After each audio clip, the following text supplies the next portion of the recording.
of internet, what do people say when you're out on the street? They call me different name, Bin Laden. Why Bin Laden? You're too white. What all do you do on social networking websites? Statuses, update, upload pictures, Mainly I read some of my friends' messages. track of where your friends are, to know what's Stalker happening. alert!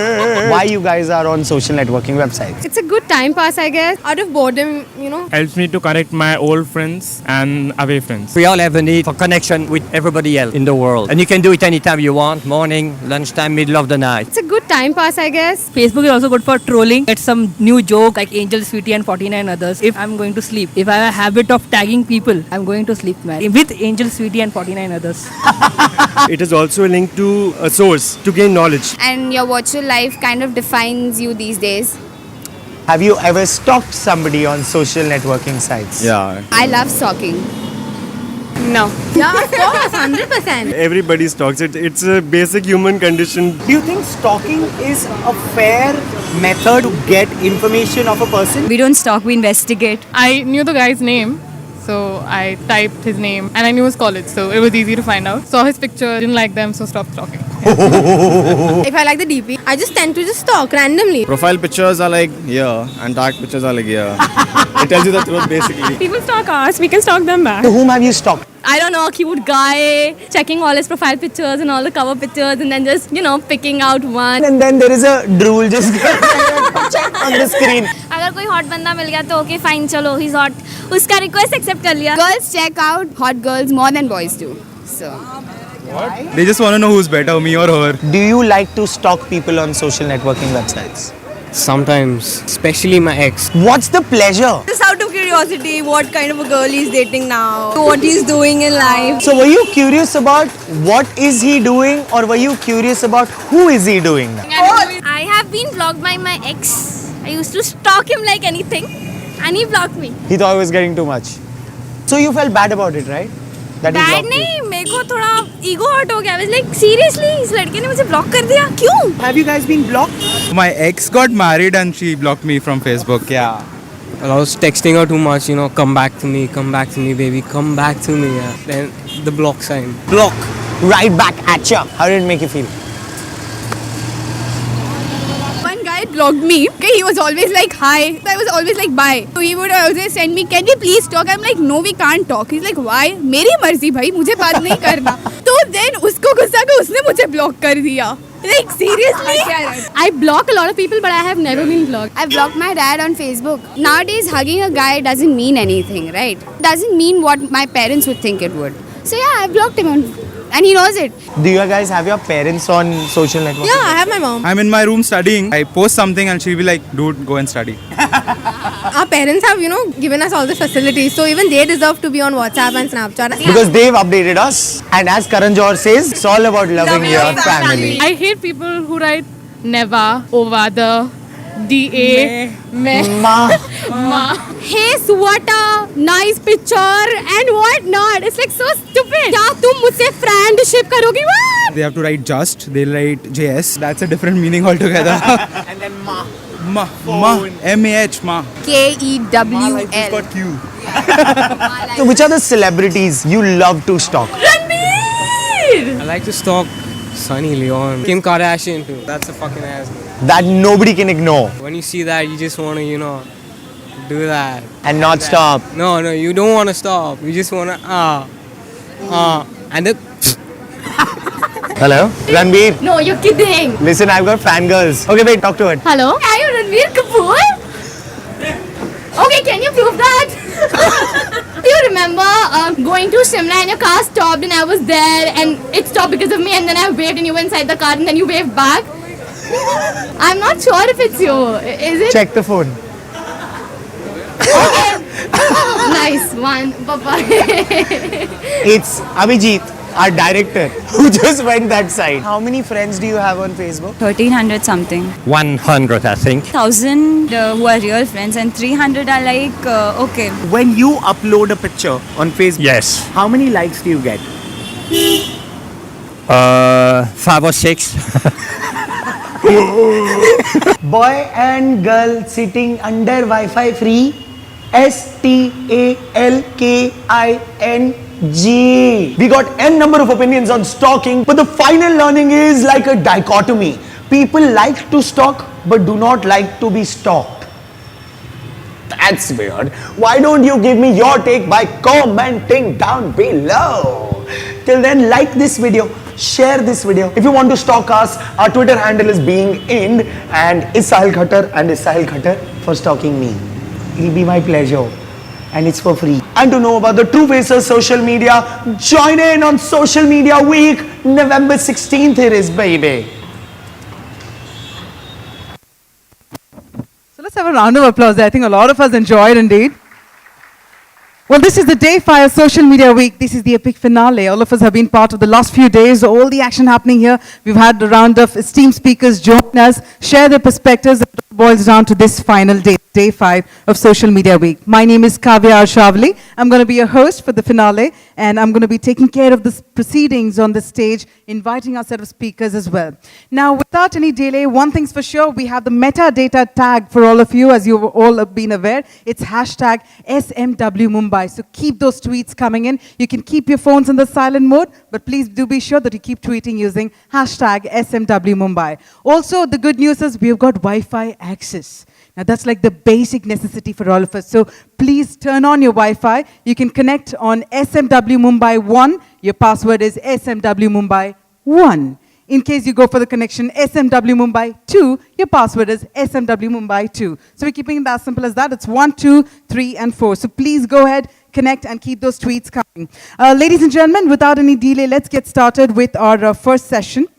In fact, as all of you are aware, this evening we have the presence of one of the most awarded creative people in India and also the winner of the inaugural Black Lion at the Cannes for Creative Effectiveness. He's also regarded as one of the most influential people in Indian advertising. Now, before I announce the name or the topic of the session, I'm sure a lot of you are pretty much aware of a concept called clickbaiting. Have you all heard of clickbaiting? Anyone? Yep. So what happens? I'm randomly accessing some nice site and suddenly this thing pops up saying, Pariniti Chopra lost 30 kgs using this. Find out how. I go and click. Now this is what we're going to do. Before I announce the topic, we're going to do a little act of clickbaiting over here. So when I say click, I want all of you to take your hands right up there and say click with me, okay? So the topic is social advertising really taking over traditional advertising? Click. Can we be louder? Click. Now that was a loud click, so without any delay, let's bring on stage and find out how. Let's have Mr. Josie Paul, the Chairman and Chief Creative Officer of BBDO. Let's have a huge round of applause, because he's going to be sharing insights on if social advertising really is taking over traditional advertising. Ladies and gentlemen, Mr. Josie Paul. Thank you. Hi. Hi guys, how are you all? All good? Am I opening the session? Sort of? Well, let me try and sort of fill your time usefully, okay?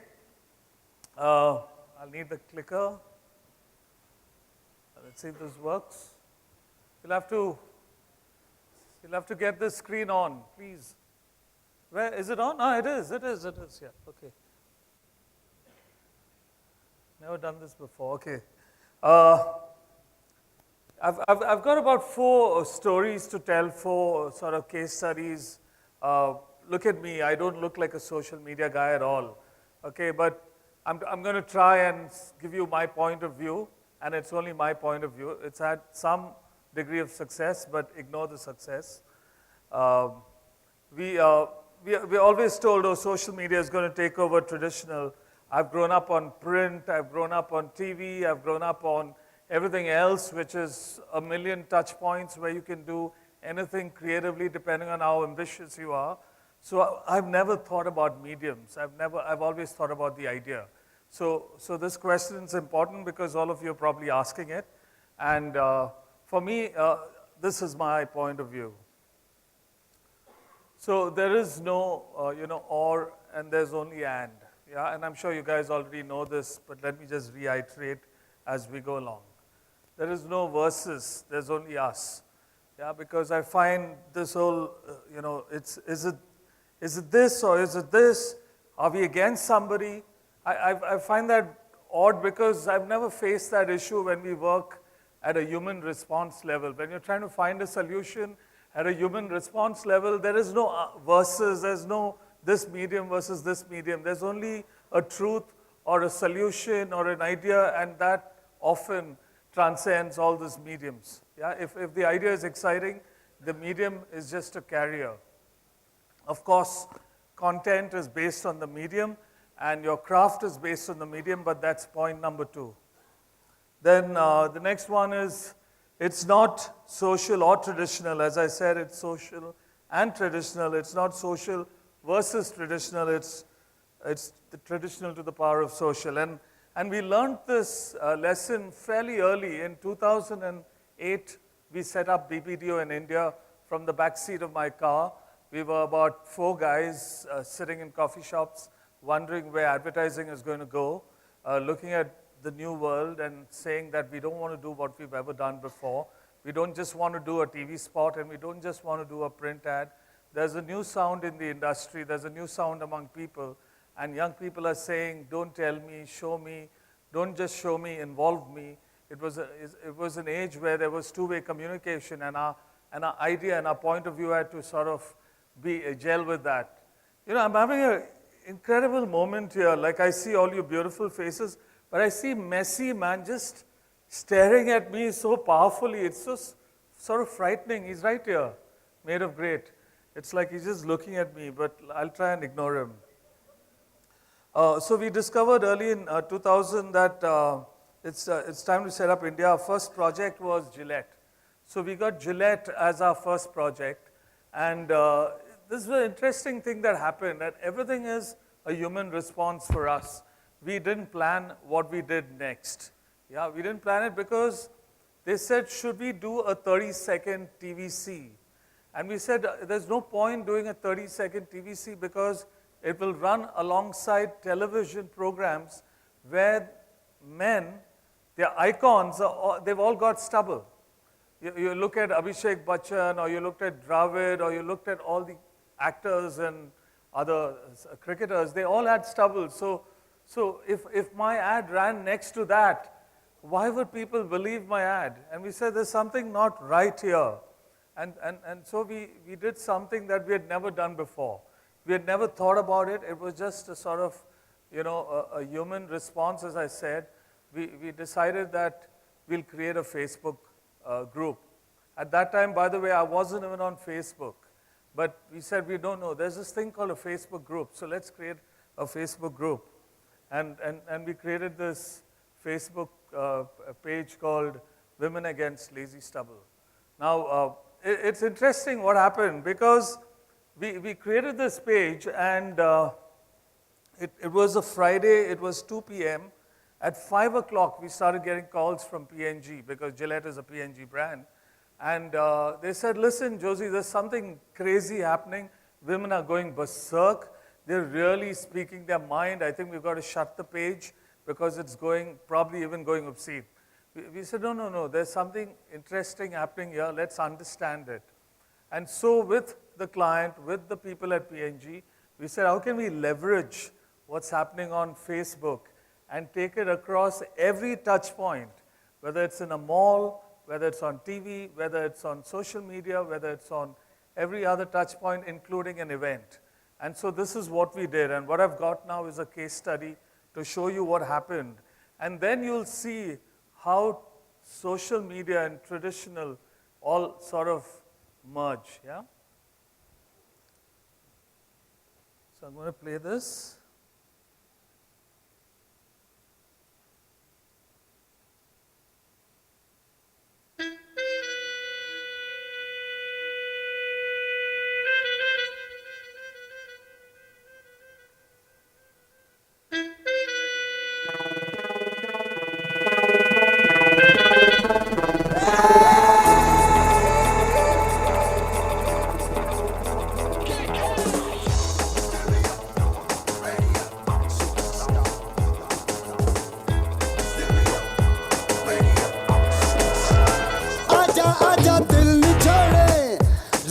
Women Power has come together to start a lobby group called WALLS, also known as the Women Against Lazy Stubble. Now, this organization aims at unifying women of the country against men who refuse to shave off their stubble.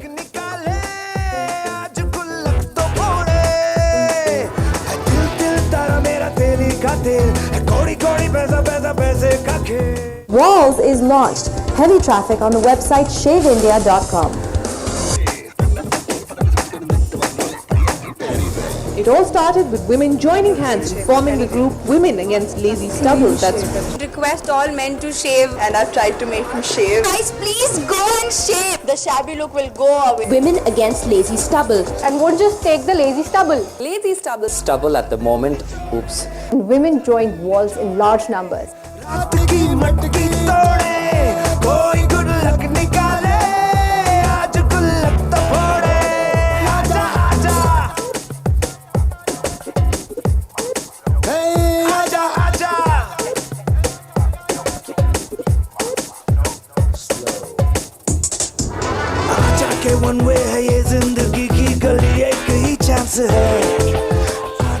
Now at a surprisingly affordable price, 125 rupees. Gillette, the best a man can get.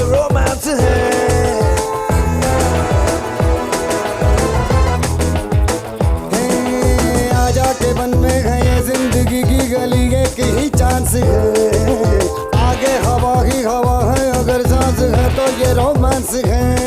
यही कहते हैं, यही सुनते हैं, जो भी जाता है वो फिर से आता नहीं। आज आजा कल निचोड़े साथ की मटकी।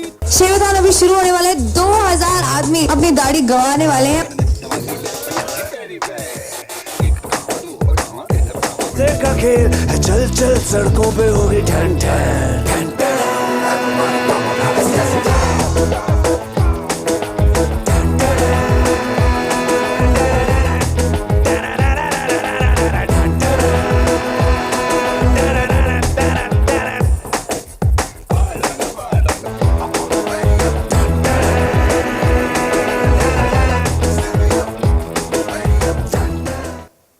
Yeah. So, thank you. We were totally ignorant about social media, but it was, like I said, a human response. You knew you couldn't run a TV spot because your TV spot's going to run alongside people who look cool having their stubble. So we did something we'd never done before, and I've never done this in advertising. So it's not my past, it was not about my future, it was here and now a human response with no understanding of media, but every understanding of how human beings behave. So it was everything. So this gives you a sense of the activity. Every touch point you can think of, the client said, cool, go for it. We kept building on it.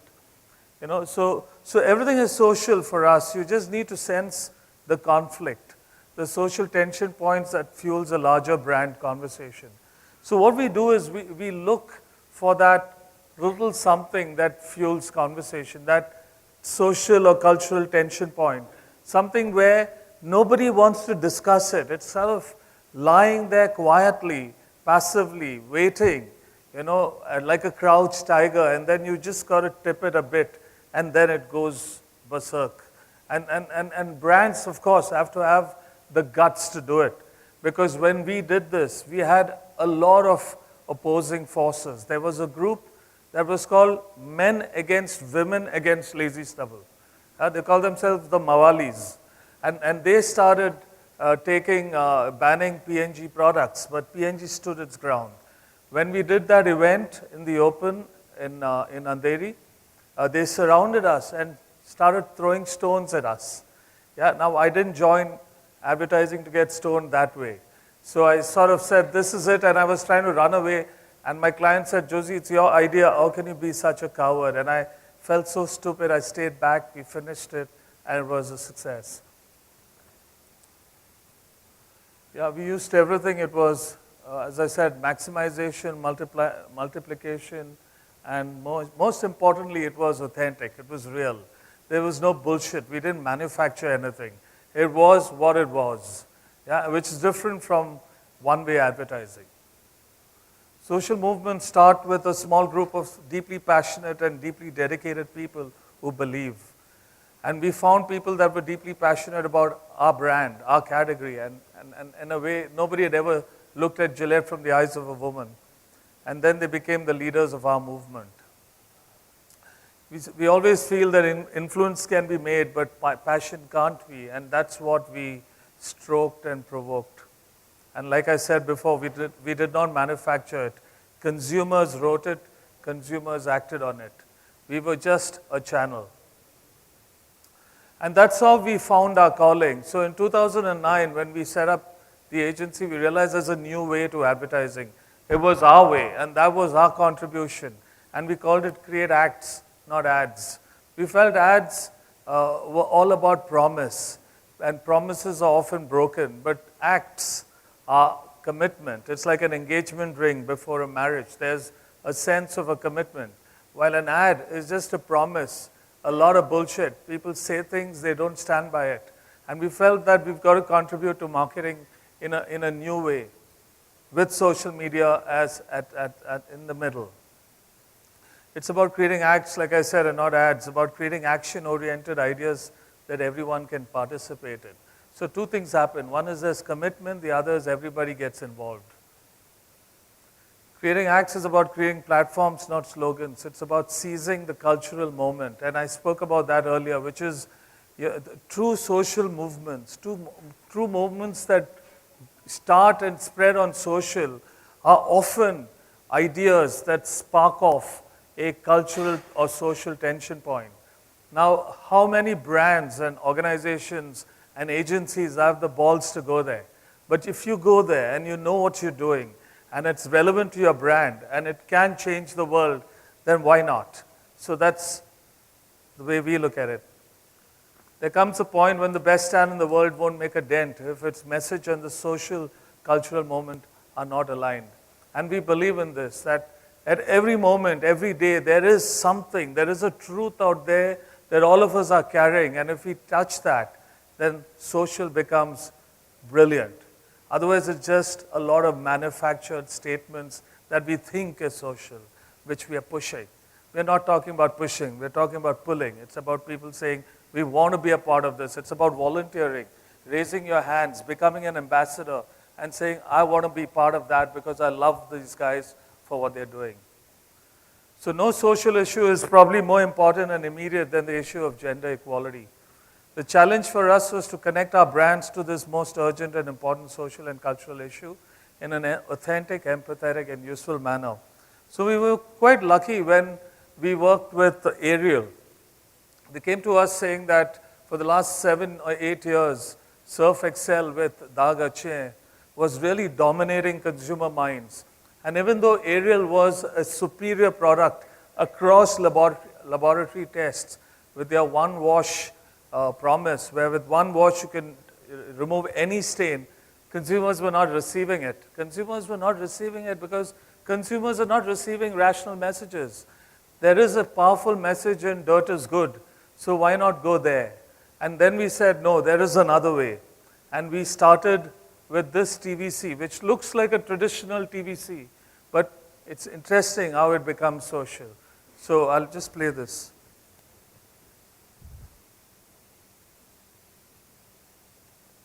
याद है 62 में जब मधु दीदी service करने लगी थी, वो typist की ना सिर्फ 6 रुपये तनख्वाह। अब मेरी बहू मेरे बेटे से ज्यादा कमाती है। किसने सोचा था लड़कियां इतनी आगे बढ़ जाएगी? अरे औरत होने का मजा इस जमाने में है। रिया, वो मेरी ग्रीन शर्ट धोई क्यों नहीं?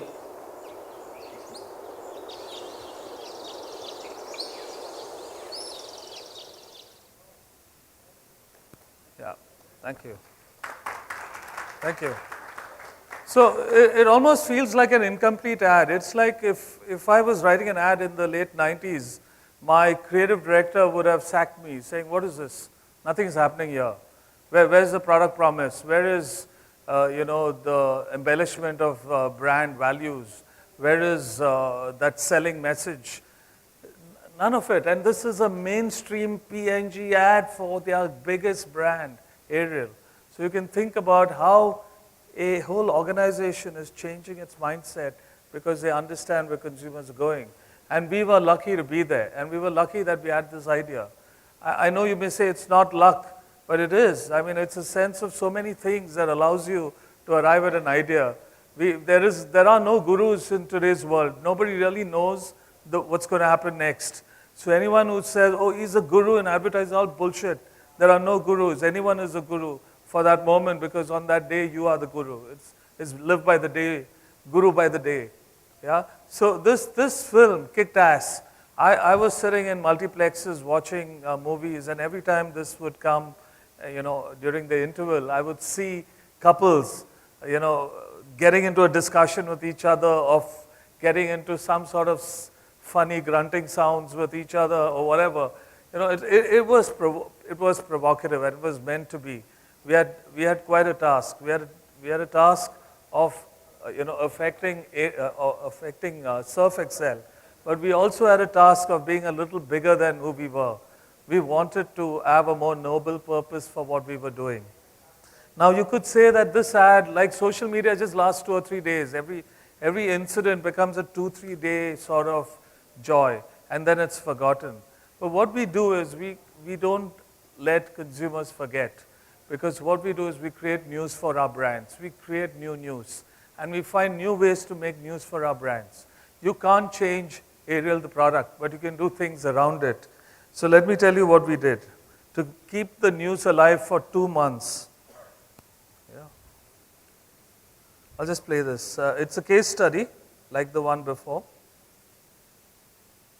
and gives you a sense of all the touch points. And women in India have 2 jobs, one at the office and the other at home. He waits till I come back, then I have to give him tea. So you don't get time to actually sit down. They have to do all the household chores alone. And the men? Going back home, first thing I do is get my tea, evening with friends. 73% of married women feel men prefer relaxing over helping with household chores. As a leading detergent brand in the country, Ariel decided to address this inequality at home. And so we launched Share the Load. We started by raising an important question on national media. Riya, वो मेरी green shirt धोई क्यों नहीं? Is laundry only a woman's job? This provoked national conversation and debate. पुरुषांनी बाहेरची कामं करायची आणि बायकांनी घर सांभाळायचं हे कोणी ठरवलं? I'm sharing the finances with my husband. Husband should also share my laundry stuff also. Gender neutrality had to start with a product, so we launched the His and Her pack. And then we went a step further. We turned to the most unexplored medium, the wash care label. We took this space and turned it into the most powerful medium for gender equality. Leading clothing brands, manufacturers, retailers, and designers came forward. Doing the wash care labels, putting them in my clothes is just another form of saying that, hey, I think that laundry is something that men should take up very seriously as well. In a landmark move, Ariel tied up with matrimonial websites where millions of marriages are arranged. Willingness to share the load was introduced in the matchmaking profiles. The results: millions of men pledged to share the load. Men got involved with laundry in fun new ways. Free PR worth over $9.5 million, 1.6 billion earned impressions. Consumer engagement increased 3 times, the highest ever. Sales went up 60%. But most importantly, it created a shift in the mindset of men across the country to share the load. Yep. Thank you. So you can see how different mediums collaborate, integrate to create this sort of multiplied sort of effect. We don't separate mediums. The medium is a slave as far as we are concerned. The medium is a highlighter that highlights our idea or comes closer to what we want to say about our brand. And the beautiful thing is that it's that orchestration that's been helping us. And like I said before, we don't understand media. I'm not social by design. I was never on social media. So, and yet, you know the role it plays. There are people who understand it better than I do, but I think in the context of powerful social points of view, we find it works for us and our brands. When we won the gold this year at Cannes, Sheryl Sandberg said of Facebook, she said, marketing doesn't just reflect culture, it also shapes it. If our messages to women and men portray equality, we will help create a more equal world. She wrote to me, and I was incredibly thrilled that somebody like Sheryl Sandberg found our campaign useful and part of her program called Lean In. We always say you can't own a movement. Nobody can because it belongs to everybody. That's what I said before. Consumers write it. Yeah, you can't write it. You can't shape. You can about more or less shape it, but consumers write it. And the reason they do that is because they want to be a part of something bigger than themselves. And this is the new phenomenon, right? We see it all the time. All of us trying to get involved in something bigger than just our immediate needs, because that's what new media is doing for us. It's giving us that chance. Another, similar example is we work with Whisper, P&G's female sanitary protection brand, and it was so easy if you want to just show a 30-second spot about, women being unstoppable, playing amazing games, wearing white, etc., etc. But we thought there was something happening in the country which nobody was looking at, and that was this whole area of cultural taboos. Now you may say, oh, that's not right, you can't go there, this is not something a brand should do. But I think when we looked at what consumers were saying, what women were saying, they just wanted somebody to give them a platform to raise their voice. So instead of viewing these taboos as acceptable, we decided to address these taboos head on. And we went, by doing so, we went far beyond a conversation about female sanitary protection, and I'll show you what happened when we created this platform called Touch the Pickle. Yeah, now can you imagine 6 of us men who did this campaign, all the women were on the other side at P&G, but it was just the way we all worked together that helped us find a new way of doing things. Oh, sorry. Oh, shit. I'm sorry, I did something.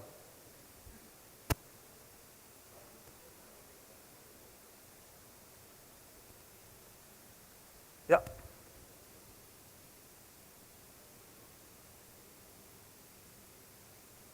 So this is the case study. In India, nobody talks about periods. It's treated like a bad word, a curse.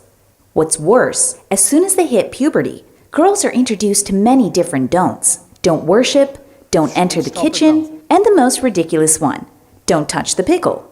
Almost every home stores pickle in a jar that looks like this. And menstruating women are not allowed to touch this jar, as it is believed if impure women touch it, the pickle will rot. Whisper decided it was time to bust these myths. So we launched Whisper Touch the Pickle, giving women a voice to challenge period taboos. We started with a bold film showing a young woman defying tradition and touching the pickle jar. It opened the floodgates of opinion and debates.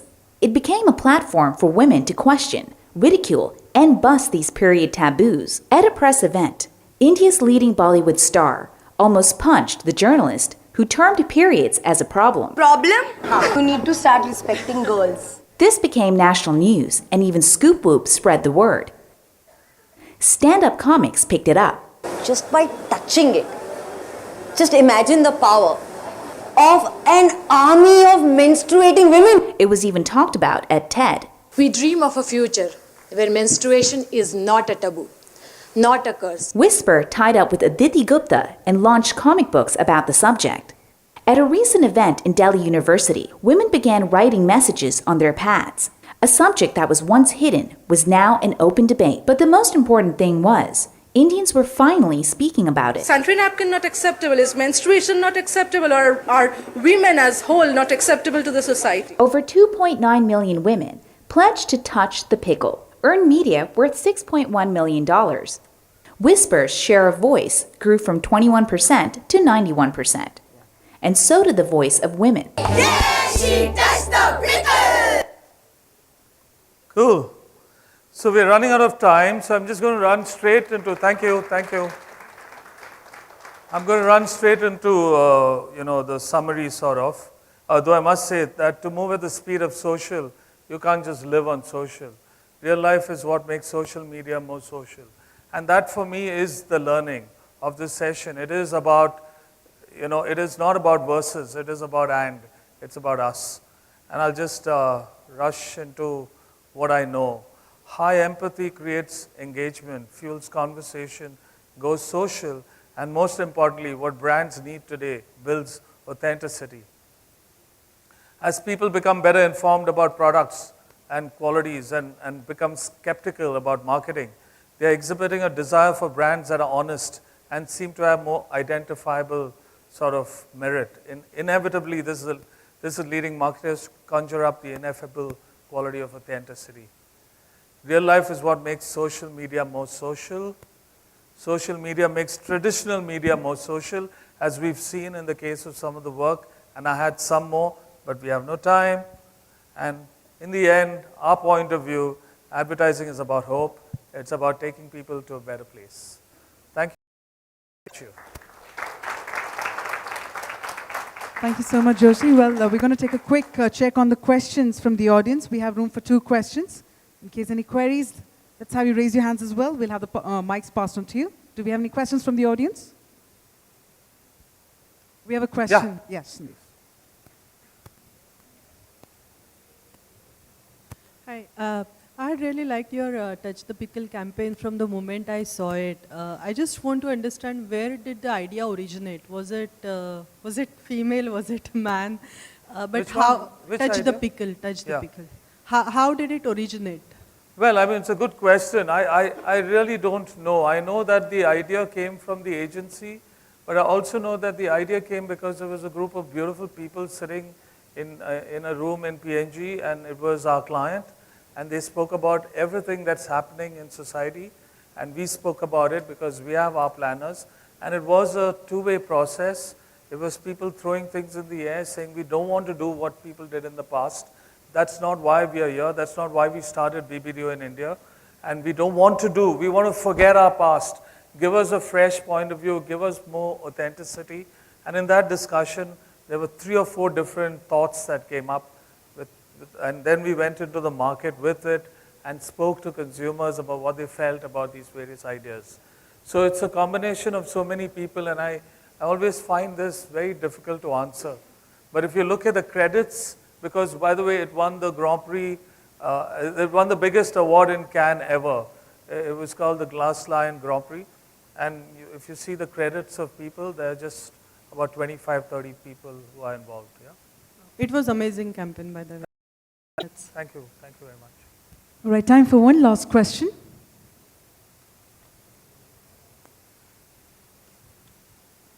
Ask something, yeah, guys. I could learn something.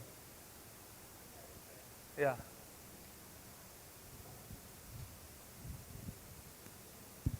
Hi, Josie, Mehul. Yeah, Mehul. As social media becomes more and more rampant, and agencies picking up stuff more on social, down, say, a decade from now, where do you see the relevance of, like you said, not social, and how important is it to keep a balance, because you can't rely on being on social media all the time? No, I think it's an important question. I think it's a balance of elements.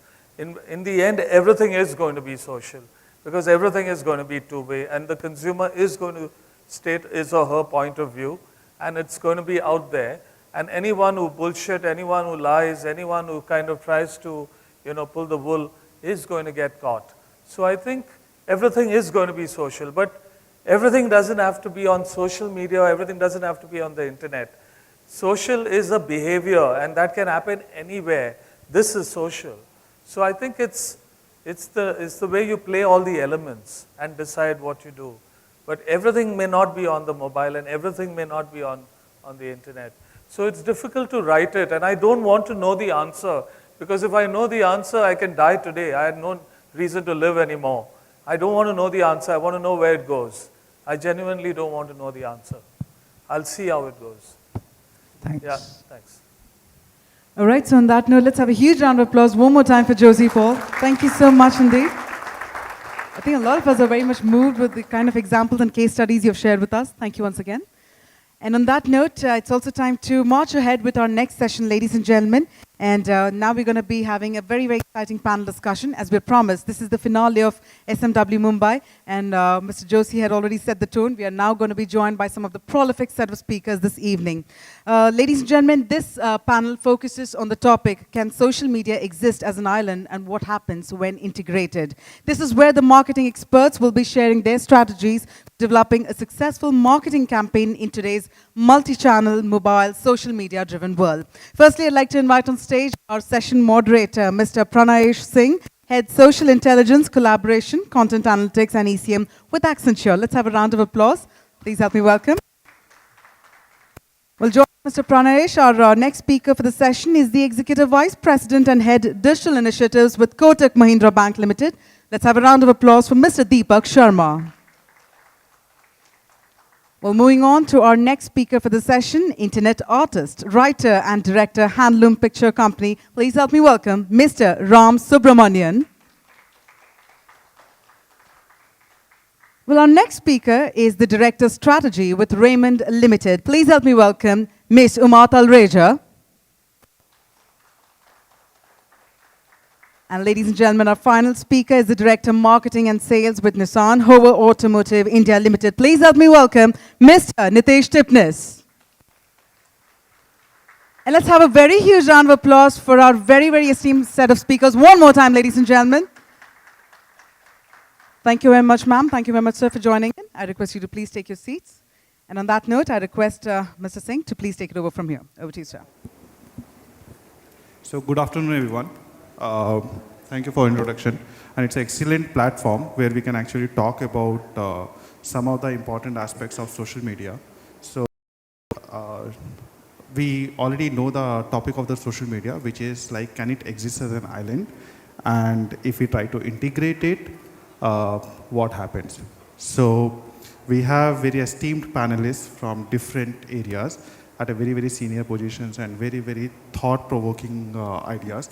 So we have Deepak here, we have Ram, we have Uma and Nitesh. So I'll let them introduce themselves and a little bit experience on their social journey, and then we take it from there. Deepak? Yeah, so I look after the digital piece at Kotak, and we strongly believe that digital and social are two separate themes. A lot of times people mix digital and social, so we are very clear they are. However, there is a large overlap between digital and social. So I look after broadly the entire transformation, digital marketing, products, innovation, and also building in social along with the payments. So we'll talk a bit more about it during the course. Thank you. I run a production house. I also integrate ideas, writing, filmmaking, and whatever comes to mind to social media, so that I use social media as a canvas. I recently joined Raymond maybe about 3 months back. So I head strategy for Raymond for the lifestyle group, and my key role is digital transformation across the organization, across all areas, including supply chain, etc., plus customer centricity. So I've been a marketer before this for about 17 or 18 years, and primarily focus on CRM and digital amongst other areas. I head marketing and sales and service for a company called Hoover, which was the erstwhile marketing and sales company for Nissan. Have about 27 years of experience cutting across manufacturing, running my own business as a retailer, as well as marketing electronic products. As you know, if you look at social, I think we've all been social animals, right, from the time we're born, right? It's only the way we pan out and the way we communicate. So the last 3 or 4 years of my career has been a huge revelation on how do you adapt and adopt social as a medium and digital as a medium. So we can talk about that as the panel progresses. So thank you, Nitish. So this is a topic which consists of 2 questions. One is, can social media exist as an island? I think more or less we understand that, okay, it's an important channel which cannot be really ignored. The second half of the question is more important, where like when we integrate it, what happens next? So it may vary based on the organization size, based on the industry, based on what you want to achieve from the social media. And I'm sure that audience also is going to have a lot of questions. So just for the sake of timekeeping, we'll request you to keep tweeting your questions or keep them at the end so that we can pick it up later and then answer it. So Deepak, I'll put you on spot to start from like, how do you see this from the integration perspective? What kind of challenges, benefits that you put it on? Yeah, so I think it depends first from organization perspective as to what is it that each organization is looking at achieving. You just can't bring, a lot of times people bring social media from a very basic context saying, okay, you need to be on Facebook, you need to be on Twitter, or you probably need to be responding to customers who are probably there, and you use it more as a customer management tool. I think that those are important, but I would say those are the very, very primitive or very early stage of social evolution of an organization. Important is to look at in a context of not social is a fad or social is a must, but most important what social will do for you. So when we looked at the same question in our context, in Kotak's context, obviously we looked at social across 4 or 5 different dimensions. So first obviously was more from brand and engaging customer and helping them come through the brand discovery phase.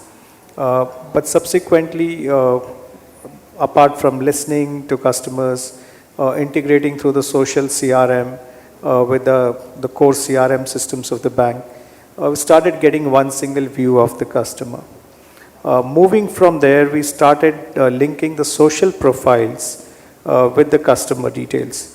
So every time it became that much more easier for you to track a customer across different social profile, either while engaging with them or in terms of any of the marketing campaign. Having done all of this probably till about 2013, 2014, we started moving up and said, how do we up the curve? And then that's where we started creating products using social. In fact, we were the first bank globally to connect Twitter with banking, what we called #banking. So, and that experience really paid off because we were among the top 7 banks globally on Twitter at that point in time. And we started realizing that you can't wait for or use social more as a reactive mechanism, but can we co-create products? So we started, we launched the first digital and socially active bank product in 2014 called Jiffy, which also won us some of the large global innovation awards because it was the first time a bank had experimented a product which was online, but you needed to be on Facebook to sign on. It was a big challenge for us because banking is a regulated business. So we had to go to regulators, RBI. We had to explain what kind of risk, if any, can emanate out of these things because we were linking the social handle with a banking handle. So we did a fair bit of product evolution. And I think the latest I can share with you today, there's a new TV campaign that is going live of us this evening on the occasion of 30 years of Kotak. And a large part of that theme is about the next stage of social, which is social commerce. So we are also now talking about how you can shop using your social credentials. So I think we have really upped the curve by building various stages of social into banking. So what I understand, you are mentioning that, okay, it's an important area, cannot exist separately, and you are actually using it for banking, for innovation, for various other activities pertaining to the CRM side of it, right? Yeah, I think the social gives you the strong power of co-creating products. And that's what we learned and we experimented very well because when we launched this product, Jiffy, we didn't choose to go with any ATL campaign. We launched it in Delhi, Mumbai and Bangalore in the midst of 600 bloggers. We had Chetan Bhagat who did the launch in Mumbai with simultaneous cast. And within 3 months, we had over 100,000 people who came and referred and who signed on using social profile because unless you were on social, you couldn't have signed for this bank account. Yeah. Any comments from you, Muma? I think it's not so much about whether it's ATL or whether it's really digital, etc. one of the things that, we all use social media, even not as organizations or marketers, right? When you signed on through Facebook, you weren't signing on to hear from Kotak or from Raymond or from a Gillette or anybody else, right? You signed on because you want to talk to your friends, right? And while you do that, you give a lot of information out to the medium itself, right? And that is what actually helps you understand how you can talk to this customer when that customer is on your page or when you find them in that social ecosystem. And I think that's one of the things that has been done pretty smartly by Kotak in terms of understanding where they can use that information, where they can bridge certain, solve certain pain point of the customer through digital and be open about it, right? You're not scared as a brand to face that on digital with the customer.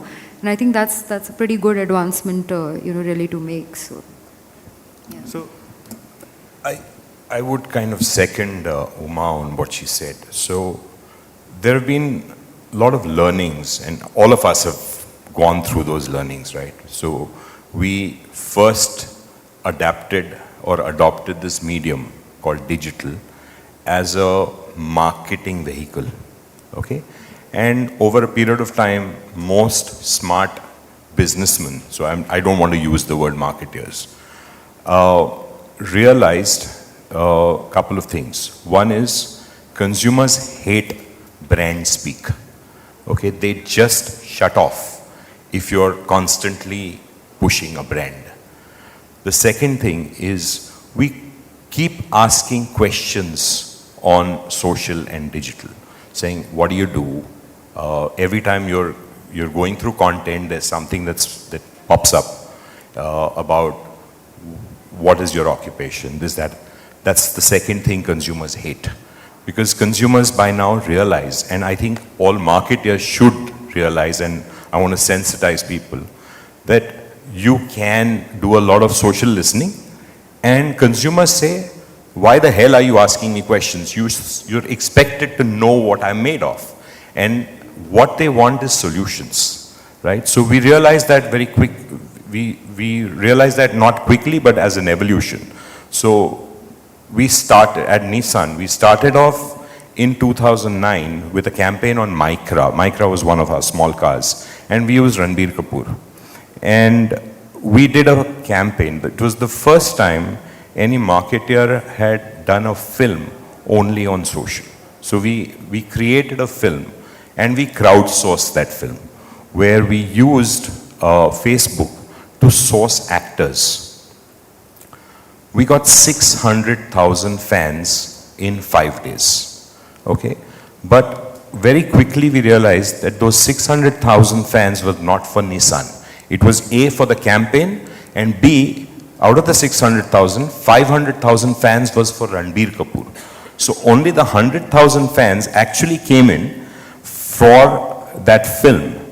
What eventually happened is we did create the film, we created a film called New Star of India, and used all the actors, which then subsequently had to be converted into a program to finally, touch the consumer and be able to monetize it. Later on, I'll talk about how we used other medium or other vehicles to look at acquisitions or retention. If I can just add, what it tells you also is that it's a great medium if you know how to use it rightly, right? So if you use the medium, it gives you far more disproportionate response compared to, let's say, an SMS or an email campaign. So you'll get maybe 2, 3%, 5% on an email, you'll get something similar on SMS, which will be like if you have very brilliant results. But we've used it in the past to win back dormant customers. The same campaign, same promotion, same offer. You take the same kind of a profile, send it through SMS, send it through Facebook. Facebook gives you 30% back when you use custom audience as a response. So people walking back to your store and dormant, right, who have lost interest in you. So people are interested in the channel. People are interested in the medium. It's up to you how you exploit it now to make it make sense to that customer, to be relevant, the right time, for example. You can see the sentiment of the customers you are analyzing. So we have a tool which actually picks up customers before we blast a campaign to them, what kind of emojis have they used.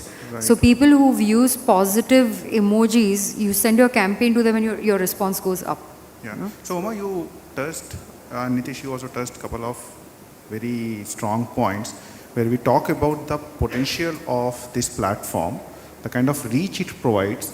The science is about identifying that segment of the customer and also identifying the channel on which your customer wants to connect or wants to access your message, right?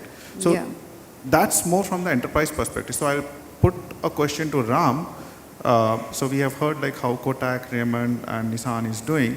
How do you see this platform and what kind of a challenges that you see from a different size of organization or different stage of the organization maturity? I'll agree with what Uma was saying, which is you need to use social media properly. You need to use it really effectively. A lot of time, and I'm coming from an advertising background where I started off getting briefs from clients which said, we want to create a viral. And it doesn't work like that anymore. It never worked like that because you create something and you hope as hell it becomes a viral.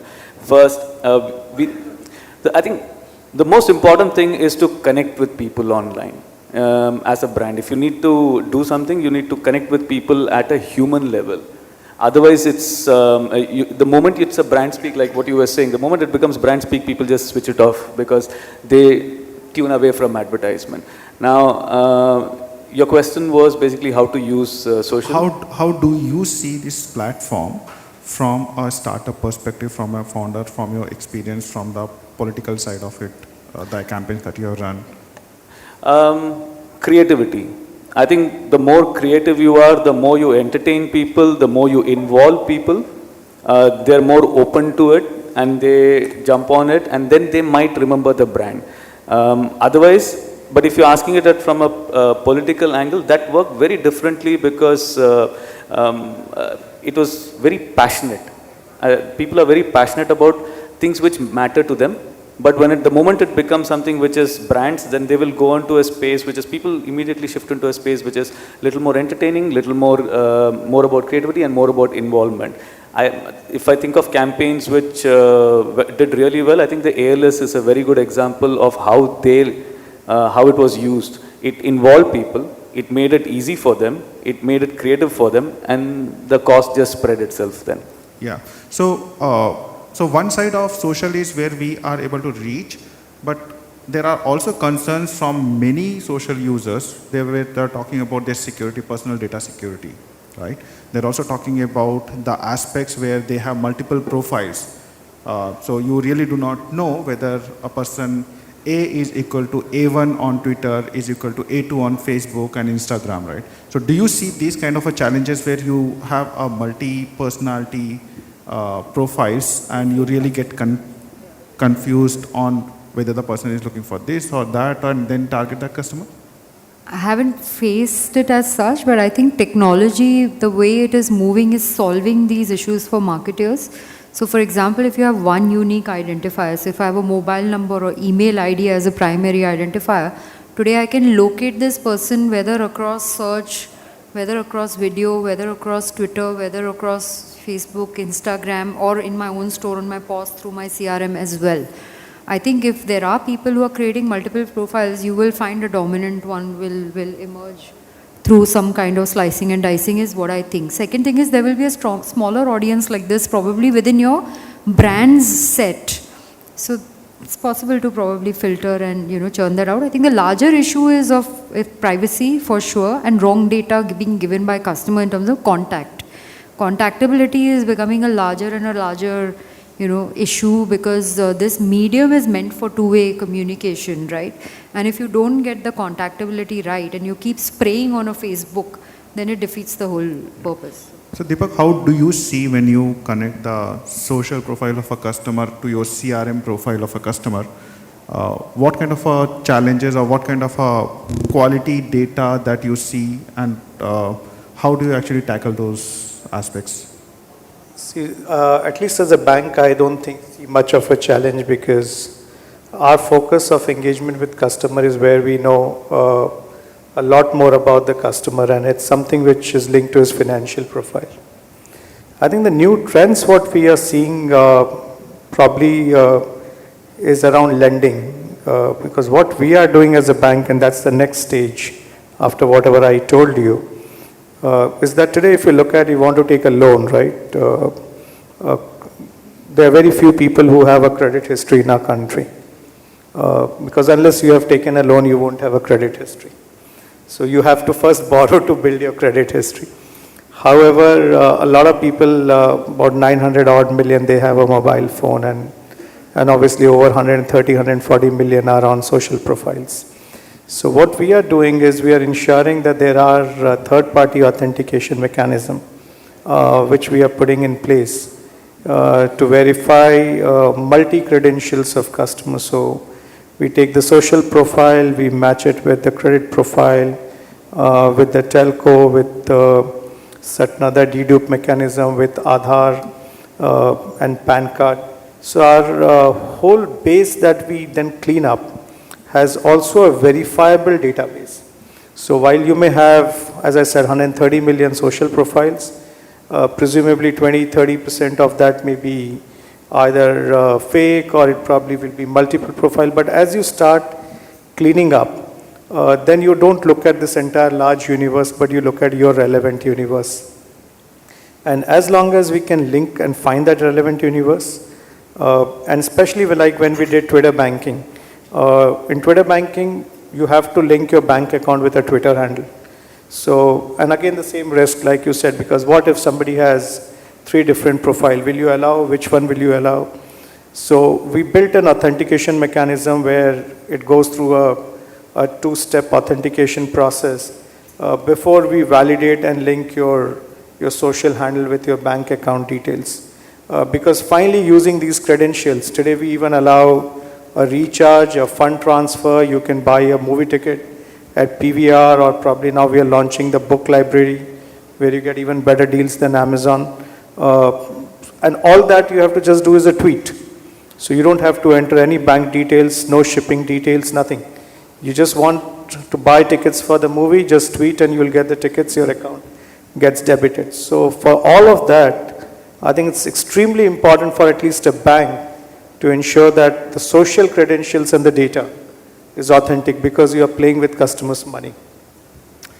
So I have a point of view on this question that you asked. Multiple profiles, security. Why does a consumer have multiple profiles? So I'm going back to my first point. Because he's hearing too much of brand speak. He has these multiple profiles because he doesn't want overt communication. Okay? He's using this as a platform to communicate. It's a new language. Okay? In fact, if I had my way, I would like to redefine the word speech. Speech in today's day is nothing but a new communication language, because today's new generation, okay, if you ask them speech, it's text. Okay? They're speaking on text. So we've got to understand this. Number 2, we are a country which is going to be the 2nd largest internet users by December. 400 million users, right? Out of which 280 million is going to be through the mobile phone. Okay? There's 90 million rural, right? And we are still grappling with security issues. Okay? So there is a movement where there is one unique identifier, which is your mobile number. Okay, your IMEI code. Okay, the second is your Aadhaar. In fact, there is a movement to create an Aadhaar phone now. Okay, the minute you've done that, you have cut across all issues on credentials, credibility, to be able to map. You, as a consumer, how many times have you been called by a bank? Okay, and you have multiple accounts with the bank, or you have multiple products with the bank, and you have calls coming in from the same bank saying, I need to do a KYC. Okay? So you tell him, अरे पिछले महीने मैंने KYC किया था आपके bank के साथ. So they said, नहीं, वो तो दूसरा department है. Right? So do you think the consumer is going to have faith on that? No. So we have to now, as a marketer or as a businessman, be able to identify that if you can get your IMEI number and your Aadhaar, why do I need to keep on doing credentials? the consumer's fed up of this. So he feels there is a hidden agenda by which you're keeping on asking questions. He doesn't like those questions. He says, you already have it.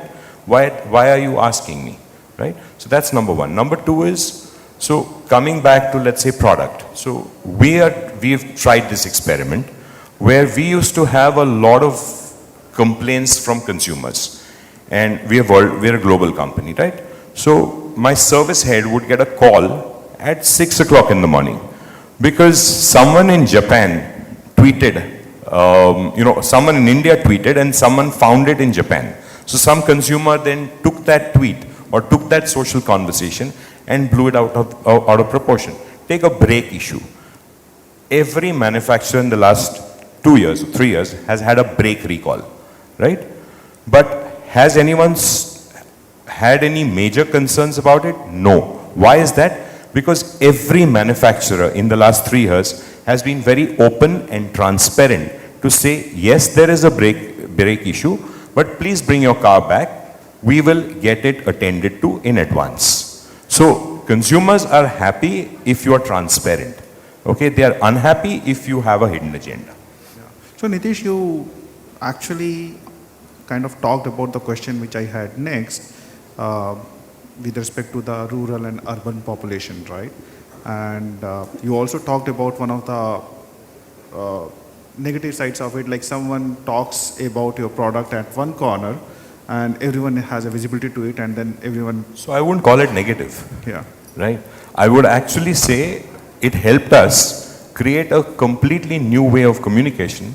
So we removed all worldwide sites. We had a website for every country, right? Because typically every company, every country wants to be a power center. And that's typically what happens even in an organization. Every vertical becomes a power center, which is why you don't exchange data between verticals. So I think this movement of having a chief digital officer, there are not many organizations who have done that. I think the objective is to cut across all this and to have one view, right? So what we did at Nissan is we removed all the websites and we had one website across the country, across the world. Second, we had one network operating center which incidentally operates out of Chennai.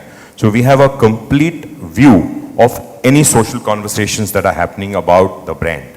So whether it's brand Nissan, Infiniti, Datsun, they're all getting one view and there is one common voice that goes across as a social conversation which has to be two-way. So I will put it as a good move also. I'll also put it as a method where you are actually bypassing the local flavor of content, right?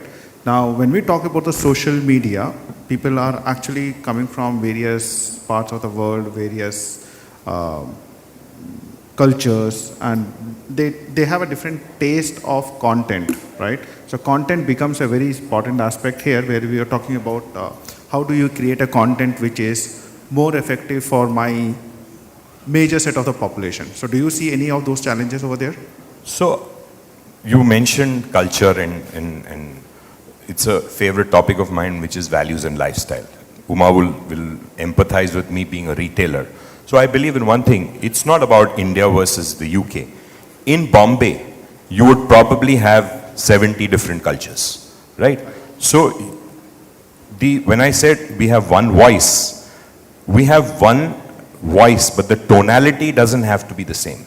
So we have to train our people, it all boils down to training, on how do you communicate in a language that the consumer understands. So one has to sensitize people within your organization to adapt to values and lifestyle. So every consumer basically is a complex being, right? And he acts on 2 or 3 variables, which is your values and lifestyle, which includes your upbringing, your neighborhood, which today is become your social neighborhood. And your social neighborhood cuts across boundaries. So I have this favorite word called wo no bo, which is world with no boundaries. That's what we are living in, right? So these are the 2 variables. And the third is your occupation. So if you have to blend these 3 is where you can create programs to be able to address problems of consumers. Once you've done that, I think the consumer is more than happy, and I think that's what we need to do as a community, to be able to communicate back to the consumer with a solution. And I would love to see the day when you would have people from a bank sharing data with an automobile manufacturer, sharing data with a garment manufacturer, to be able to provide a common solution. Because ultimately, if you look at a department store, okay, I'd love to go back to retail because that's what I am, a retailer. You are able to provide attachment selling, which is giving you more sell and upsell in a manner which is very customer centric. So if you can create this as an ecosystem, okay, on the social platform, I think that's what consumers would love to do, and I think there are ways and means that people are already deploying this. Okay, I think so if you, I'll add. Sorry, if you, I mean, a multinational brand which cuts across so many countries still has a central value system like, Nitish explained. If you stick to a few things and blend it into any communication strategy, it will work. I mean, you may have a Indian ad for Nissan here, or you may have a European ad for Nissan somewhere and a Japanese ad for Nissan somewhere else. The language may change, the essence of the brand is still, common. And you take a Ritz-Carlton, the experience is common across the world. Doesn't mean that the people here don't understand you either. Yeah, so I think content, confusing the context of the content with language and with location on social media probably is not the best thing to do, because the way the customers are clustering in social media are completely different. They're not clustering by culture and by the communities that are formed on social media. On total different parameters. They're around interests, for example, right? There will be a lot of people who are interested in current affairs and will keep commenting, will be in your comment set, right? And you may not be interested in what Narendra Modi is doing somewhere, it's possible, but you will be interested in something else that the same person is interested in either. As long as you as a brand capitalize on where those interests match for your brand and that community that you're targeting, you will be fine. Yeah. Ram, you have a point of view on that?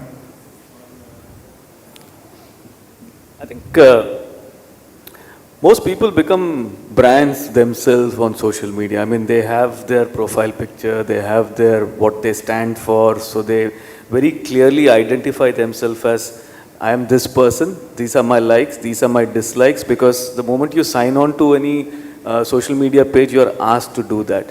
And it becomes easier for people to easier for brands to also find out who these people are, because then you're just representing most of the time just that. And you form groups, you form communities around that, and it leads from there. Yeah, so I think, Oma, I'll not completely agree with your point, because when we talk about integrating social with your traditional channels, I think one aspect that I would put forward is with respect to the sensitivity of that social profile, because don't talk to me like a mass audience. That's the profile, because then I'll not come to your brand. Not saying that. I'm not saying that. In fact, when you put me in a cultural lens, you're treating me like a mass audience. But when you treat me at a lens where you've understood me as an individual, and I'm not the only individual, there will be 10,000 more like that, you're still speaking to me as an individual. And that's very, very important in social media. So don't club me under coming from India, Maharashtra, etc., etc., this age demographic, this gender, and whatever else you've seen of me on what I have shared. But understand what I'm speaking about, what I like, what I do, who else I make friends with, and nevertheless talk to me in that tone and manner. So in that context, I'll go back to come back to Ram later. But Nitish, I'll go back to your question, because when you say I have centralized the portal with the same messaging for the people, because I agree with your comment saying that, okay, you are passing it in a very, very subtle manner, right? Your content is in a very subtle manner. So how do you, at any point of time when you are creating a content, you actually have to vary the content format. I think that's what he's saying. Yeah. Yeah. So I didn't talk about centralize the portal. Okay. What we did is we created a common network operating center, number one. Second, we unified all our websites to one global website. Okay. And within that global website, there are definitely countries. So, because every country has specific models. So, you normally want to see a product by model or features or whatever, right? What I'm coming to is there was no unified view of social conversations across the world. So, what I'm getting at is we are a world with no boundaries. So anyone who's commenting about a product or a service in a part of the world has a bearing and an impact anywhere else in the world, okay? Within the minute that you press an enter button. So what we did is we had a network operating center which has a common view. Having looked at that common view, you obviously know where that conversation is emanating from. You have to train people, which is a challenge, to be able to work tonality. But the philosophy has to be common. The tonality can vary, and that's what I said. The tonality doesn't have to vary between India and Japan. The tonality will have to vary based on the type of customer. So I don't believe in geography. I don't believe in topography. I believe in values and lifestyle. So consumer sitting in Gadchiroli would probably behave the same as someone sitting in Denver, right? Yeah. So I'll probably put the last question to the panel here. When we talk about the world with no boundaries, right? I'll pick up the word that you have taken. How does the local governance rules, the regulatory, how does that impact in your integrating social media with your existing operations? So very quick answers. I'll take opinion from all of you in 30 seconds probably.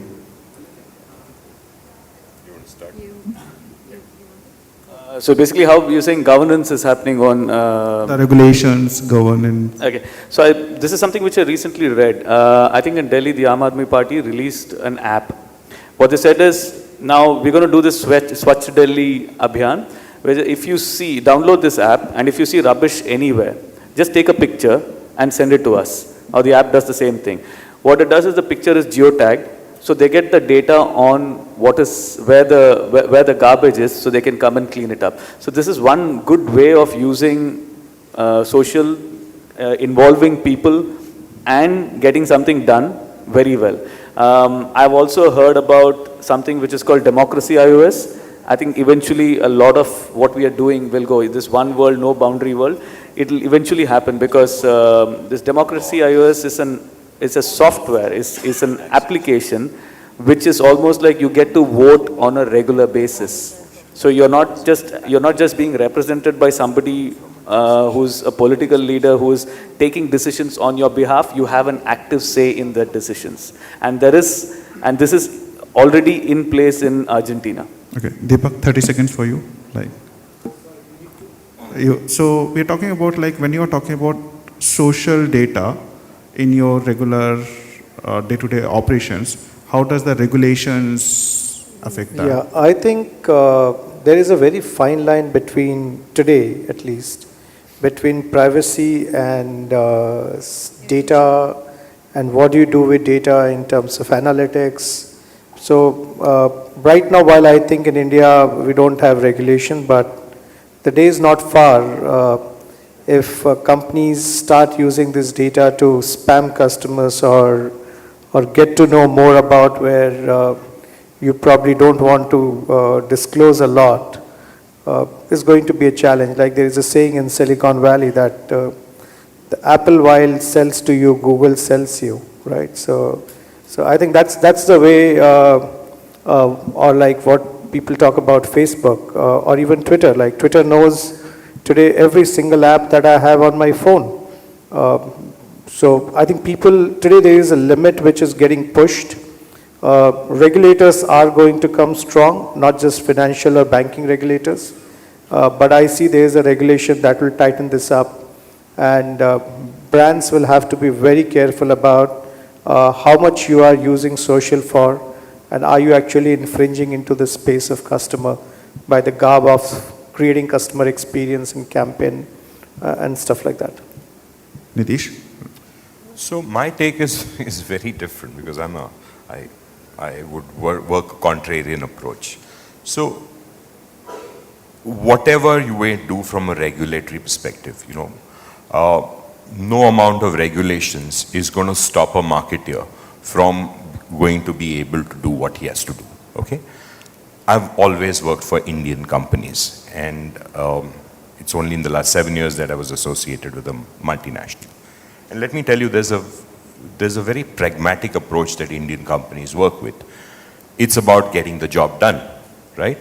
Cutting through bureaucracy, okay? It is the responsibility of the businessman and the enterprise to be able to control what he needs to control so that the consumer understands, okay, where the line has been drawn by the manufacturer. As a marketer, you may have any kind of regulations. I will work within those regulations to be able to still get to my consumer because that is my business objective, right? So no amount of clamping up on regulations is going to help. It has to be self-imposed. I think I'm glad that the current government is seeing through all this, okay?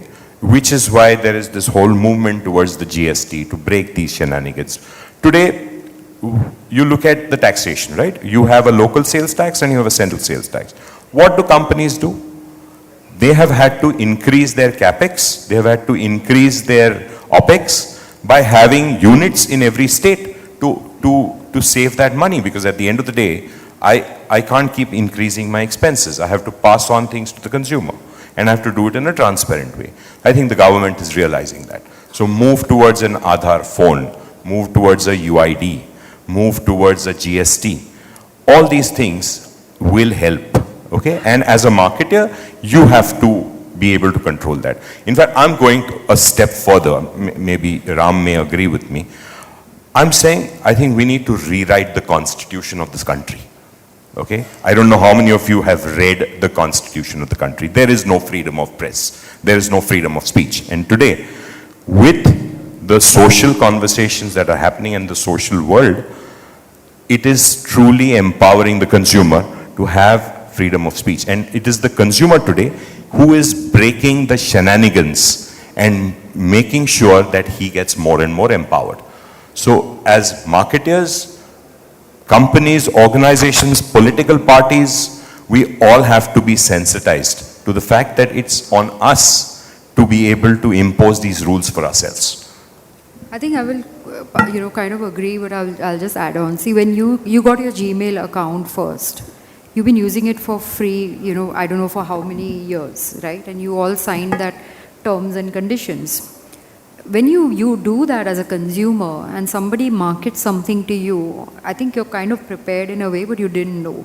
So the relationship, if I had to just look at this from a marketer's point of view, is mine with the consumers, right? But the relationship is actually of Gmail with the consumer or Facebook with the consumer, etc. But the backlash will still come back to me as well, right? Because I spoke and I intruded and I did everything else. So I'll add to what Nitish said, so proactively, firstly, you need to have your own privacy law in place. So if you're running a loyalty program or whatever, you should have a customer charter in terms of what you will do and what you will not do, and your organization should know about that and be fair, right? And you have to put that lens. Second thing is maybe you need to research that with your consumer, saying how much is too much, and how much is okay and how much is enough. And you need to figure all these things out for yourself before the government figures it out for you. Because if you have misuse which takes place, the law is going to clamp down upon it. And yes, as marketers, you'll figure your way around it, but it's a golden opportunity for you to connect with the consumer like you could never do before. And therefore, if you take the ownership, I think it's much better. So I'll just put a flip side to it, right? So Deepak, you said that you use it for innovations also, right? So do you see IP kind of a issue? Because if you are using crowd or your fans to innovate or create a new product, have you ever faced a challenge where a person said, okay, this is something which I have given you an idea and this is my IP? As I said, so far no. but good thought. Maybe in the future it may happen, but the position we took was of a co-creation, and co-creation is where we say we are listening to you, you participate in the journey. We are not manufacturing something and giving it to you to experience. We are as much the partner in success and failure of a product or experience. So I don't think that's where we have faced, but yeah, I think it's a good thought, because even in the matured markets like UK and US, where I know some firms have started it, so far I haven't seen an issue, but yeah, we are observing what's happening in other parts of the world. So the timer says that we are at the last second. So I'll just open the floor for an excellent audience here who has been very, very receptive. So yeah, please. My name is Dharmendra Rai. I'm very, very active on social media. I must be spending at least an average of 3 hours every day on social media. Now, my question was to the entire panel is, how do you decide which social media to integrate with which traditional or non-social media channel, and how much to do that, because everything keeps changing. The social media which is on top today may not be on top tomorrow. Facebook displaced MySpace and Friendster, and the features and the modus operandi of social media, of any social media itself, changes virtually every day. So Facebook, for example, has introduced a feature in events called Interested. Okay, it wasn't there about a week ago. I think it's maximum 2 weeks old feature. And I don't even have time to understand what that means. What is the difference between how is that data going to be treated separately and what you can do with it? And LinkedIn, for example, doesn't even have events anymore. They just scrapped the events section. So it's very, very baffling. It's very confusing. It's very complex. And it's going to continue to be. Nobody can say, okay, I've mastered it all. But how do you get some semblance of sanity? So before anyone answers the question, I'll just say, why has Facebook probably put interesting? Because marketers have realized fans' likes have no meaning. There's no way you can monetize it, and there's no correlation between monetizing likes to anything. So I think that's one of the reasons Facebook would have added interesting. I mean, you can ask Kritika Reddy that. Yeah, that's just one example. It's just one example. Sure. It's like so I think changes. Do you buy traditional media? Do you buy traditional media currently? Can I ask you what you do? I train on a subject called mind mapping and some other subjects as well. So I'm a trainer. Okay, so then you know I have a perfect answer for you. When you buy traditional media and when you buy social media, it's pretty much the same way as a marketer that you would operate. At least that's what I have done.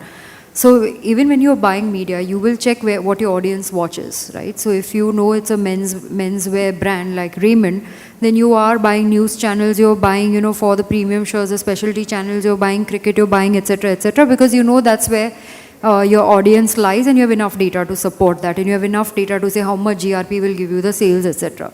In social media, the variables become a slightly different perspective, but they're pretty much the same if you think about it a little deeper. So if I know that my audience is going to be interested in sports, which I can tell, right? I can segment my data on a Facebook or any other media today to say that where do I get my active engagement from, who are my users. So if I know that I cross-populate between my actual customers and people on social media, on digital, on internet, anywhere for that matter, with using demographic variables, but adding to that any kind of interest, shows that they like to watch and many other things and etc. Also, how actively do they actually engage? So I can filter that today to say that I will not post to you or promote to you because you don't normally respond. Right? So that's the beauty of social media, I would say. And when you link the two, you can actually link the two, not just from a buying perspective, but from a usage perspective. So technology today allows me to push content to your phone if you are watching my ad on TV on an Android device. You know, we were just talking about this before the panel. So there's a lot of sophistication that you can apply. In fact, you can use social to improve your traditional media buying as well.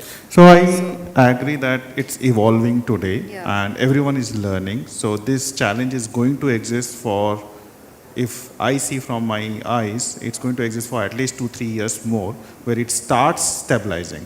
So all of us are grappling with this, but there are ways where you can actually use and accommodate this changing nature of social media. So I got a message that we have the last question option. So if anyone wants to ask a last question, yeah. Yeah, I'd like to ask, we talked about, so many millions of users in India and, can you hear me? Sorry. So I'd like to ask Kotak Mahindra Bank, we talked about so many users in India and how we can integrate them. Do you think this whole Aadhaar, biometric verification process, will that work for getting more people online on social commerce and overall integrating them for an inclusive banking? So I think JAM, which is Jan-Dhan, Aadhaar and Mobile, that's the reality.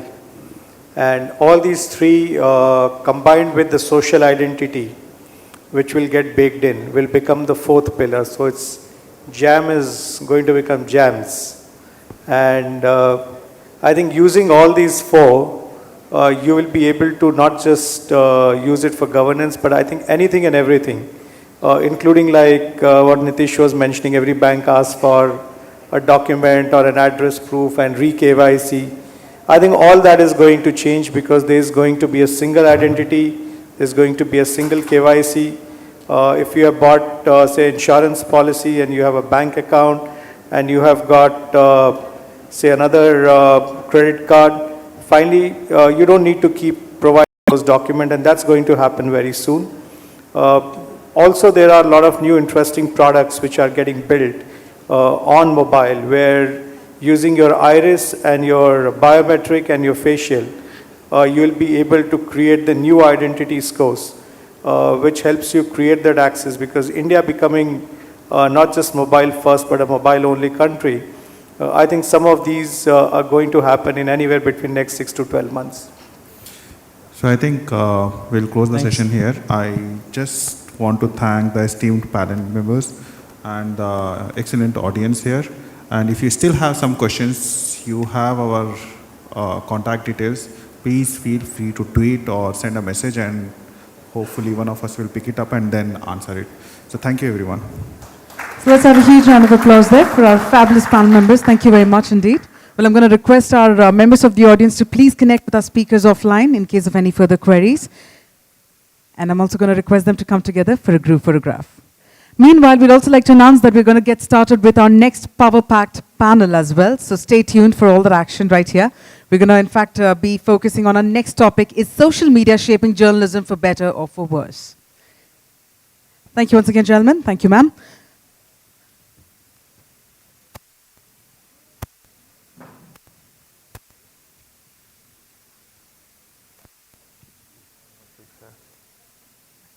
All right, so moving on to our next session, ladies and gentlemen, this is the Power Pact panel, and this discussion will focus on how journalism shaped up in the era of digital revolution. I'm going to request all our members of the audience to please very quickly take your seats.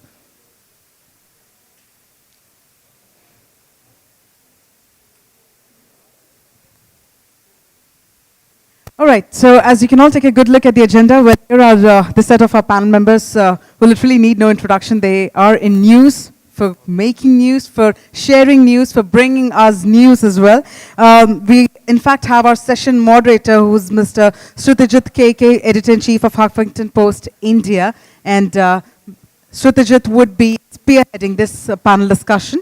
As we all are aware, whether it's Twitter, Facebook, or LinkedIn, the list of social media tools could probably run for paragraphs, and today's technology is changing so rapidly. So we're going to get a heads up on how the entire journalism is shaping in the world of digital evolution. So on that note, I'm going to invite on stage our set of panel members, if you can get heads up.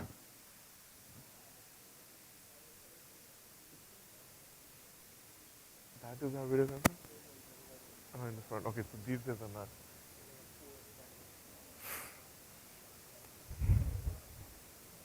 Oh, so at the center there are two cameras there. Okay. And meanwhile, please keep those tweets coming using hashtag SMW Mumbai.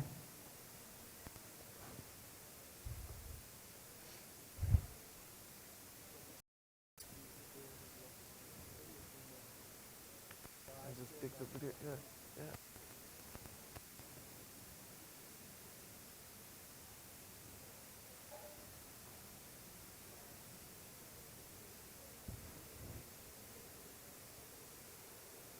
All right, so here we are. We have the presence of our top media professionals. They're going to be spearheading the panel discussion this evening.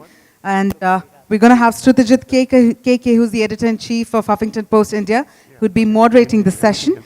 And joining Sruthijit, we also have Mr. B.V. Rao, editor. And we also have Siddharth Bhatia, who's a journalist, writer and founder editor of TheWire.in. And of course, Arnab Goswami, editor-in-chief of Times Now, will also be part of the panel discussion. And we also have the presence of Dhanya Rajendran, managing editor, thenewsminute.com. All right, so on that note, can we have a huge round of applause? Let's bring in our power-packed panel members. To start with Sruthijit KK, the editor-in-chief, once again, Huffington Post India. May I also invite Mr. B.V. Rao. May I further invite Dhanya Rajendran, managing editor of thenewsminute.com. Mr. Arnab Goswami, editor-in-chief, Times Now. Siddharth Bhatia, TheWire.in.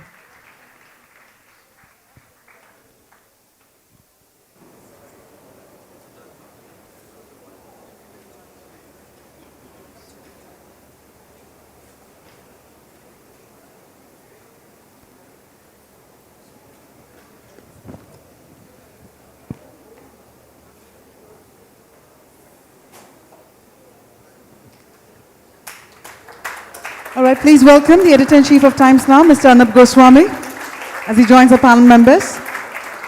And I'd also like to announce that Siddharth Bhatia will be joining our panel members in a short while. I'm going to request Sruthijit to please take it forward from here.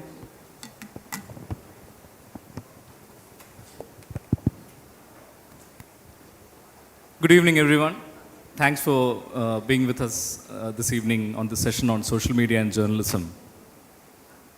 You know, social media and journalism have a love-hate relationship with each other. People on social media love to hate journalists.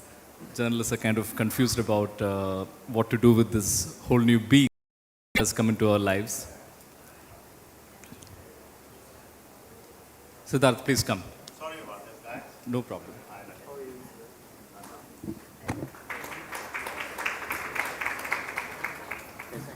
Siddharth Bhatia is the editor of The Wire.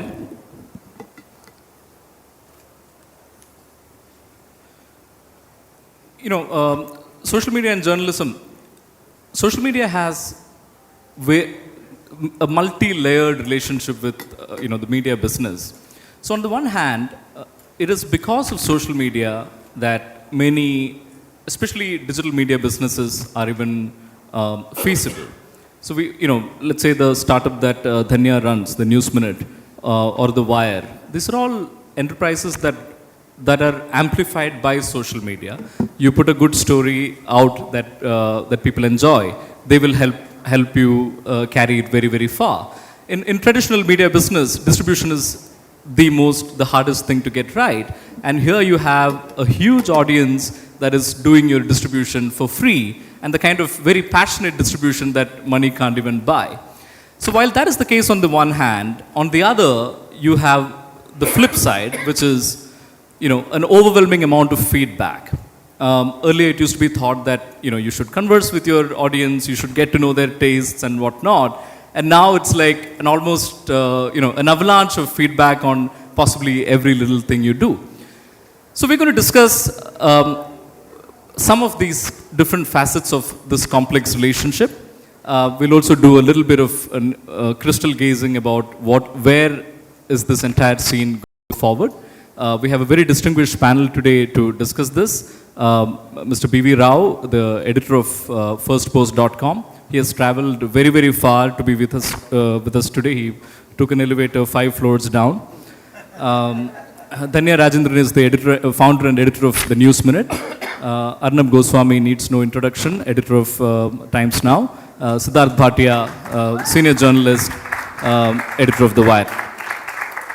Siddharth, I'll come to you first. I think we'll do first a round of remarks by all panelists about whether you think social media is shaping journalism for the better or for worse, and the reasons you think that is the case. I'll start with you, sir. So, thank you very much. I didn't expect such an audience at 5:15 on a Friday. Shrutijit, and I'm sure my colleagues will agree, this was a question that was discussed many years ago. Is television shaping journalism? Before that, are magazines shaping journalism, etc.? So what happens is platforms changed, technologies evolve. Social media is something that is completely is a kind of a totally different paradigm in the sense, as you said, for example, these people are doing our distribution. Costs are different. So it is affecting journalism. We'll probably go into whether for better or for worse. But to me, largely it's affecting journalism by putting a lot of control in the hand of the person who's using that media. So it's two ways. I'll give you an example. Just now, just before, you saw what happened yesterday. Yes. One of our stories, was kind of... But I think you can recall for... Just quickly, one of our stories about Mr. Modi going to London was blocked on Facebook. And it was totally from what we gathered and what Facebook said, it was because of an algorithm and a lot of people complaining about it as spam. It was a story. And the story picked up more. Now, this may not have happened because in the traditional media. So I think there are structural differences, stylistic, and speed is certainly one difference. But net, you think it's a positive or it's shaping journalism for the according better? to me, anything that widens ownership of something is net a positive because we are far more responsible in answering, no reflection on any other media, but we are far more responsible in answering because if you get a message and you're not quick to reply, they say, you're on the net, but you don't know the etiquette. Right. So we have to be that much faster. Right. Even with people who are trolling you, you've got to be reactive much faster. So I think on the whole, it's a good thing. Arnab, your thoughts? Rao sir?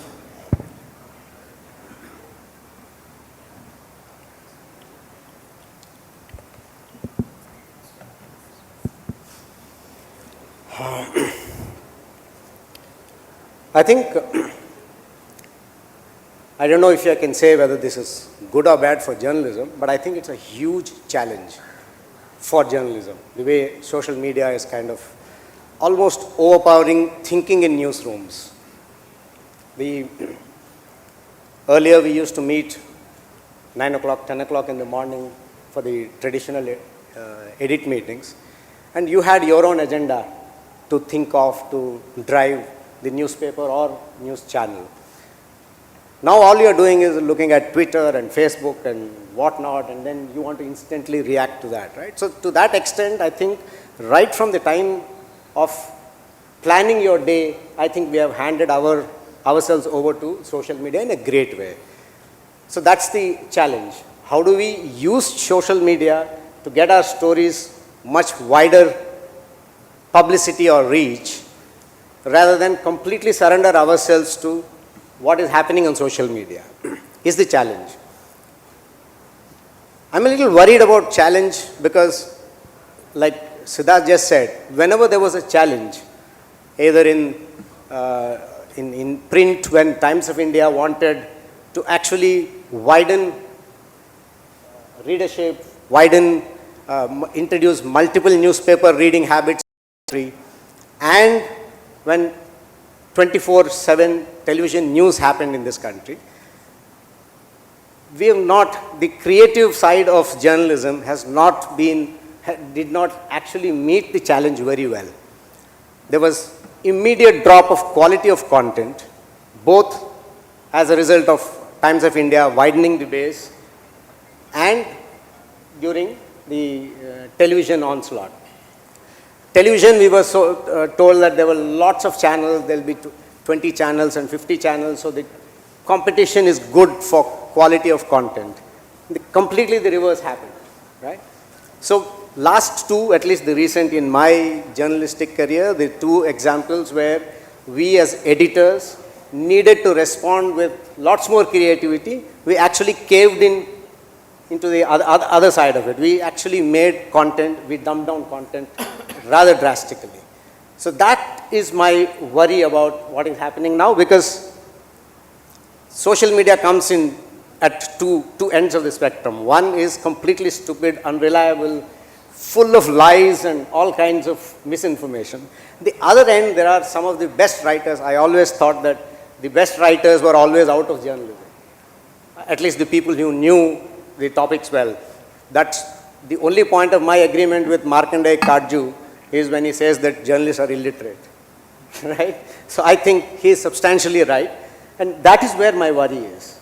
How we have handed ourselves over to social media and how social media is dictating what we think and how we react. So you're ambivalent about the net effect, or you think it's more tending towards the net? I'm worried that we are kind of not responding very creatively to it. We are submitting ourselves to whatever is happening rather than like we were just discussing off stage how Arnab doesn't care about what's happening in the social media. His channel is not reacting. I'm reacting all the time. I don't know if Wire reacts to social media all the time, but all channels, everybody is.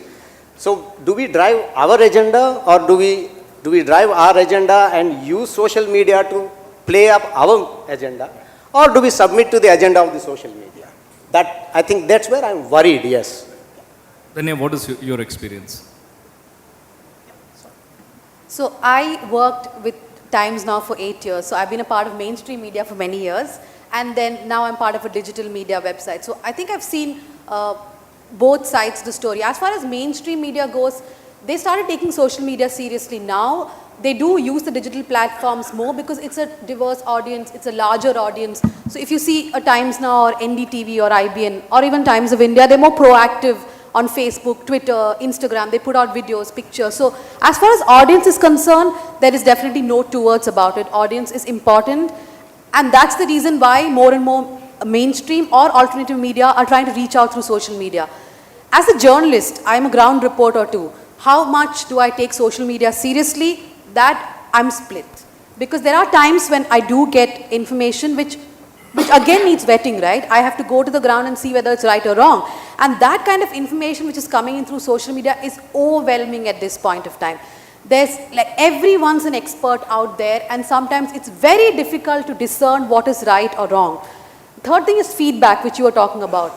I think now we have reached a point where we are thinking, should we take all this feedback seriously? It's tiring at one point of time. Like you keep on reinventing yourself because your audience says, this story is not right, you did not point out that fact, change this, change that. That kind of feedback coming in every second through social media. But for regular journalists, at one point it becomes a little tiring to keep changing. To talk about the process of news gathering and the process of conducting your business as a journalist, how has it been different when you were a TV reporter from now when you're very much on the web, very active on social media? Do you get a lot of tips, story leads and all on social media? Is it a much more organic relationship with your audience and with? When I was with Times Now the first 5 years, I have never even clicked firstpost.com. I'm not kidding you. I have not seen a website. I would read the paper every day, yes, but the digital media space was just, I thought I'm important. I'm on Times Now, I'm doing the story, everybody's watching me, end of story. But these days, yes, I know that people out there are disagreeing with the story, they have a different version. So news gathering, I don't know if it's changed because, see, we still decide what are the 4 or 5 big news events, right? But like he was saying, there are those other events which we would have otherwise ignored, which social media sort of thrusts upon us. It has democratized news and news gathering to a large extent, that I would agree. And all sides of the story are being shown, like perhaps a journalist would not have taken the other side, but today they are forced to because someone else is going to point out on social media and say, hey, look, you didn't take that guy's soundbite or that guy's quote. So it has democratized media a lot. But I think now we have to calm down a bit and figure out how this is going to help us.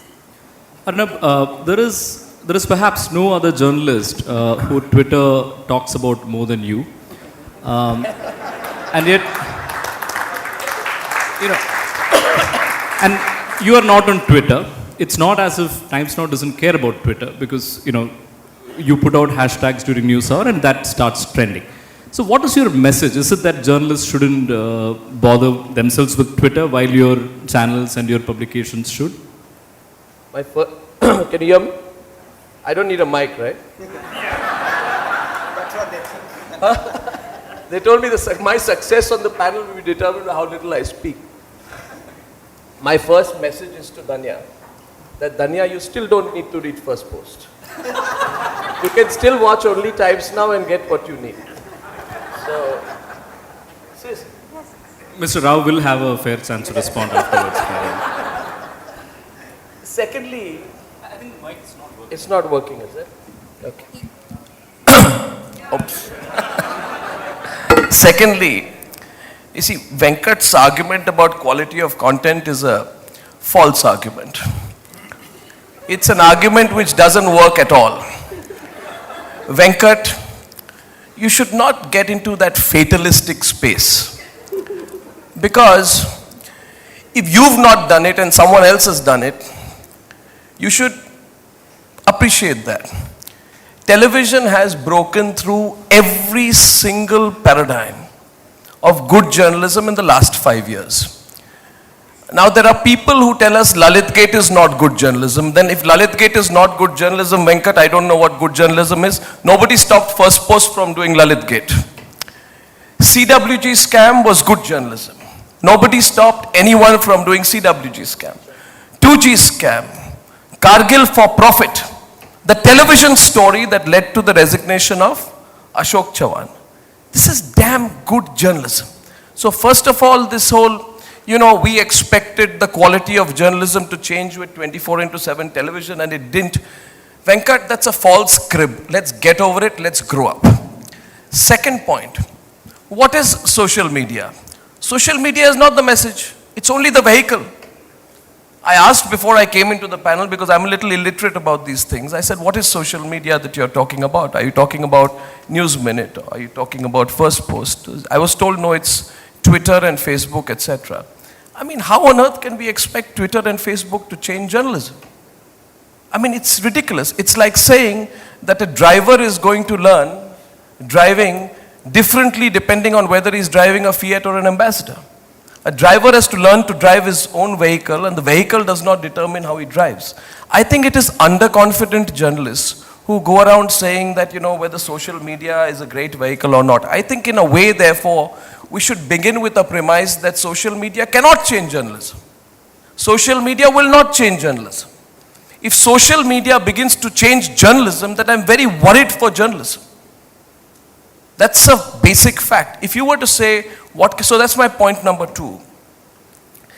The problem is, as far as the digital medium is concerned, and here's my complaint with what's happening on First Post and News Minute, everywhere else.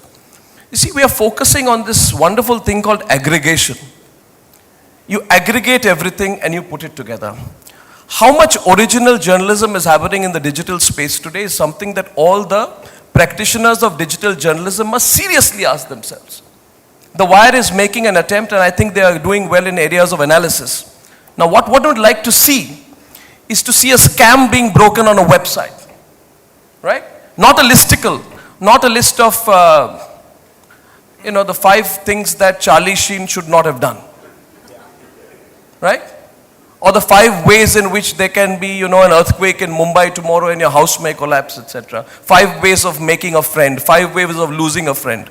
If these listicles become journalism, then I'm really concerned about the future of journalism. And where I feel that an unnecessary compromise is being done by people who are not using the vehicle of digital strongly enough, they are not using it, is by not doing quality journalism. What they are going out there and doing is, let us just put things together in what is that scoop whoop kind of fashion. Right? I'm sorry if I'm being direct about it. I don't mean to, I'm not deriding anyone. I said you might as well hear me as directly as I do on television. But that's not journalism. There is nothing stopping digital journalism from going to the next level.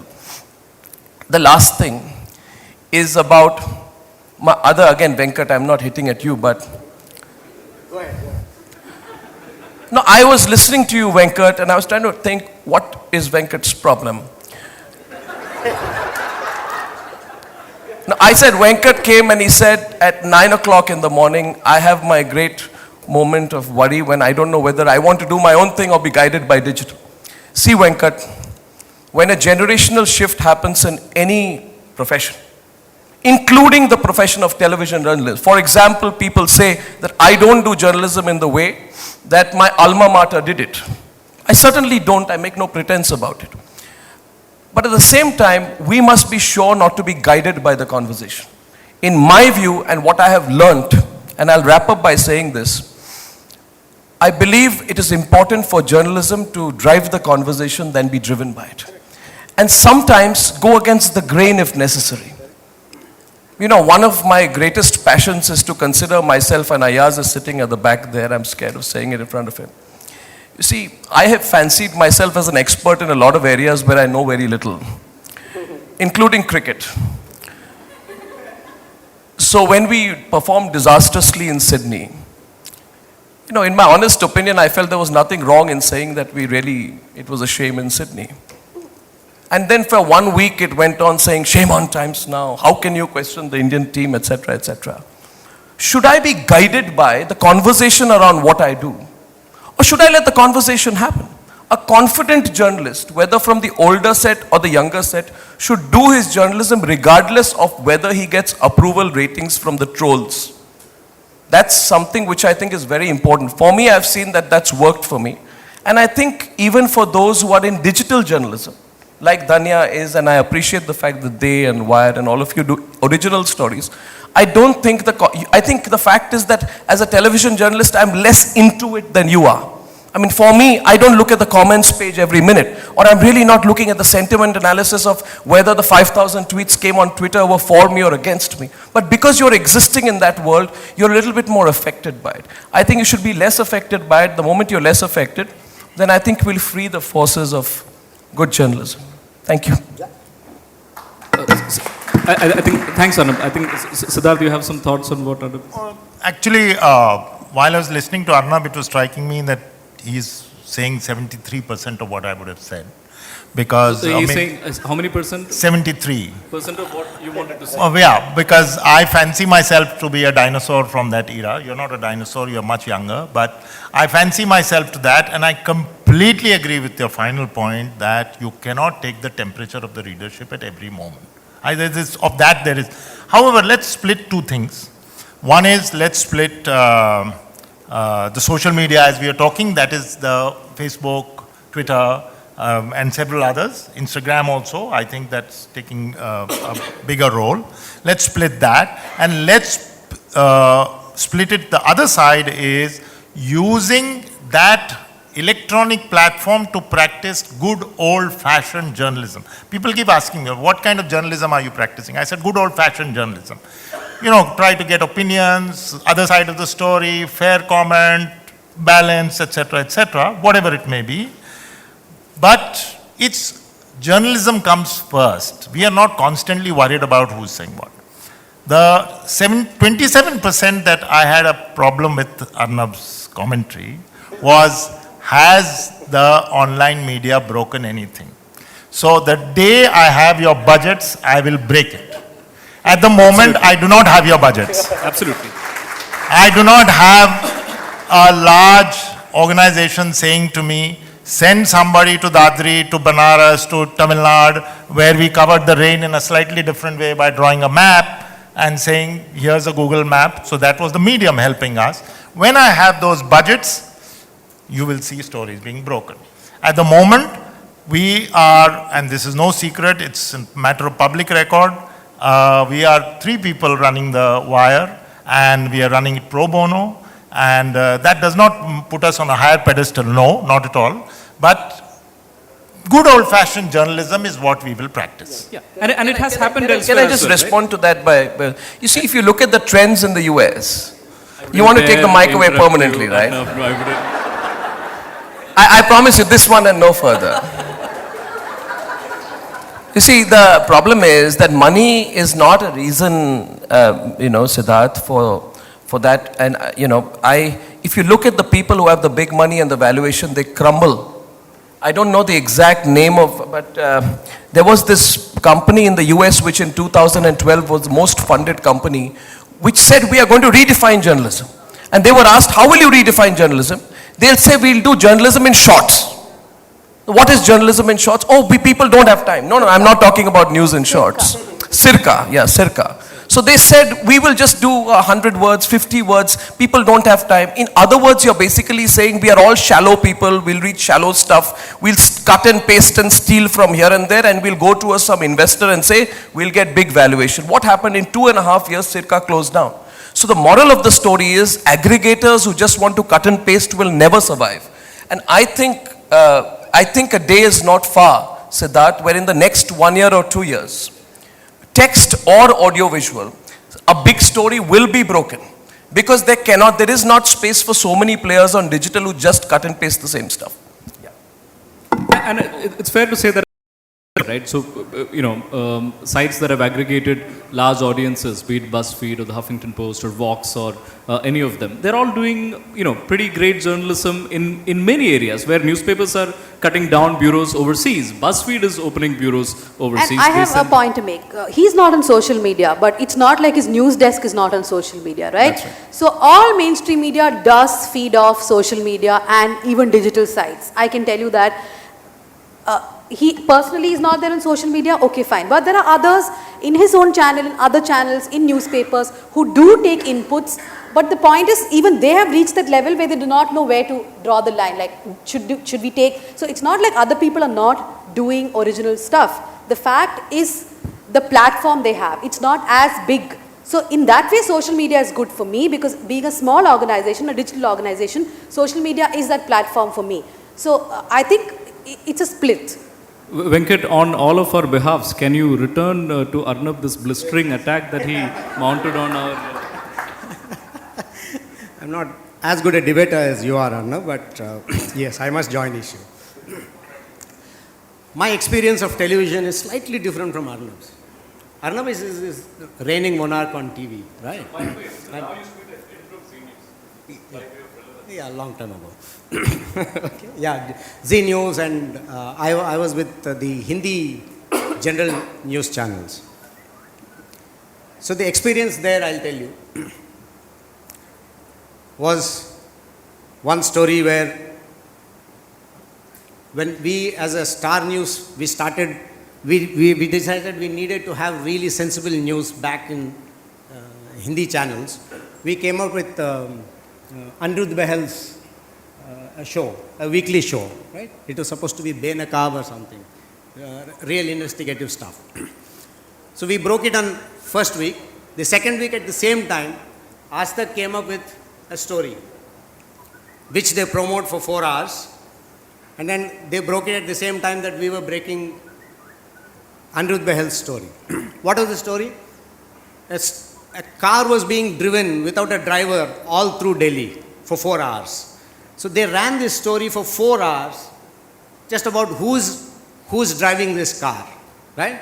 And there's some trick where somebody sits in this non-driving seat and then he's driving with his feet and hand or something like that. So it was a complete con job.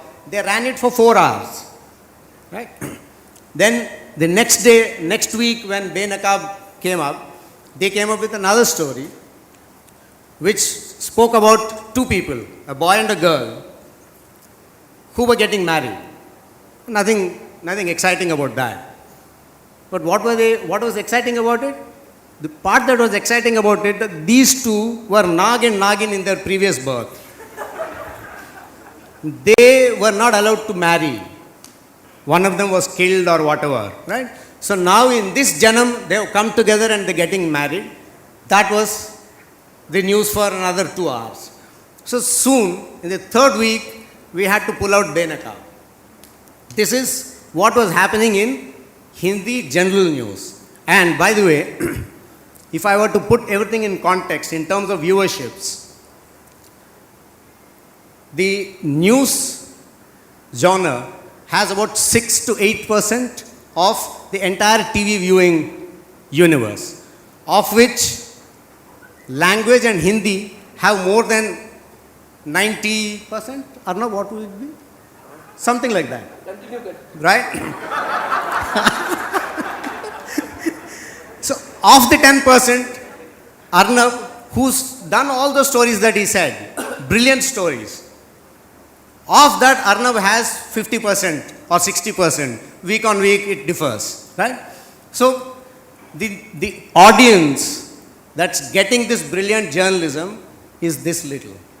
So when I speak about television having succumbed to popular taste, I am referring to the mass, the larger. This is extremely specialized, brilliant TV, I agree. But that's not what the nation is getting. The nation is getting. The nation is watching. They're watching. Right? Yeah, I'll finish. One just more. The other thing about digital that he said, yeah, I don't think I disagree with him, or maybe he didn't disagree with me. I'm saying that I'm worried that we are giving away our agenda to social media. We are letting social media being dictated.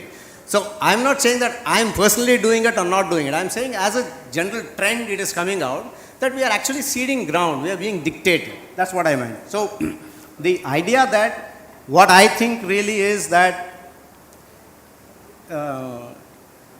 the websites like First Post or Wire, our challenge actually is, yeah, you're right, we are not doing original, hard-hitting spot story journalism.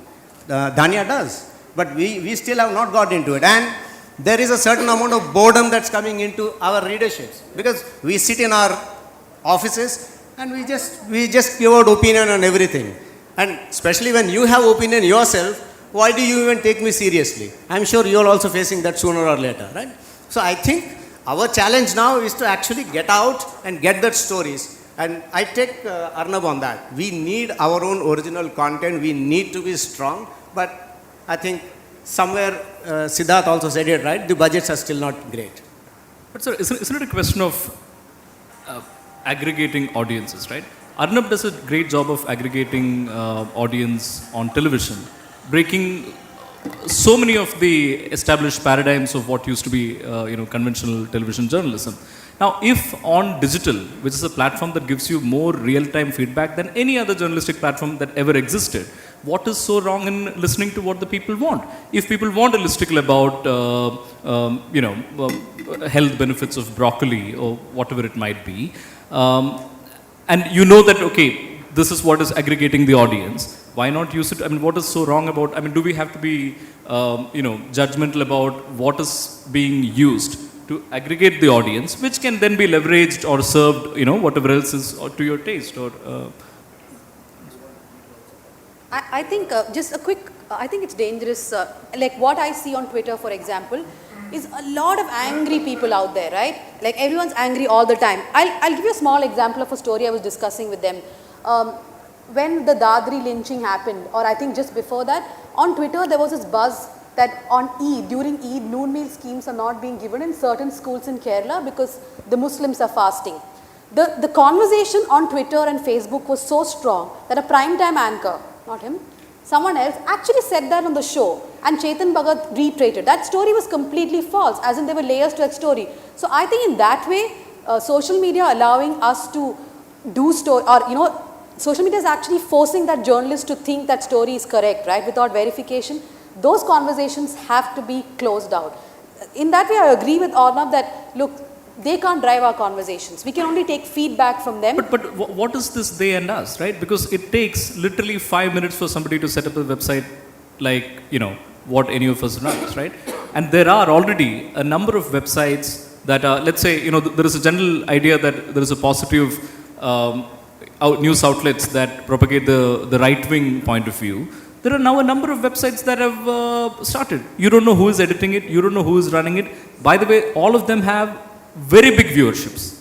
They all have great readership. So the thing that, there is a wall and on the other side are people on Twitter and on this side are journalists is fast sort of disappearing. So that's it. I think that the whole point has become a bit, to my mind, simplistic. The difference between, and I think all of us who are on the same page on that one, is filtration. That is the critical thing, the judgment that comes in.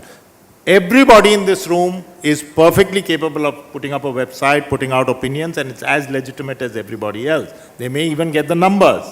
The filtration can only come when you have processes and conventions that go back. You are, at some stage, somebody is going to come you, and I'm sure all of us practice that, and say, sorry, but this fact doesn't add up. Go back. do this, even if it's an opinion, if the fact doesn't add up. So I think clearly, let us be very clear. I'm the first one to absorb what my readers are telling me, even my trolls. Some of them I have a long-standing love affair with some of them.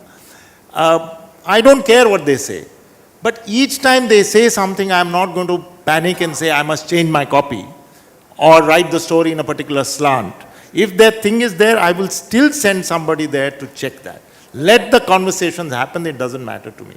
I have to use my judgment. But Siddharth, isn't there now a much more rigorous social fact-checking that is happening in each of the copies? And that is actually putting us on our toes. Right. That And is, that's great, we are on right? our toes now, Right. because it happened to me just a few days ago. I said something and he said, no, but you got the date wrong. And actually that's good. Right. So we are not infallible. Right. But I set up the website and I am putting this out, so therefore I have applied certain filtration standards, which will then carry the news from the person who's got it, from me, and maybe another filter, and then to the audience. Arnab, let me ask you this. What is the secret handle which you use to lurk on Twitter and read what's going on?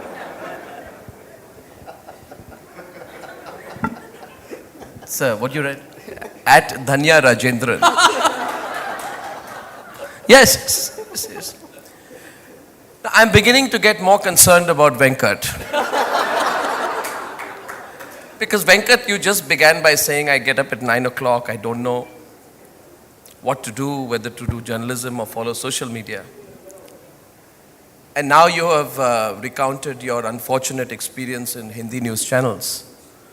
I completely sympathize with you. After all, how do you do a story on a channel which has a show called Sansani, where the main anchor looks more dangerous than any of the criminals he's talking about?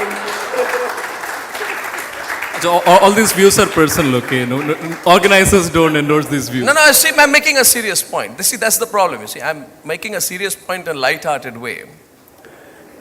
The problem is you're only looking at a light-hearted way. You're looking at the form, not the content, which is what I always say on Newsar as well. So, Venkat, the problem is you can't do a story on a channel which has zero credibility. You see, I'm not naming any channel. Venkat, I'm not referring to the channel you were editing. I'm not saying it's not either. What I'm basically saying is, you suddenly wake up one day and say, hey, this is so bad. I want to Sansani. The world is not ending tomorrow. No Saap Siri, no astrology. We, a bunch of 5 good people in this bad channel, will do good journalism between 7:30 and 8 p.m. on a Tuesday evening. And then you turn around the next week and you say, but nobody watched me. The world is bad. Oh, let me go back to doing the bad stuff again. That's exactly what happened.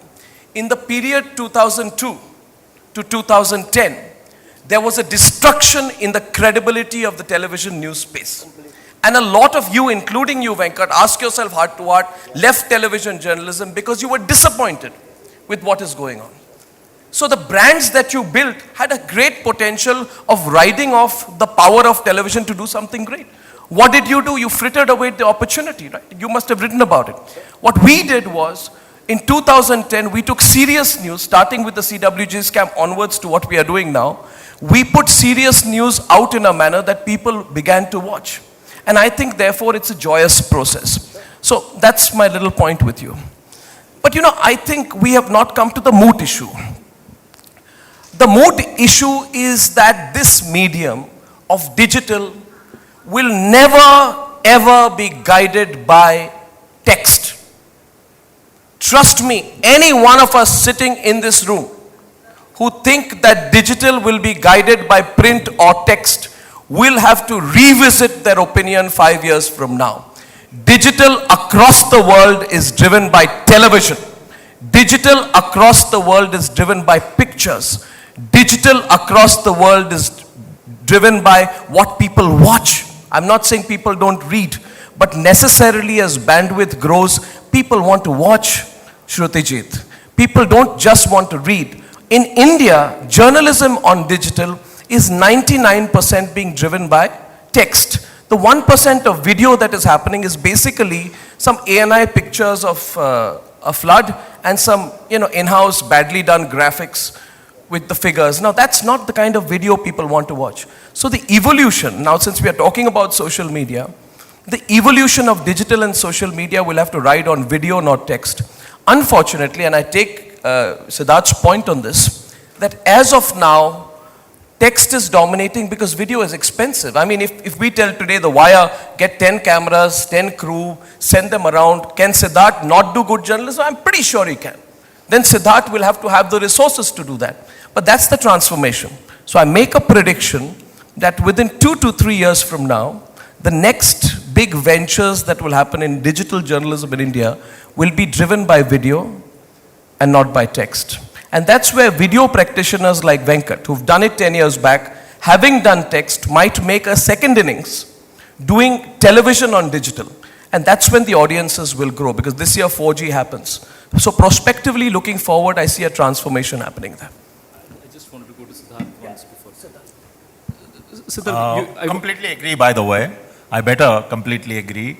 But, but he's right. We have, the 4G is going to change the game.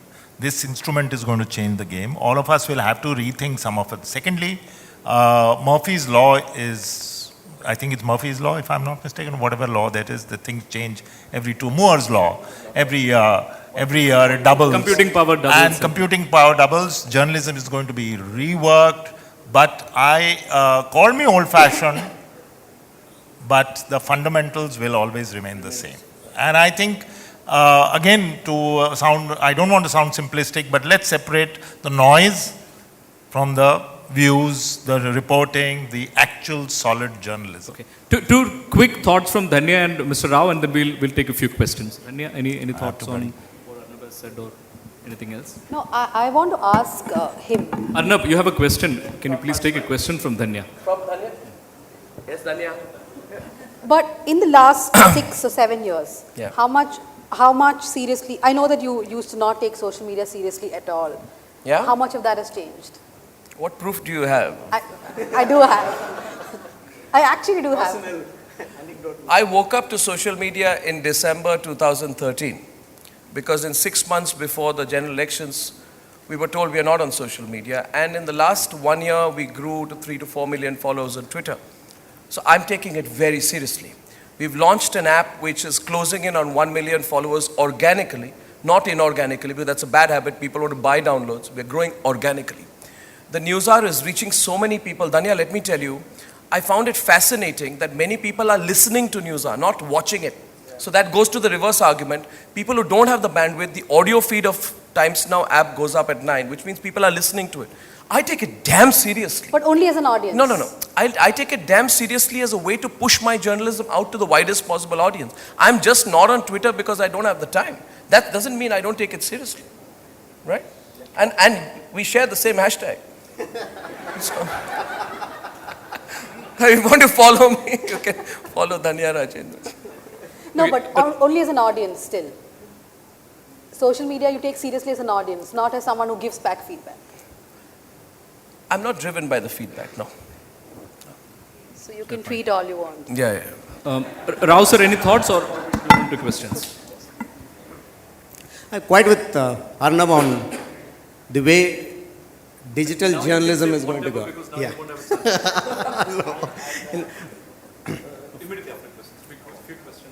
Fortunately, we are in agreement now. This is one of the problems that I find with First Post or any of us, any of the products that are there right now, is we are just websites. We fancy ourselves as digital journalists. We are not digital journalists, nor are we giving digital products. Digital will have to be video in a very big way. But the good thing for us is that digital video is not going to be NDTV dominated or Times Now dominated. It's not downloads that are going to really be the video. The video story is going to be completely different. I can't now say what exactly it is, still grappling with it. You will see that, yeah, that's the next big leap that we want to take is in video. So let's hope so. Great. We can take some quick 5 questions. Are there mics on the side, Rohit? Do you need any of us, the rest of us here, or is it just Arnab? Okay, okay, you have the mic. You want to ask a question?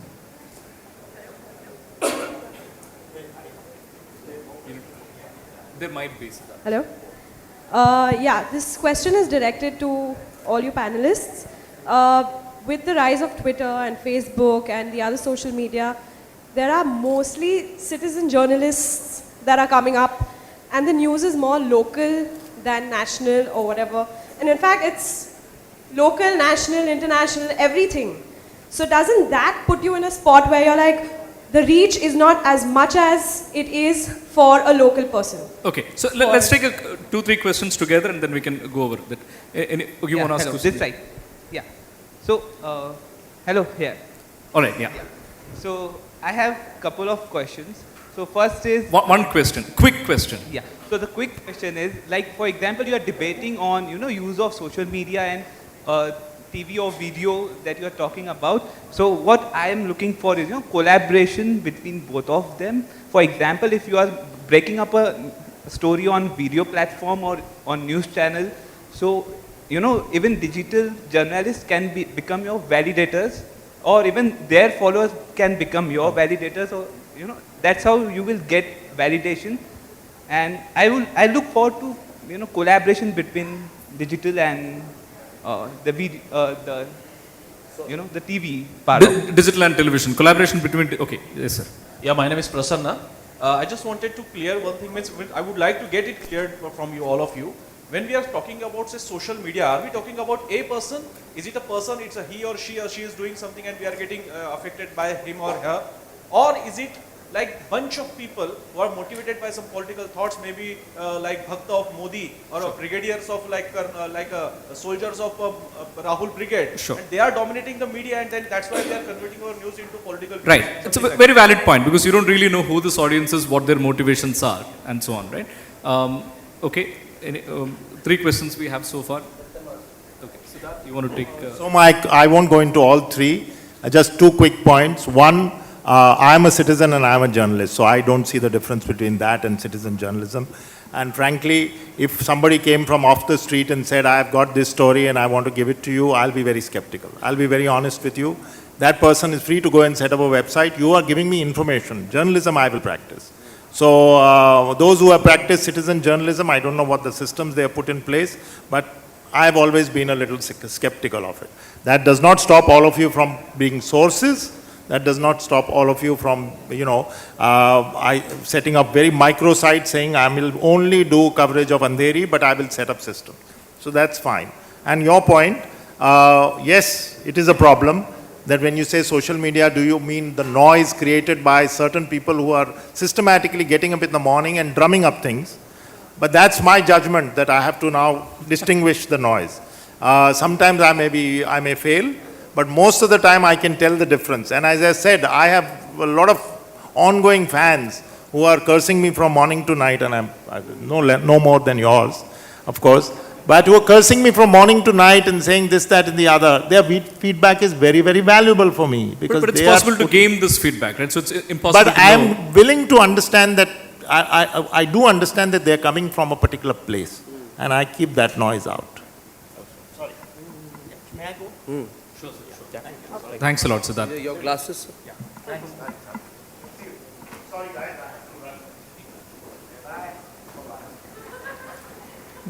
Okay, one question there. Yes. Can we get a mic across to her, please?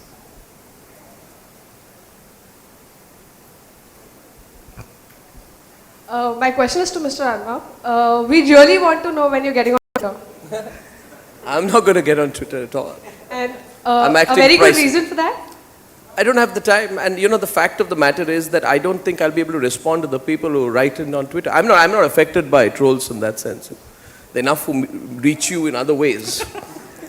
So it's just the fact that I think it's going to be terribly rude if people write to me, what do you call it, DMs. But there are fans too, so. Yeah, there are lots of people, but if I can't respond, then it's one-way traffic, and I think that's very rude. So we have a Twitter handle on which I evangelize my program and stuff, but I don't have the time for it. I don't have the mind space for it. Now, I'm not worried about being distracted. Okay. Lots of politicians also behave like trolls. So that's, so it's not the trolling. Maybe you can troll them back. So. I troll them on News Hour. Okay, one last question. Let's take a last question and wind up the session. Hello. Hi. Here. Right. Here. Yeah. My question is for Arnav again. You said you are not there on Twitter, and you said, but you still value the feedback. So my question is, how do you gather these feedback if you are not there on Twitter? Are you doing any active social media listening or something? No, we have a digital team which follows, does sentiment analysis. They have data analytics to look at the kind of feedback that they are getting, and they give us reports on how we are doing on Twitter. So we get a sense of not just what people are saying, but how much feedback what subject gets, what kind of subjects get discussed. So yesterday, for example, I was told that if I discuss Sanskari 007, I'll get a bigger feedback than anything else. Now, there's a toss-up whether you discuss, are you going to discuss Sanskari 007 because of the feedback, but inevitably Peter Mukherjee got arrested, took over. So we're always going to be guided by the news, No, I mean, your digital team might be doing Yeah, they do it. Listening for your program and the channel, but there are certain amount of people who are particularly willing to give you feedback. Yeah, I know. As a journalist. Do you think he needs feedback? Are you taking that, and how are you taking that?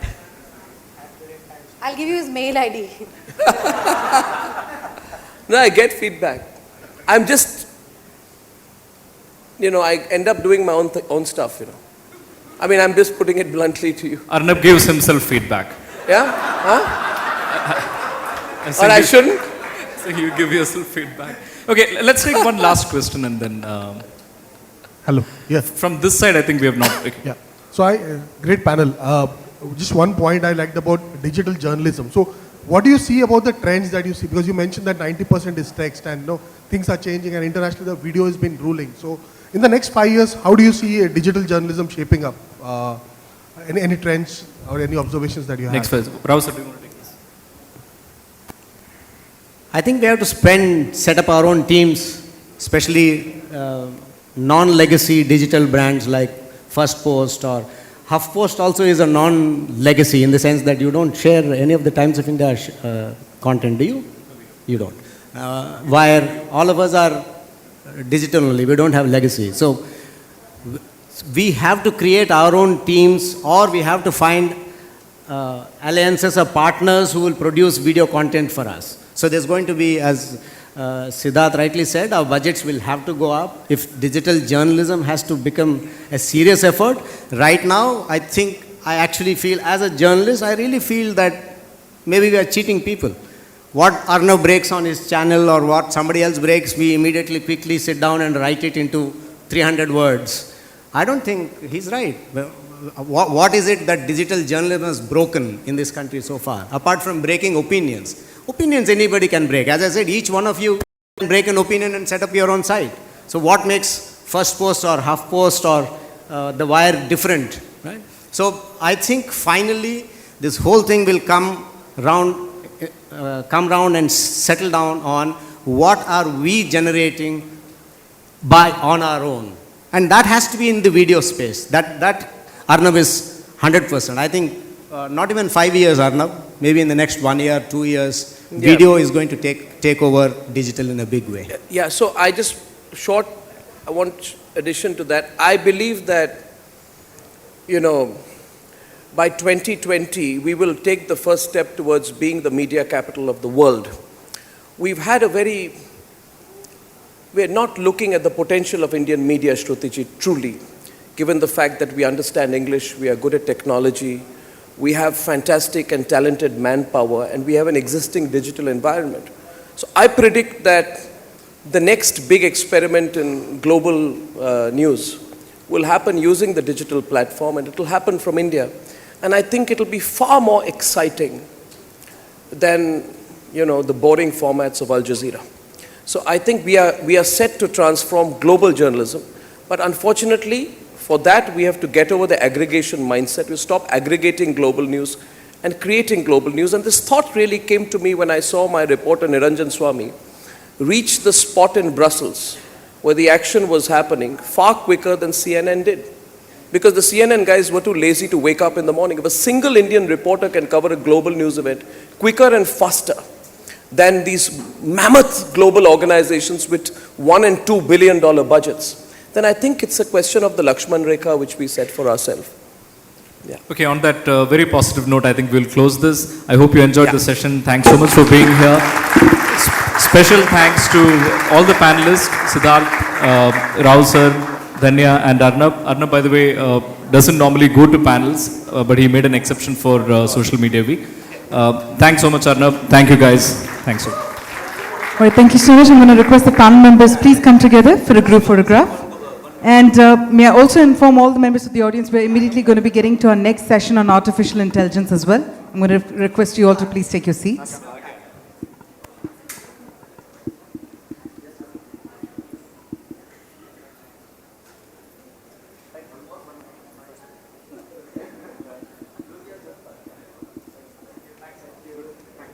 All right, thank you so much. Well, we've all been hearing from all of our panel members and Arnab as well over here, and now Arnab will be on USA next.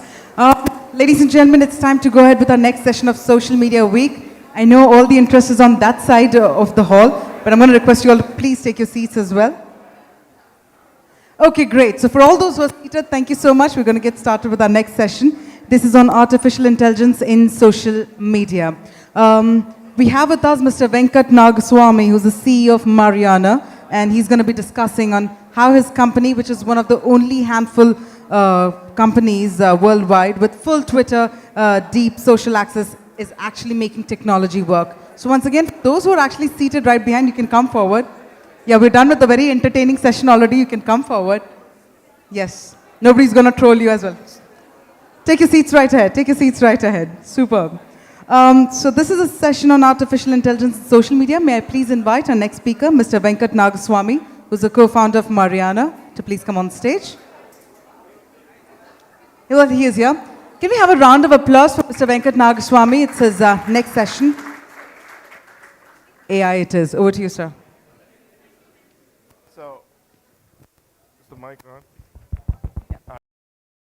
So I'm going to find it difficult to follow that panel, but let me try to be as entertaining as possible. So first, when I moved to the US some 20 odd years ago, my advisor first told me, hey, if you're from the East, you start with an apology. If you're from the West, you start with a joke. So I am from India, so let me start off with an apology. This session was supposed to be done with Richard Louis, who's a journalist on MSNBC, but he couldn't make it for the session. He asked me to read this out to the audience. He basically says, Navita, Rohit, and SMW Mumbai, I was called away to France to report on the terrorist attacks last week. As a result, I had to cancel 4 events in 3 countries, SMW Mumbai being one of them. I'm so sorry to miss it, as last time I was at the conference, I found it super well organized and informative, not to mention a great lot of people. So apologies on his behalf. And secondly, apologies on my behalf. If anyone expected an Indian Elvis because of the sideburns, I apologize for it. I had to shave it off when I was looking for money for our startup. So with that said, I'm going to start talking about what we do, and more importantly, talk about artificial intelligence and social media. This is a topic close to my heart.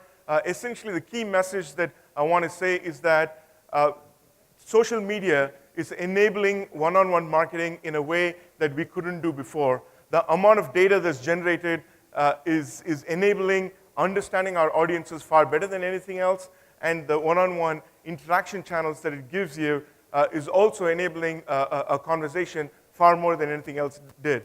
So to go back to a point that Uma made earlier, hey, the kind of things that we want to enable is a conversation with the customer. It says, hey, understand who I am and talk to me.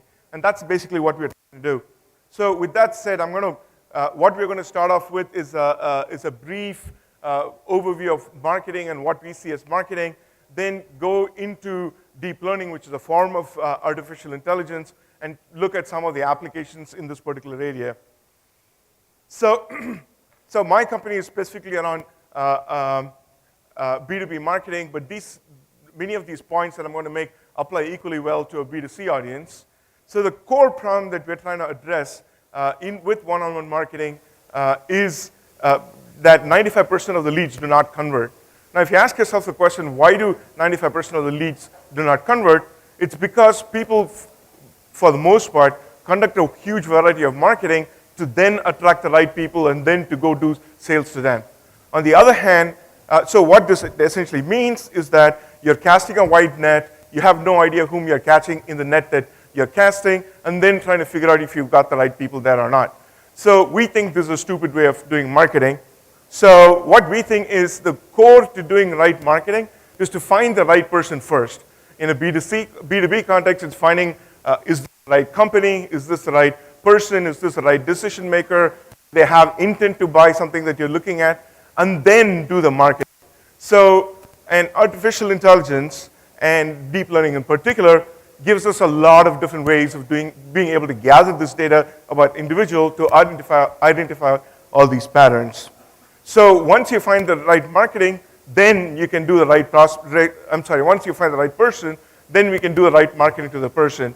And again, in this case, in terms of doing the right marketing, understanding our prospects and understanding what they say and what they want is going to guide us in terms of being able to market to one-on-one, market to each individual. So, and now let's further define what right marketing is. It's essentially finding the right content. Now, 70% of brands do not personalize messages. However, all marketers know that the response to personalized messages are far greater. So again, knowing what the person is, knowing what their motivations are, is going to help us understand what these people are, or what we as consumers want to see. And secondly, the right channel. Now again, all of us marketers know that doing omni-channel marketing is the right way to go, but a lot of us do not do that. And by omni-channel marketing, I know it's a buzzword, but by omni-channel marketing, what we mean is basically doing marketing across various channels in an integrated fashion so that the messages are reinforced. And again, this is something that is possible, but we cannot do it because we do not understand who the audiences are. Finally, the right time. Now, earlier that I had mentioned that 70% of brands do not personalize, but 70% of marketers do believe in right time personalization. So by right time, we mean both real-time responses to what's happening in various channels, and right time also means the right intent, or finding the person, finding the message at the right intent for the person. So again, knowing a person in a greater detail allows us to get the right message at the right time to the right person. So to summarize, what we're trying to say is that right marketing is being able to find the right person, use the right channel to say the right message at the right time.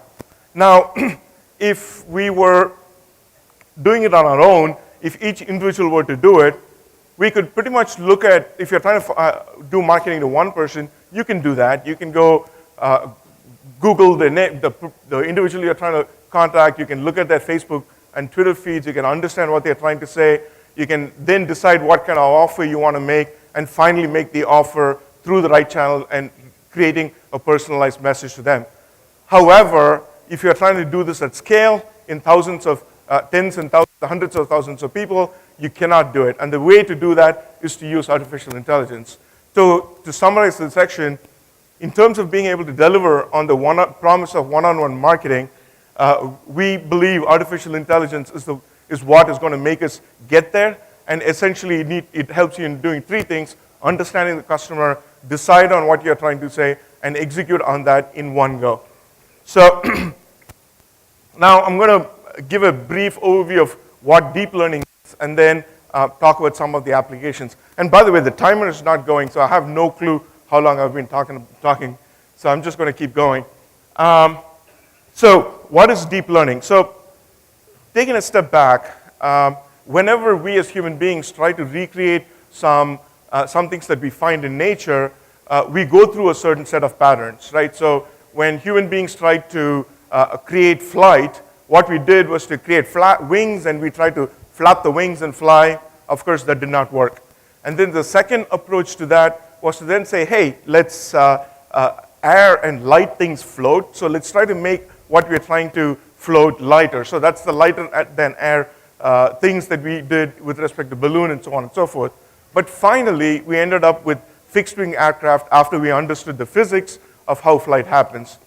Similarly, there are three trends or things that are happening with respect to artificial intelligence that have been happening over a long time.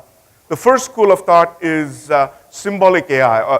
Essentially what it does is it codes all human knowledge into mathematical logic and tries to make inferences from that. And when I was back in college, back in the late 80s, this was what was current in terms of AI, symbolic AI. The second school of thought is to say, hey, let's not worry about a mathematical idealization of how we think think. Let's just try to get the final results in terms of what humans do. And that's basically what's been happening over the past 20 years in terms of machine learning and statistical learning and so on and so forth. The final approach is biomimicry. Let's try to do what human brain does, or what we think the human brain does, and try to encode artificial intelligence in that way. And deep learning is a way to do that. It's this form of biomimicry that's, it's this form which is inspired by what happens in the human brain. So to set the stage, the basic inspiration for deep learning is the neuron. And the neuron, so on what you see on the left-hand side are the dendrites, and the main cell is in the middle, and then you have the axons on the right-hand side. What essentially happens is the signals, and the signals could be from sensory organs like eyes, ears, and so on and so forth, feed into the dendrites in the left-hand side, and when a lot of things interact, then the neuron decides to say, okay, I'm going to flip a switch, and it passes the response to the axons, which then feed into potentially other neurons. So this was the basic inspiration for creating artificial neural networks, which is what you see on the left-hand side. What it essentially does is it takes a lot of different inputs, it weighs them in certain patterns, and then decides to say, okay, I'm going to switch myself on or off. And this was first implemented in 1957 by Rosenblatt in a system called perceptron, and which is what you see on the right-hand side of the picture. So all the wires that you see on the left-hand side of the right-hand side pictures are essentially photoreceptors. It's basically what we would today call as pixels. And then the right-hand side of this picture are various potentiometers, essentially radio knobs, which are automatically rotated. And what they did was to train the system. They would flash a triangle, and then they would weigh these different potentiometers to then say, okay, what's the output? So they essentially trained this machine to have various responses in terms of shapes, in terms of letters, and so on and so forth. The key point to note is that this was the first time in 1957 that a machine created by human beings learned to do something as opposed to being programmed to do something. Now, for various reasons, and at that point they said, hey, this is going to become super huge, and we're going to solve translation problems and have airplanes fly itself and so on and so forth. None of those things happened for various reasons. But that trend has continued today to what we call as deep learning today. Essentially, deep learning is same as what we had talked about earlier, but instead of having simply one layer of these neurons, you have multiple layers of these neurons. Again, this is inspired by what happens in human brains. We think that human brains have 10 layers of these types of neurons to interpret what we see in terms of eyesight. So deep learning then is just another learning technique where various neurons are layered in a very deep fashion. So with that said, I'm just going to quickly highlight a bunch of successes that we've seen, and then get into some examples. So these are some of the examples and successes that we've seen in the past 3 years. So the key point to note here is that all these advances that we have seen in terms of deep learning have happened very, very new. It's been happening only over the past 3 years. And first one is photo tagging. This is the case that a lot of people have seen, and we'll talk about it, sentiment analysis, and so on and so forth. And for me, the key thing is Google Smart Replies, and that's it's embedded in the Google Android app in terms of inbox, and it reads your email and automatically suggests response that you want to make. It's basically based on deep learning, and it came out about a week or two ago, and you should be seeing on your phones right now, in fact. So with that said, I'm going to switch over to some applications of deep learning and artificial intelligence within the scope of marketing. So as I was saying earlier, deep learning we think can enable one-on-one marketing. And in terms of enabling one-on-one marketing, it helps us understand the customer, decide on how to, what to do, and finally act. So we'll see pieces on what, examples on about what we can do with each of these things. So, so this is a website called howold.net, and I'm sure many of you have seen it. This was introduced by Bing about a year or so ago. You can go upload your picture or take a picture and tells you how old you are. Now the key thing to note on the left-hand side is that it not only can recognize how old you are, but recognizes various brand imagery. So what you see on the left-hand side is this person being identified as 14, but it also recognizes that the bottle that it sees, it's basically the curved bottle, and the bottle is 100 years old, and that's basically what it's recognizing now. So the point is, the technology has become advanced enough that it can recognize faces. Another version of howold.net, or another version of what Bing is doing, can recognize people's facial expressions in terms of being able to understand whether they're happy, sad, or whatever the case may be. And similarly, I'm going to show you a quick demo of this company called Clarify, which is again built on deep learning. So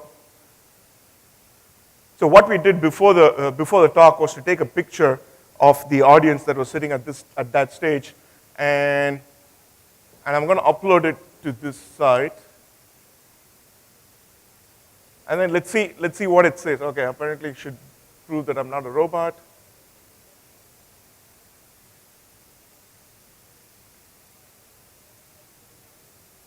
Okay.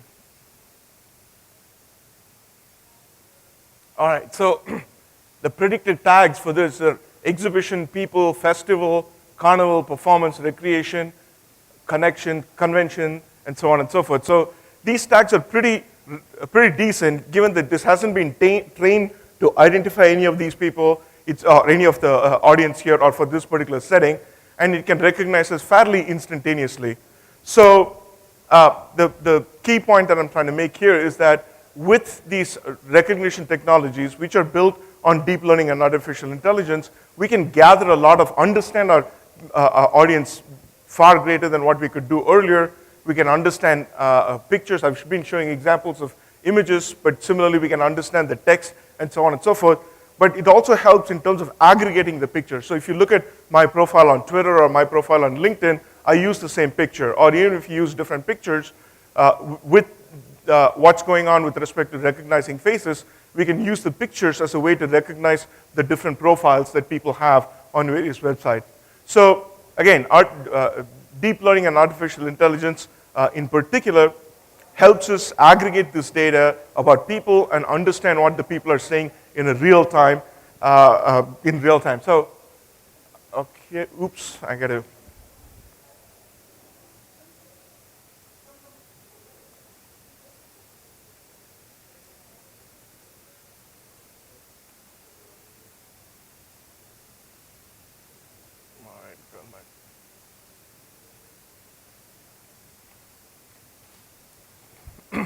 So one last thing with respect to recognizing faces. So there was a competition called ImageNet. Essentially what used to happen is there is 1.5 million pictures that were released with 1,000 different categories, and the task was for the program to recognize these categories. What you see on the right-hand side are the error rates that has been tracked over the past N number of years. So back in 2010 and 2011, the error rates for this particular challenge was around 25%. And then in 2012, the best one was introduced by a team from Google. It was based on deep learning and CNN, or convolution networks, and it dropped the error rates by half. And the advances have been going on even since then, far more than that. So at this stage, the ability to look at a picture and recognize what's there in the picture far exceeds the capability of human beings. Not all of us know about various breeds of dogs and horses and so on, and whereas this software can understand that. So a key point is that the ability of software to understand images has far exceeded human knowledge. So the second leg of the 3 legs of execution that I was talking about is decide. How do you decide on what to act? So this is an example of what people did out in the US. So the people knew that you order more cruises if the weather is pretty bad outside. So this particular advertiser, what they did was to connect to weather.com, got the information in terms of how the weather was at this particular, at any given place, and based on the queries or based on Google queries that were happening at that time, they bid higher for the cities and places where the weather was messed up. So this resulted in a 4x increase in terms of the click-through rates and in terms of their success rate. Again, this is a place where the data was gathered at a massive scale and a response was decided within seconds, or a decision was taken in seconds and executed through a Google AdWords. And finally, how do you execute? So in terms of execution, when it comes to marketing, we're talking about images and text. So the question is, hey, we understand enough about people, we've decided what to do, can we then take the next step to actually automatically create these various forms of marketing? So I want to show examples of two things. One is generating images, and second one is text. So what you see over here is basically the same program that I had showed earlier, which recognized images, except they reversed it. So earlier, you feed it pictures and it gave words. In this case, they reversed this and said, okay, I'll give you words and give me back the pictures. So when you did that, you can interpret this as what a computer thinks as being various things. So if you look at starfish, you can clearly see images of portions of things that it thinks as starfish. So the point I'm making is that once we decide what to do, we can use these techniques to automatically generate images which show or which kind of reflect what we're trying to do. And finally, in terms of generating text, so this is a site called Clickotron, and what they did here was they trained the network, neural network, deep learning network on click-worthy or clickbait articles on Reddit and various social media platforms, right? And they aggregated it, and then they say, okay, now generate various article titles. So everything that you see over here was generated by a machine. So a thing that says, Hillary Clinton defends religious freedom and security, these are things that are automatically generated without any human input. So these make, at least right now, it makes reasonable sense, even though the article underlying that doesn't make sense. So what we can do with, again, pushing this thought further in terms of being able to create tweets that targets one individual can automatically be done in real time, at scale, in a massive scale. So before taking questions, I want to leave you with the key thoughts that I want to make, which is that we marketers have been talking about one-on-one marketing for a long time, but we are today living in this momentous time where AI has become good enough that we can actually deliver on this by leveraging social media and artificial intelligence. With that, I'm going to stop and invite any questions that you might have. So for the questions, by the way, I'm going to invite my co-founder, Abhishek, to answer any actually hard questions that I'm not going to be able to answer. All right. Please. I got a question. Oh, sorry. Yeah. I think we've started the conversation as well as ended the conversation with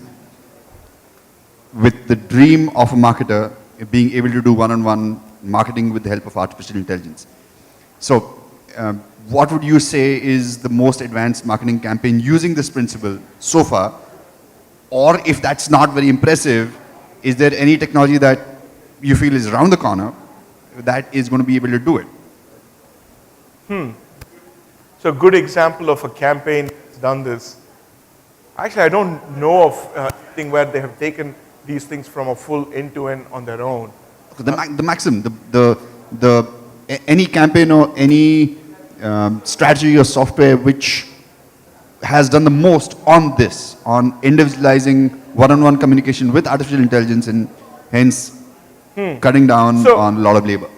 So the examples that I'm pointing out more to point out that these tools exist, and to my knowledge, there isn't, the end-to-end campaign, I haven't seen one, but there are some examples of this that we can talk about. So for instance, the famous Oreo commercial in the during Super Bowl a couple of years ago in the US, where the power went off in the stadium and they were able to come up with a commercial. Now that happened, it was both aggregating information with artificial intelligence and by human beings as well. Of course, the video and the ad that was created was created by human beings, but in terms of being able to aggregate the data and see what people are concerned about, what's done at a massive scale on Twitter with these handles. So that's the closest one that I can think of that ties up these things together.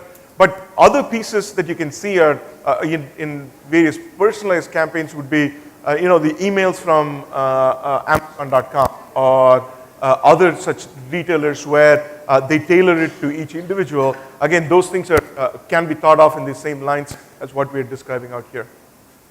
Okay. So no question? Yeah, so is it, do you think there is going to be a scalable kind of software or strategy that will be available to a large number of marketers, a significant number of marketers, or do you think this is going to be like super expensive and only the Amazons and the Facebooks of the world will be able to use it? Yeah, so number one, we are creating software ourselves, so you can buy it from us. Secondly, though we are focused on B2B, a whole bunch of companies are using AI. So for instance, all the companies who are doing social media monitoring are moving towards AI. So Sprinkler, Spreadfast, Unmetric, all those guys are moving towards AI. There are other companies like Persado who are focused on creating the text for the email or the tweet and throwing out various forms. So there are many companies who are coming up with various pieces where artificial intelligence and deep learning specifically underlie their solution. So these things are coming out as we speak, and in 3 years' time, it's going to be something that everybody's going to be using. Thank you. I had a question. When you spoke about AI on social media, you specified the use of pictures. The same can it do for text? Because as a marketer, I'm also concerned about the ORM factor of the brands. So what nowadays an automation reply does is that just it reads specific keywords and replies to it. But rather than reading the specific keywords, can it read the whole thing and decide a reply according to that? Yep. So you want to take that? Yeah. Yeah, so that's actually exactly what we are trying to do. Where because of the latest deep learning advances, you don't have to stick to keywords, or you don't have to stick to even the semantics of a phrase. You can now understand a full paragraph at a time. And once you have that understanding, then you can decide the action to take based on that. And you are not restricted by keywords anymore. And that's the direction we see most monitoring and composing tools to move into.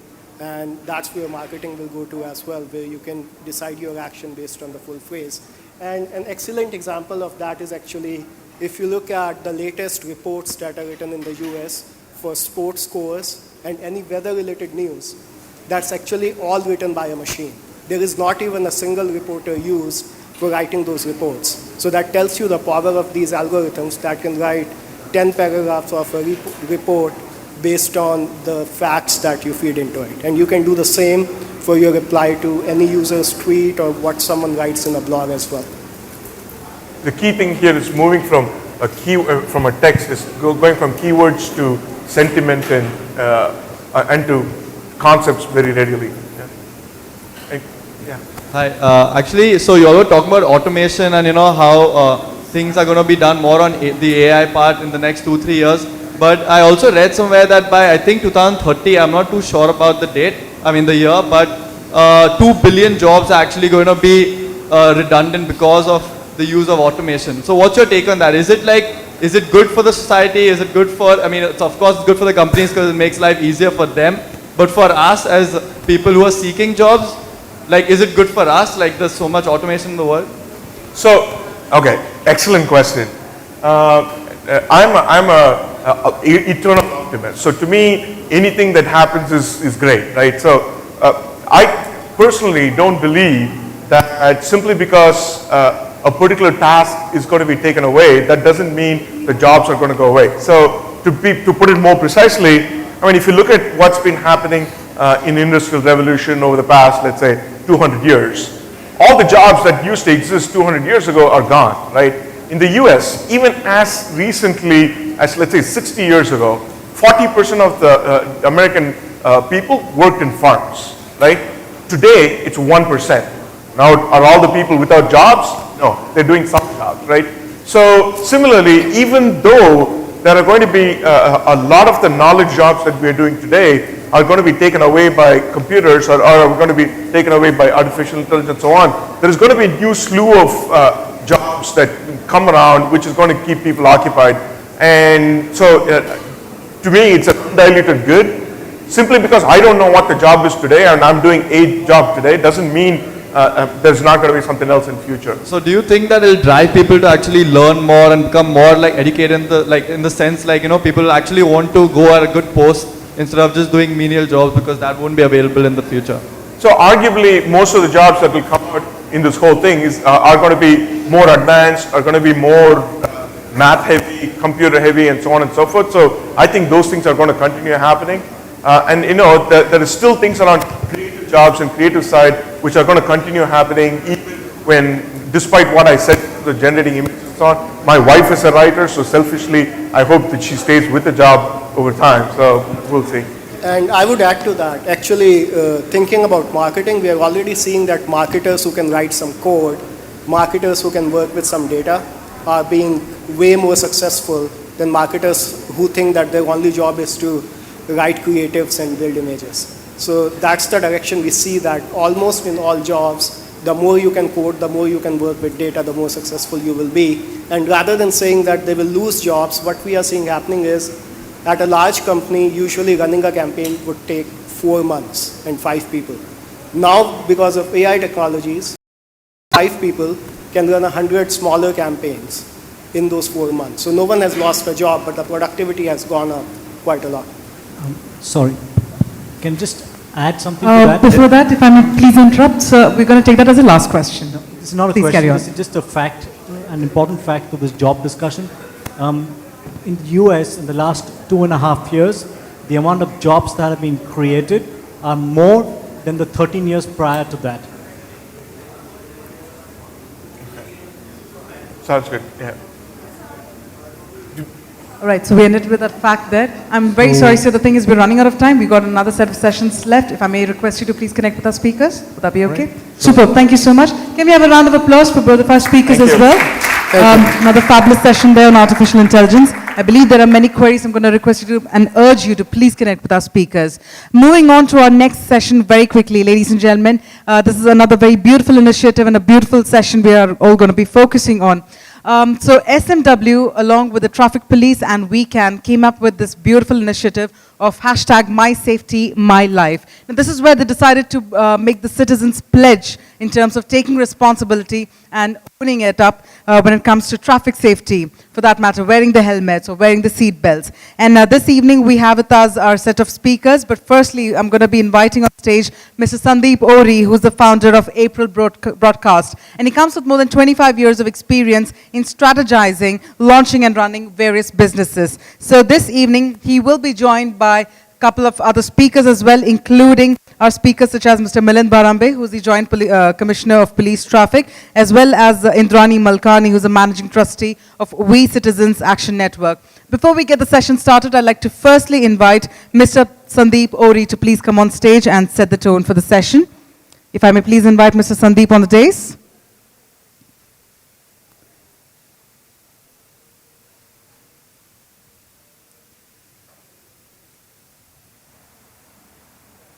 All right, we're going to put a quick word to our organizers to Sandeep on the stage so that he can set the tone for the session, post which we'll be having a discussion on this particular topic, which is the social Sanchar campaign, hashtag My Safety, My Life.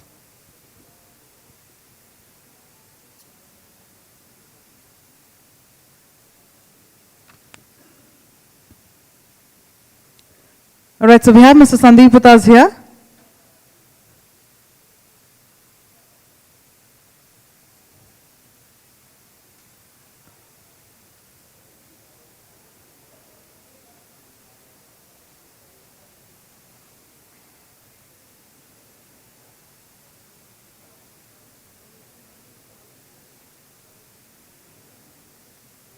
So we're going to have the rest of the speakers as well together. Yep, all right.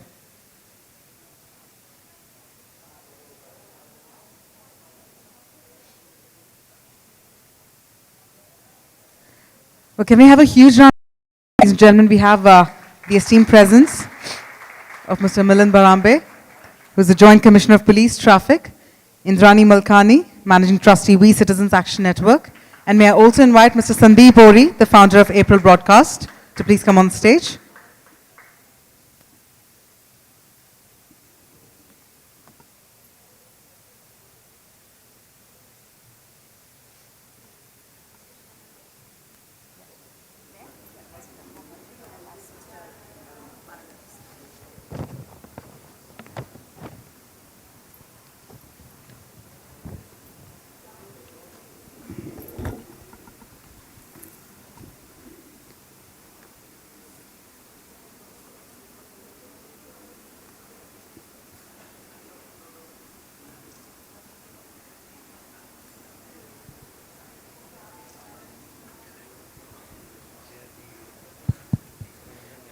All right, I now request, ma'am, Ms. Indrani, if you may please take it over from here, ma'am. Would that be okay? Yes, is the mic on? The mic is working, ma'am. Okay.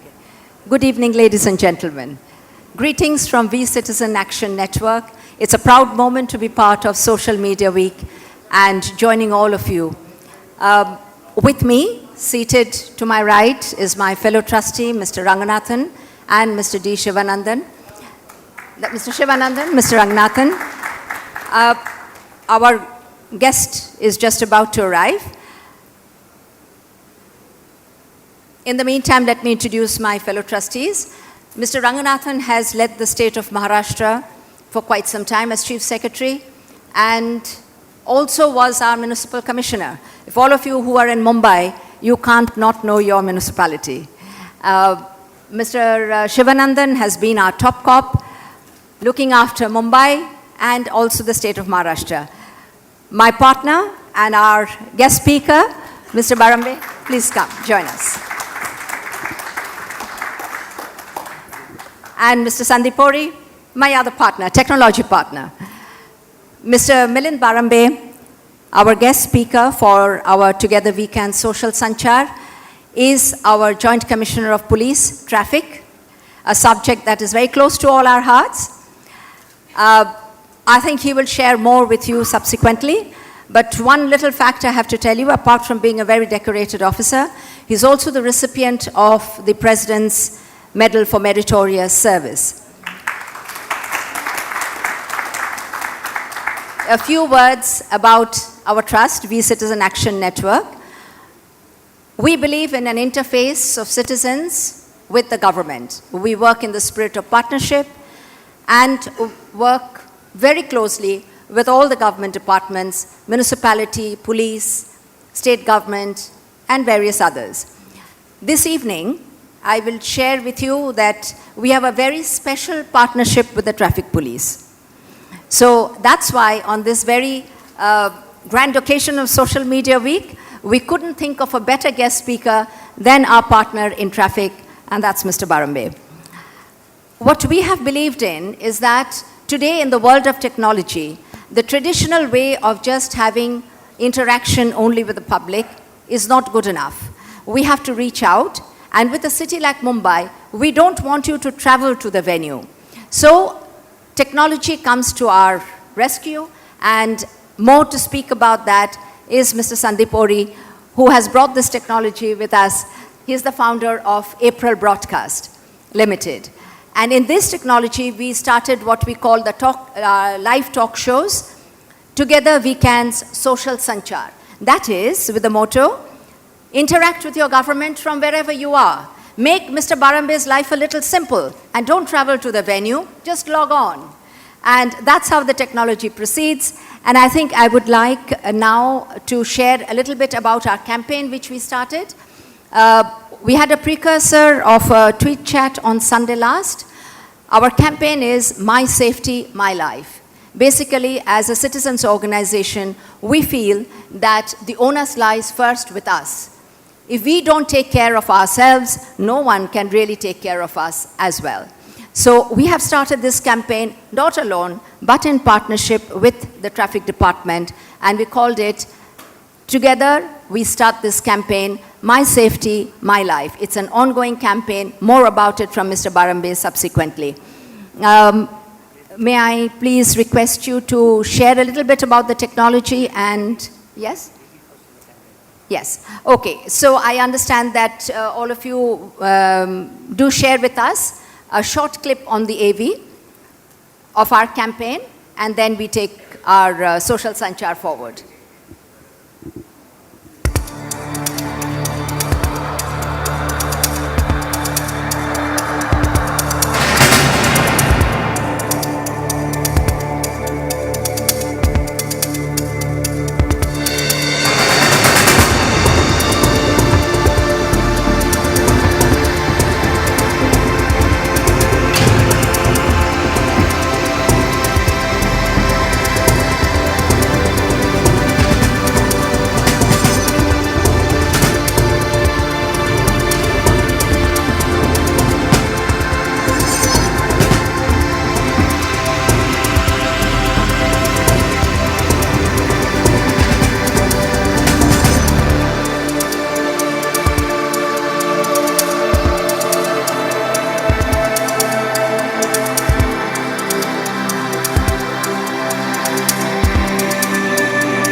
Well, as you know, the world today has no boundaries. And there was also another reason why we chose this campaign. Perhaps many of you will know, the United Nations has declared 2011-2020 to be the decade for road safety. So, personally, we believe in it. Safety is uppermost in all our minds. So, this campaign also has an international significance, and we intend to keep pace with the world and what is happening around. Mr. Barambe, at this point, I would like you now to share your vision on the campaign, and do also share what you expect from the citizens and what you feel that your department would like to do, and where do we go on from here? Because this campaign is not a one-off. Mr. Barambe, all yours.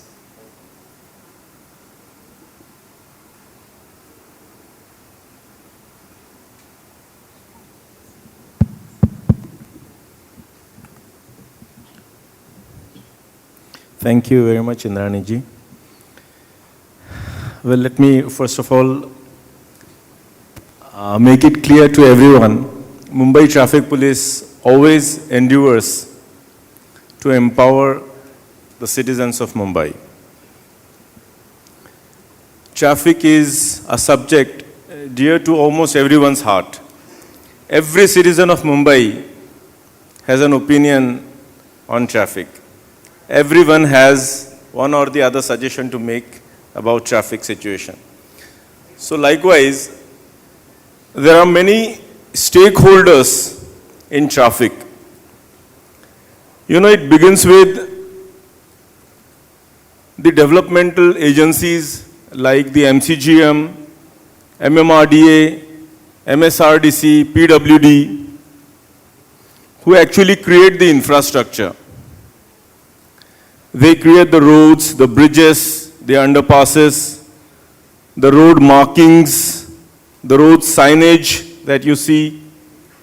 All these are the signaling system. All these are done by the developmental agencies who are a major stakeholder in the traffic. Another important stakeholder is the transport department, who are colloquially known as RTO. Many people mistake traffic police as RTO also, but that's a separate department. That's the transport department, and that actually does the evaluation of your ability to drive the vehicles by issuing you the driver's licenses, as well as the fitness of vehicles, and they issue the permits for different vehicles. So that's another stakeholder in the traffic management. Third stakeholder are probably the public representatives who frame the law. They frame the law, the Motor Vehicles Act, the Central Motor Vehicles Act, by which we are governed. And then fourth one comes the traffic police. The very word of police shows that it is a department which enforces. And so the two important duties of traffic police are basically regulation of traffic and more so enforcement of the law. So from that perspective, we see there are very many stakeholders in the traffic management of any city. Whenever you step out of any airport or a railway station or a bus station, you always get a feel of what kind of society you are moving into by looking at the traffic culture that is prevailing there. And that is precisely the reason why Mumbai Traffic Police always endeavors to connect with the citizenry of Mumbai and also the floating population who come into Mumbai for their livelihoods. In that respect, technology has come very handy to us. Our intention to connect with the people has helped us launch a Mumbai Traffic Police helpline very recently. Now that's a helpline, that's an info helpline in fact, which not only gives you the traffic advisories, in the sense which roads are heavy in traffic at any point of time, which are the routes where there are events taking place, there are processions, there are digging works going on, some other developmental works going on. So which are the routes you can avoid or which are the routes you can take. So these kind of traffic advisories you can get by just dialing the traffic helpline number 8454 999 999. Similarly, you will get a route advisory also on that. Route advisory is for a person who doesn't know how to reach his destination. So from point A to point B, you will be guided as to the alternative routes available and which may be the best one to choose from. At the same time, we have also come up with the incident reporting. Many people, as I just mentioned, everyone has an opinion and a stake in traffic management and would like to report incidents of traffic violations. So that just pick up the number and dial the number, inform. We would be glad to receive your complaint. For that purpose, we have also launched our mobile application for the Android operating system, and that is called MTP Call, the Mumbai Traffic Police Call. You can just download that free of cost and report any incident with a pic or a video. So we would just verify that video or pic and then act on that immediately. So likewise, there are many location-based services which would be offered, the notifications. So, I mean, that enrichment of the app and the traffic helpline is an ongoing process, and that will just go on and on with your help. We're also launching very shortly our new scheme of traffic wardens, wherein we would request the citizens to participate in the traffic management so that together we can improve the culture of traffic in the city of Mumbai. Just a week ago, in fact, the last week only, we had a very nice tweet session, the synopsis of which was shown in this video. That was such an elating experience. We had in a very short span of 1 hour, we connected to almost 12 lakh people, 13 lakh, almost 13 lakh people. So it's one of the most effective medium to communicate with the stakeholders. And I completely endorse views of Indrani ji, and Sandeep will always take it forward. We are also coming up with a virtual training center in our headquarters. So that virtual training studio, through that we'll try to reach out and engage the community in our different endeavors. And Sandeep and Indrani ji would be helping us achieve that.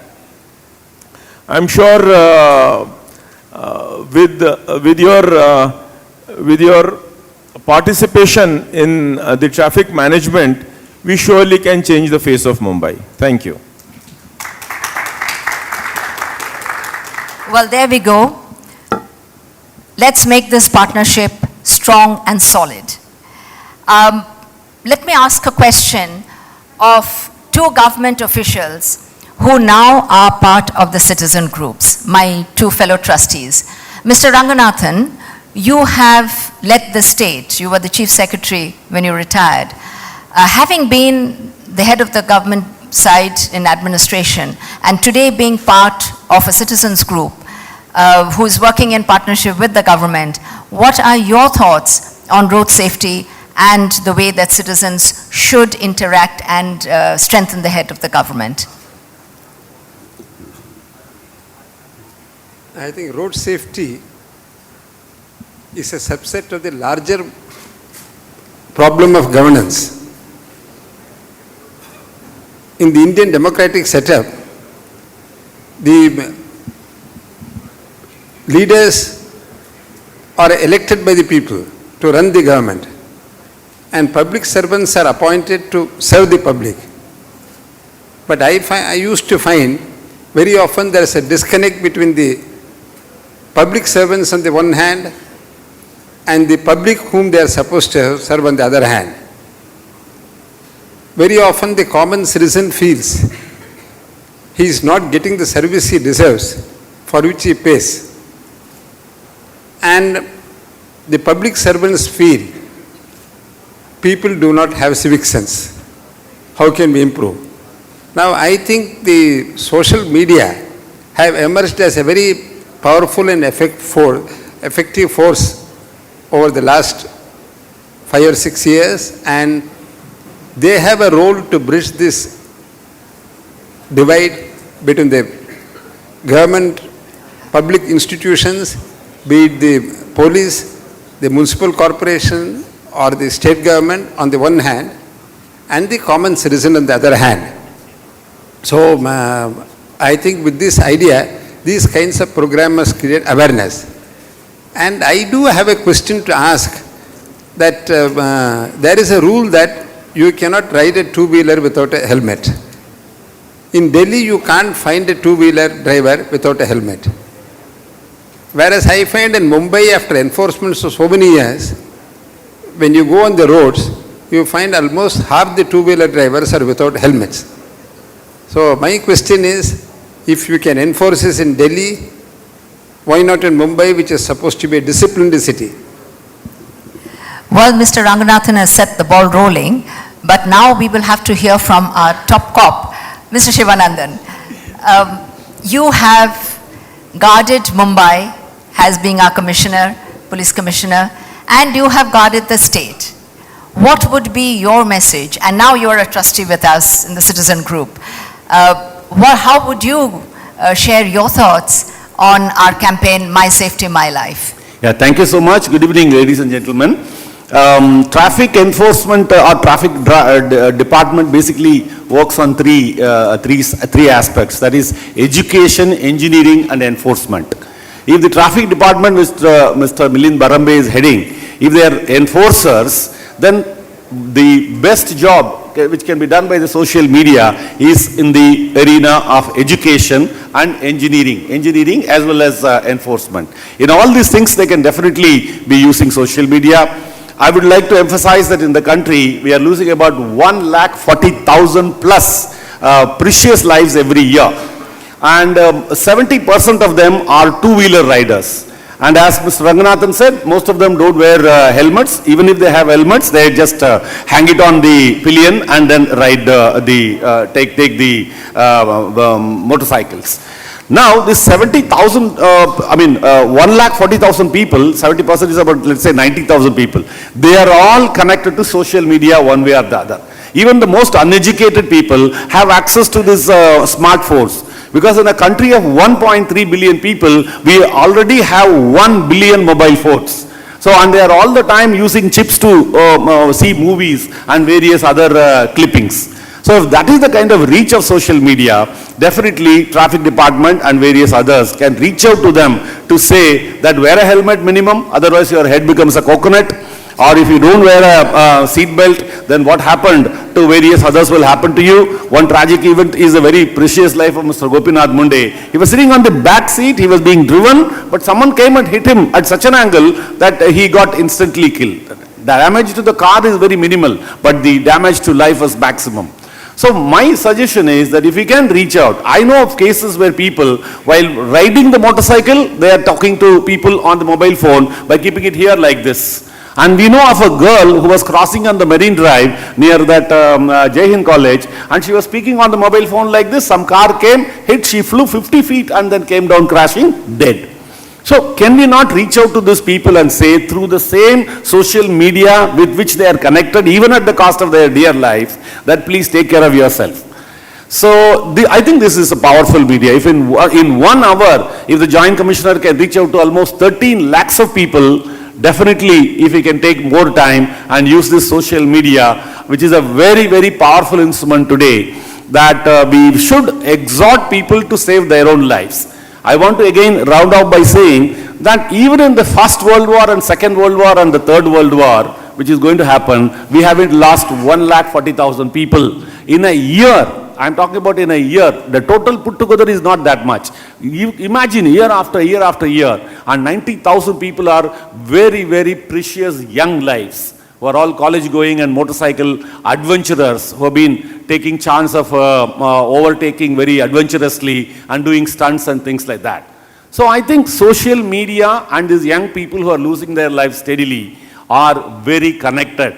As I'm telling earlier, that their ears are connected to some Bluetooth material or the mobile phone directly or something or the other. Even at the cost of risking their lives, they are connected to social media. So can we use that to save their lives? That's the point. So it's a brilliant move, and I appreciate Mrs. Indirani and various others who are involved in this thing. And I also appreciate the Joint Commissioner. He's a young, dynamic person. We have worked together for a long, long time. He was in the Mumbai Police when I was the Commissioner and various other jobs I did. And he can take it up very seriously and very effectively. This is a media we should exploit to the hilt. Thank you so much. Well, Mr. Barambe, you have been endorsed by our big top cop. So, and we citizens also have to do our bit. Let's switch on to technology now.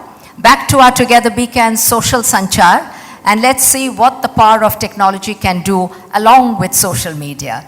So, as I said right in the beginning, our Together Beacon social sanchar, USP is interact with your government from wherever you are. So people have logged in apart from watching the proceedings, but there have been questions. I think there is a Skype caller. Shall we take a question, Mr. Barambe? Yeah. Your caller. Ask him to go. is interact with your government from wherever you are. So people have logged in apart from watching the proceedings, but there have been questions. I think there is a Skype caller. Shall we take a question, Mr. Barambe? Yeah, please go ahead. Please go ahead.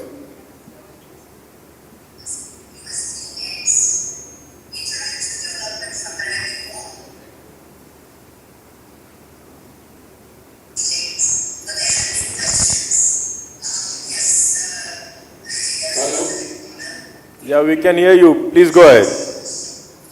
Yeah, please go ahead. Can you hear me? Hello? Yes, please go ahead. Please ask your question. This is Sajid Mehta. I live in Bandra. Hello? Yeah, Sanjeev, we can hear you. Okay, thank you. Okay, couple of things, sir. You know, in Bandra, I keep traveling in and out of Bandra. Like you mentioned, we are all stakeholders. Yes. The question, I have actually two or three questions. The first one is that I would assume that the primary duty of the traffic police is to control traffic. But many times we see that your constables are, on the side of the road and catching two-wheeler owners and finding them, where very close to them the traffic is in a mess. So why does this happen? I hope that they perform their first duty of controlling traffic, and if they have time later on, they should be catching people to find them. That is one. Second is, at Bandra station, there is a total mess. The auto rickshaws rule rather than the rule of law. It's a complete mess. If you have seen it yourself, there never seems to be any police at the Bandra station. The auto rickshaws have completely taken over the space, and it's really a total mess. I guess some disciplinary action has to be taken to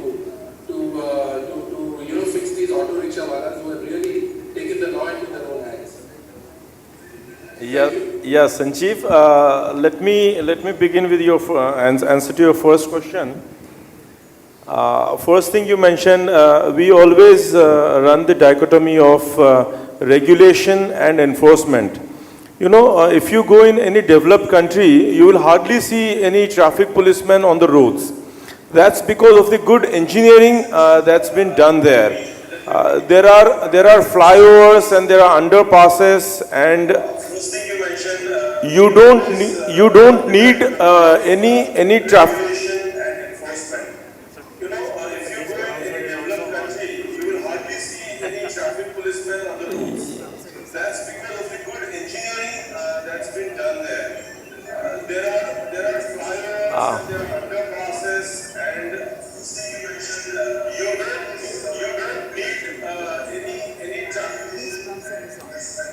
Okay, Sanjeev, I guess you need to reduce your volume because we are getting the echo.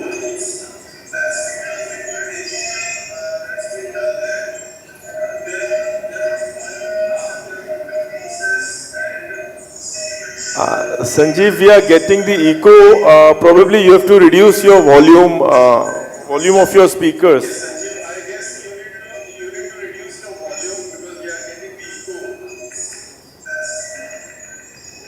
Oh yeah, that's great. Thanks.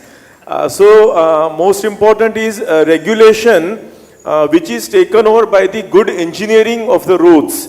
The signage are so good, the road markings are so good, and most important, the drivers are given licenses only after very strict checkings. Plus, the laws are so stringent that if you violate a law, you end up paying hundreds of dollars. And that is probably a deterrent because of which you tend to follow the signal. In India or in Mumbai for that matter, at a signalized junction, if there is no constable, there is a tendency even amongst educated lot to jump the signals. That's the society we live in. So while comparing and expecting things, we must compare it with the society in which we are living. Second thing about, so the basic, we are police. We are police. Police means enforcement. So we are basically enforcers of law. But then we are forced to do the regulation part because of the lack of amenities. So we are always caught in the dichotomy of whether to regulate things or to enforce the law. But I guess the second question, which definitely needs more response from traffic police, is the chaos that is created at the at the Bandra railway station. I'll surely look into that. Thank you. Thank you very much. Sandeep, would you like to share any particular aspects about the technology at this point? Good evening, friends. My name is Sandeep and I'm from April Broadcast. What we try to do is we build technology that can mix a whole lot of video and graphics, multiple layers in real time so that they can be streamed out. So what this does is, while there are other benefits in different areas of life, we thought that it would be a good idea to use this for the benefit of the people, wherein when you can sit where you are and connect with your government officers or other citizens, and the benefit of that can go to everyone else. For instance, here we had a caller who called in and had a specific question. Now there may be probably hundreds or thousands of callers like him who may have had the same question. So that if everybody gets to hear the question and the answer, gets to hear and see the question and the answer, that saves a lot of bandwidth and time and effort on both sides. So that definitely helps and benefits a lot of people. So that's what we thought we could do. Fortunately, we've run about, over the last 6-8 months, we've run 5 such different types of social sanchar programs with VCAN. And what we can also do is we can take questions via either SMS or Twitter as well. I think we probably have a few comments and suggestions that have come in via SMS and Twitter, and those are something that can come up on screen. So you don't necessarily have to, have video bandwidth at your end. You could SMS your question. Okay, now we also have the traffic department, and this technology is something that will get extended to the traffic department also, because they have a WhatsApp helpline. You can actually, send in a photograph of and report an incident on the same traffic complaint helpline. And if there are live sessions like this, this is something that we can help facilitate as well. Is there another SMS or something which has come in through Twitter? We could probably, yeah, okay. Sir, that's for you. Mr. Barambe, would you like to? Make jaywalking punishable. Hashtag jaywalkers pose risk to their and other lives. So how true? Mr. Barambe, your reaction. Yeah, jaywalking is already punishable. It's under the Mumbai Police Act. The jaywalking issue is mainly a social issue. As I mentioned, the better civic amenities you have, and the more incentive you have with better enforcement, things things are likely to fall in place in a better way. For example, at many junctions, there are no subways or skywalks. There people tend to cross the roads over the roads. But there are certain junctions where there are subways or skywalks, and people shun to use them for XYZ reasons. And there is where the enforcement needs to come. This enforcement definitely requires manpower and other technology and other resources, which I guess with better education and more citizen participation, we as a society can surely achieve this goal of avoiding jaywalking as much as possible. Just reinforces my safety, my life. I think there's another question. There should be at least more communication between traffic cops and general public. We have started that. Yeah, I guess you will Carry have on. much more to come in the future. Yes. I think let us take some audience question. I can see a couple of hands going up. The gentleman right at the rear, whose hand went up first. Yes? Good evening. Please stand, identify yourself. I'm Harpreet. Good evening, sir, and good evening, ma'am. Thanks for coming here. One other thing I would like to highlight that I thank the police department plus some volunteers actually, who in evening as well as morning, they come out on the road and they help out police. I think that's a fabulous thing they do. Otherwise, I will be late to office or late coming home. So can we incentivize these people so that we get more people on road to help police? So that they are able to, they know their roads actually, they know that what is the problem actually, more than police because they stay there. So maybe if we can incentivize them, I don't know how, it's a difficult thing, but just a request to you, sir. Thanks, Harpreet, for your appreciation. And it's a good observation as well. This is very important. When you mentioned we are regulating traffic, that's where, because we have a limited force, for a city of almost 1.5 crore with the floating population and 25 lakh vehicles and a force of 3,500 traffic policemen working in 3 shifts, you are hardly getting 1,000, 1,200 people at any point of time to cover the whole city of Mumbai.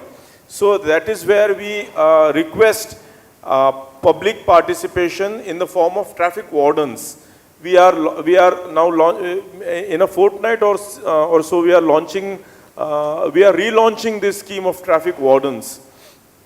What we are doing is we are requesting all the stakeholders, especially the better ones, like the builder community, like the corporates, like the malls, like the hospitals. We are requesting them to sponsor some traffic wardens for the betterment of the city. So we are, they would be paid something around 12,000 rupees a month as an honorarium. And so that's the incentive because you are almost free because there are a couple of NGOs who are giving their manpower as a voluntary work. So they are of course welcome. We would be giving them a proper uniform and a 3-day training also in our traffic training institute before deploying them. And they would always be in assistance with our traffic police. So let us make together, let us go together hand in hand for creating a better traffic culture in the city. Just to share, we have an excellent traffic institute in Baikala. You will be amazed to understand that there are facilities and we as citizens must use what we can. There's another question. Yeah, my name is Prasanna. My question is, we have a simple rule that if we go ahead of the signal, surpass the signal when it is red, we are fined, and which is okay, that is the rule. My question is, there are so many joints in Mumbai which are full of traffic, people are going here and there, and there are hardly time of say, for green signal there are hardly some 30 seconds, 50 seconds, and there is a backlog. And while that backlog is going ahead, people cross the road. Instead of actually stopping over there, they cross the roads, the traffic has to stop to let them go. And in that way, if we cross the time limit, then we cannot go ahead. And if at all we breach the signal, then we are fined. So, is there any rule to punish or to levy some penalty on them who are actually crossing the roads while there is a green signal for the cars and the vehicles? Yes, that's what we call jaywalking. Yeah, but jaywalking was different thing. You were talking about some like people are crossing roads instead of using subways or skywalks. I'm talking specifically about the signal areas. Yeah, they are because it's again the civic authority which have to create a pedestrian crossing, a zebra crossing, give appropriate signal timings for all these people to move around, and then there is a social issue of the population, ever increasing population, wanting to use the roads at the same time. So in 2005, the vehicle population was almost 12-13 lakh, and in 10 years it has grown almost double. Has the road capacity grown? the number of people, the population of Mumbai has almost achieved, I don't know what factor, but it has grown a lot. Have we increased the road capacity? No. So everyone's striving for the same road, and that's why there are programs like Equal Streets and other things. So everyone's striving for the same space. Regulation and enforcement of which becomes a challenge, and that is where education and self-restraint comes in. When we talk of pedestrians not allowing to cross the road when they are not allowed, at the same time the vehicles are also not supposed to cross the stop line. So these are all enforcement issues which will take some education and a stricter enforcement, stricter law. And let me mention here, a stronger law is already in the process being tabled in the parliament and expected to come through in a couple of months, so that harsher law will be a better deterrent in enforcement. For both. I think there is an online question. I know there is a long queue. Just wait a minute, ma'am. Let us take a question and then we will come back to you. You able to read the question?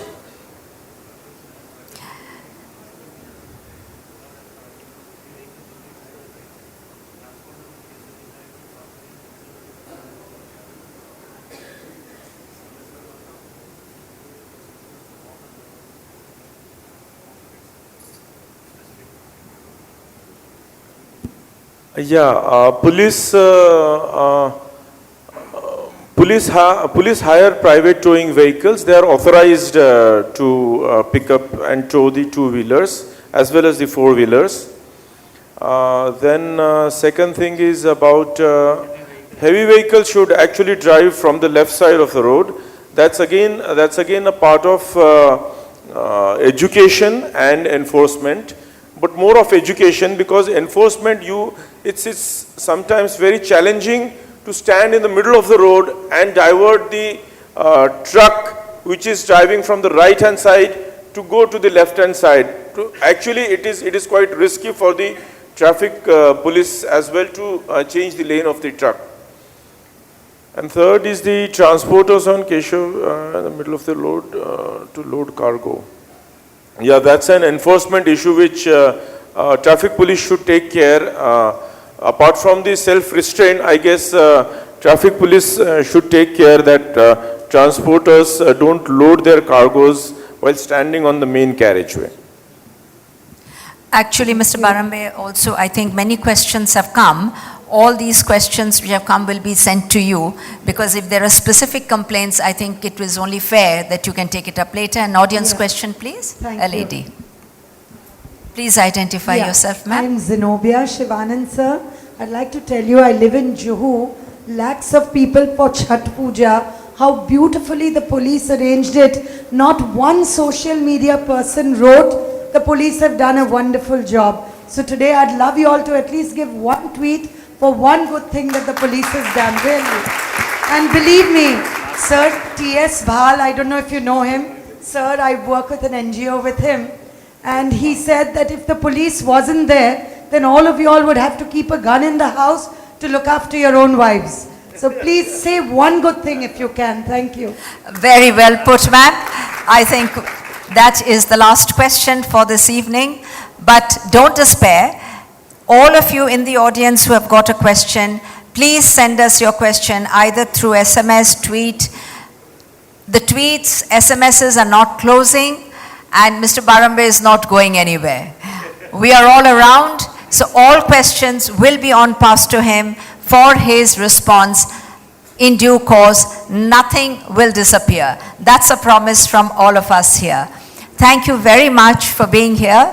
But before we say goodbye to you, may I request Mr. Ranganathan to kindly present on... My question remains unanswered. Mr. Delhi, if we can enforce, why not in Mumbai? Delhi, for instance, vehicles don't go beyond the stop line. They don't, you can't find a person without a helmet on the two-wheeler. We are doing, we have 22 lakh enforcement cases every year. It's the culture that needs to be changed. There are so many goods in Mumbai traffic police which the Delhi traffic police doesn't have. In fact, I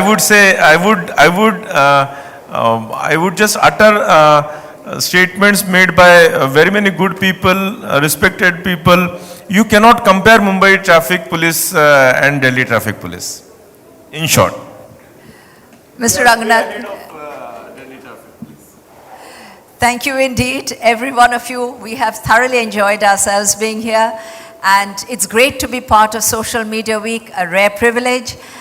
We will continue. Social Media Week will remain with us, and we'll remain with them. Our campaign is on My Safety, My Life. Please stay connected. And may I request Mr. Ranganathan, on behalf of We Citizen Action Network, and indeed the citizens of Mumbai, a small memento to be presented to Mr. Barambe.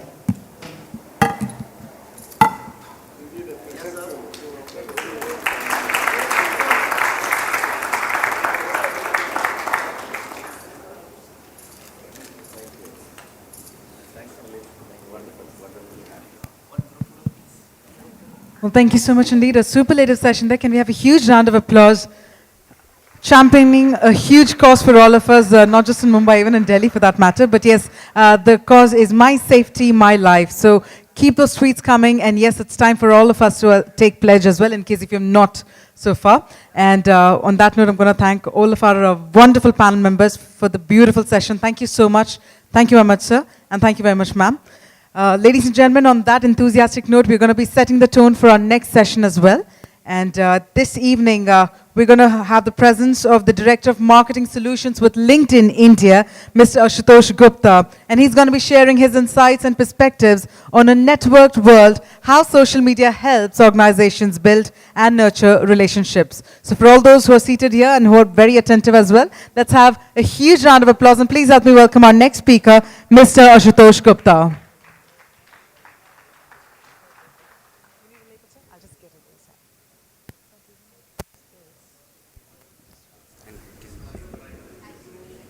I'd like to request the console to please put up the presentation as well.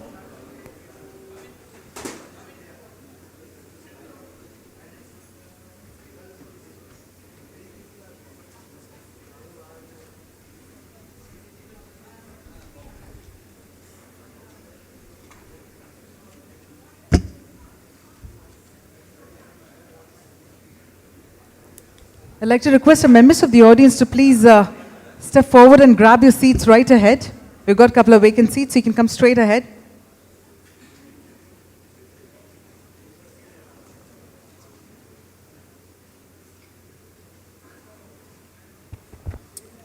Can you hear me? No? Now? Yep, okay. Thank you so much, and good evening. My name is Ashutosh Gupta. I head Marketing Solutions Business for LinkedIn. So I've been here for last almost 2 hours. We had some interesting discussions on news, journalism, traffic, artificial intelligence.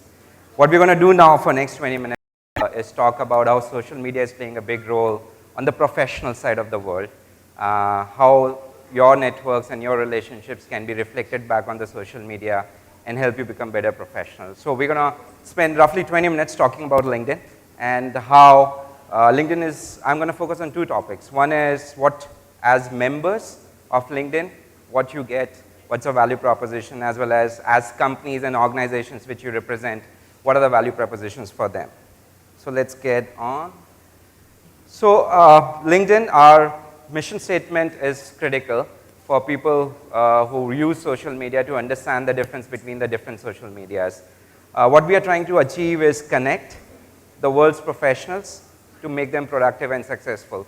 Keywords for me here are connect and professionals, right? The idea is all of you as professionals need to have your professional identity on social media and connect with like-minded professionals. And in the process, what platform tries to achieve is make you productive and successful. So we'll see this productive and successful bit today from 2 aspects. As I said, members, which is you, and your companies, which you represent. just going to give you a little bit overview on LinkedIn so that a lot of you who don't know about LinkedIn, how big it is, which countries we represent, and what are the numbers. So moving on, this is how it looks for network across globe. US, of course, United States is the largest country, 122 million members, and India is the second largest at 33 million. We started in India around 2010, 5 years back, and the network has seen some really, really fast growth, and it continues to grow. We add roughly 2 members every second globally, so there's hyper growth which we are seeing, and hopefully it will continue. 3 key statistics. Globally, we have 400 million members. So there are 400 million professionals who are represented on the network.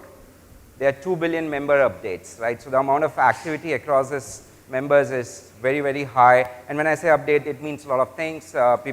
You sharing stuff, people sharing stuff, you reading content, liking, commenting, sharing. So all the social actions are counted in this. And there are billions of relationships which represent this 400 million members. It's a huge network. It's represented by like-minded professionals. But I want to spend some time on one key aspect of it is connect to opportunity, right? What does it mean to you guys as members and how we are helping you connect to opportunity?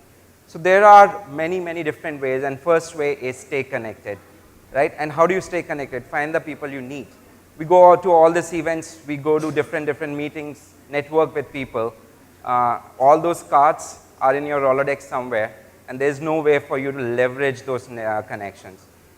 And that's where LinkedIn comes in. Your own network and your ability to find the right people is right there before you, on the mobile, on the desktop, right? We create professional identities. I have created mine. I have shared a lot of stuff with you guys, where I work, where I took my education, what are my interests. People have endorsed me on certain skill sets. So that gives you a very rich set of data to find the right set of people and stay connected with them. So that's the first fundamental, connecting to opportunity. You know, in the business world, in the professional one, finding the right person is very, very key, right? And staying connected with them. Second is have the conversations that matter. I hope you are able to see what's on the screen. So business conversations, business discussions happen in meetings, on phone, on video conferences, right? But through social networks, you get at scale ability to have those conversations with people who you would have never thought would have mattered. So this is a conversation happening between Jeff, who's our CEO, and Paul, who is CEO at a company. And they were doing some changes to the organizational structure, which led to some people transforming outside the company. And Jeff kind of talked about it because they were merging with another company, and immediately he replied saying, we have a great set of people, are you interested, right? So these conversations otherwise would not have happened if you are not on LinkedIn, if you're not sharing your day-to-day activities. Stay informed. That's a very, very big part. Now, we discuss a lot about news, journalism, current events. The kind of information we are sharing on LinkedIn is very different, right? Of course, there is news. People do share news, but it's more about professional knowledge and insights, right? So there are 2 ways we empower the people to do that. One is each one of you as members can write professional long-form content on the platform. Each one of you have been enabled where if you are blogging, if you have a viewpoint, if you have opinions, you can go back to your profile, write a long-form post. The thing with all other forms of long-form content is how do you discover that? Like there's so many million blogs, how do you discover them, right? LinkedIn helps you do that by writing that content on the platform and spreading it through your network. And if people like what you're saying, it goes viral. It goes to other people's network who can read it. Also, we have 500 influencers across globe. These influencers are people who are really well-known personalities from politics, from business world, entrepreneurs, who are writing their original thoughts for LinkedIn. So for example, Warren Buffett, Barack Obama, our own coming to India, Mr. Narendra Modi, our Prime Minister. So all these people are writing about what they're thinking, what is their strategy, what they have learned in their professional life, which is very, very original content for you. We have bought 2 companies over a period of time, Pulse and SlideShare. Both of them are content aggregators, and we give that ability in your hand saying what content you want to read. You can totally customize it to your needs. Moving on, the biggest opportunity for a professional, right? Finding right job. And that's where the perception of LinkedIn, that's where our first value proposition was. You create your professional identity, connect with people, And the value proposition was you can find the right job. There are two kind of job seekers, active and passive. Active is when you're really looking at the opportunity, and then some are passive who are just not thinking about it, but there is a right opportunity out there which comes to you, right? So finding the opportunity, when you think about opportunity, jobs is really, really strong value proposition for professionals, and we enable that through multiple things. So we have a very specific app as well for jobs, which you can download, and it's free to use, and all it does is just helps you find jobs. What you will see in this presentation also is heavy focus on mobile. You are seeing a lot of apps which I'm showing you with each of the value proposition, and what we are doing is taking out this small pieces of value proposition out of our mother app, right? We're giving the ability for you that if you're interested in content, you can download Pulse, SlideShare. If you're interested in jobs, you can download one specific app. So as I go through, you will see a lot of different kind of mobile apps which we have created. We acquired a company called lynda.com. Some of you might be aware, some might not know about it. It's a United States-based company which facilitates online skill enhancement training.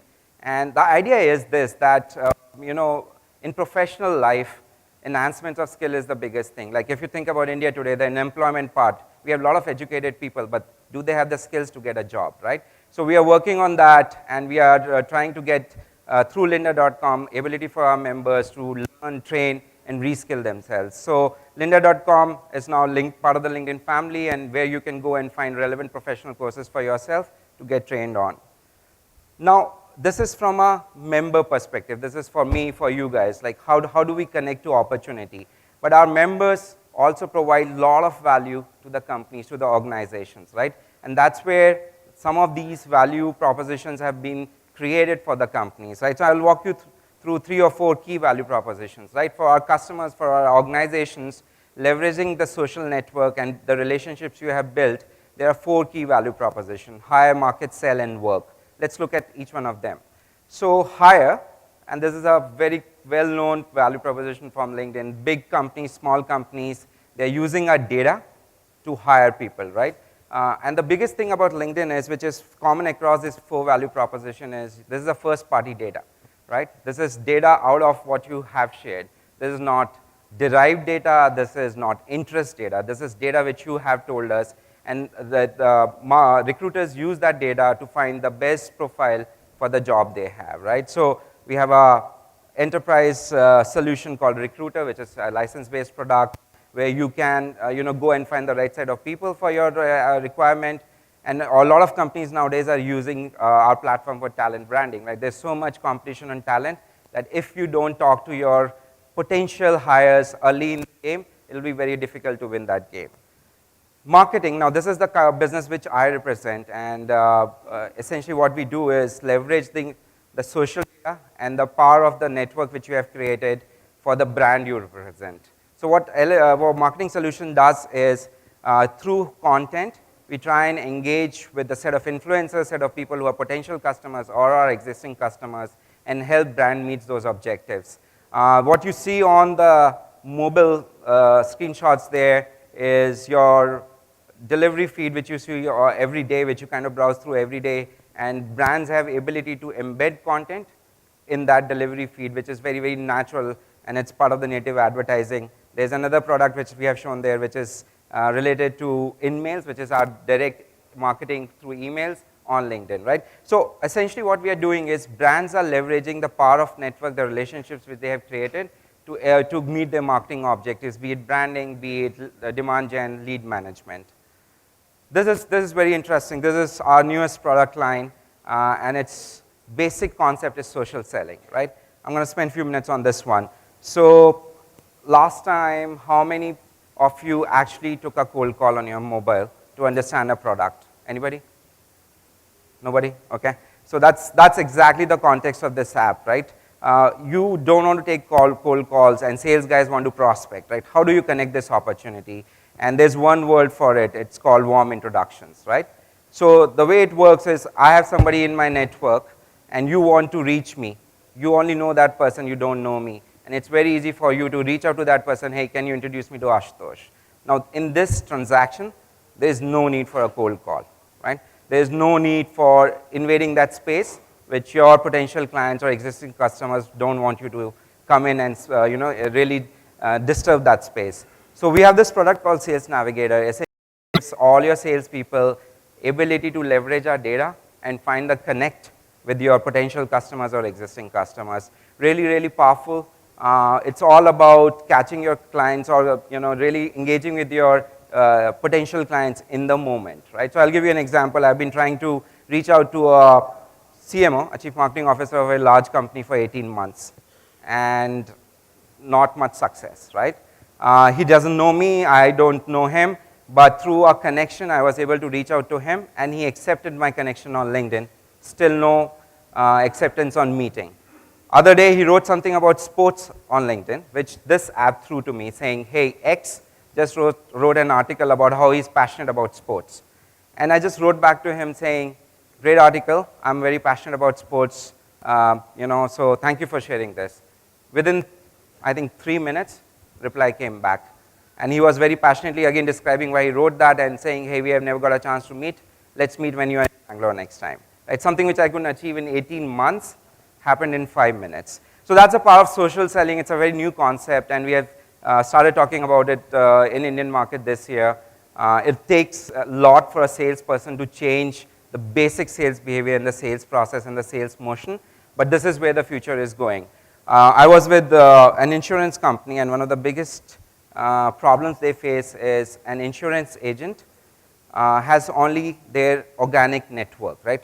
They know 30 people, 50 people, family, friends, and once they have done what they could do in that network, they just move on, and that leads to attrition, and that leads to hiring new agents, training them.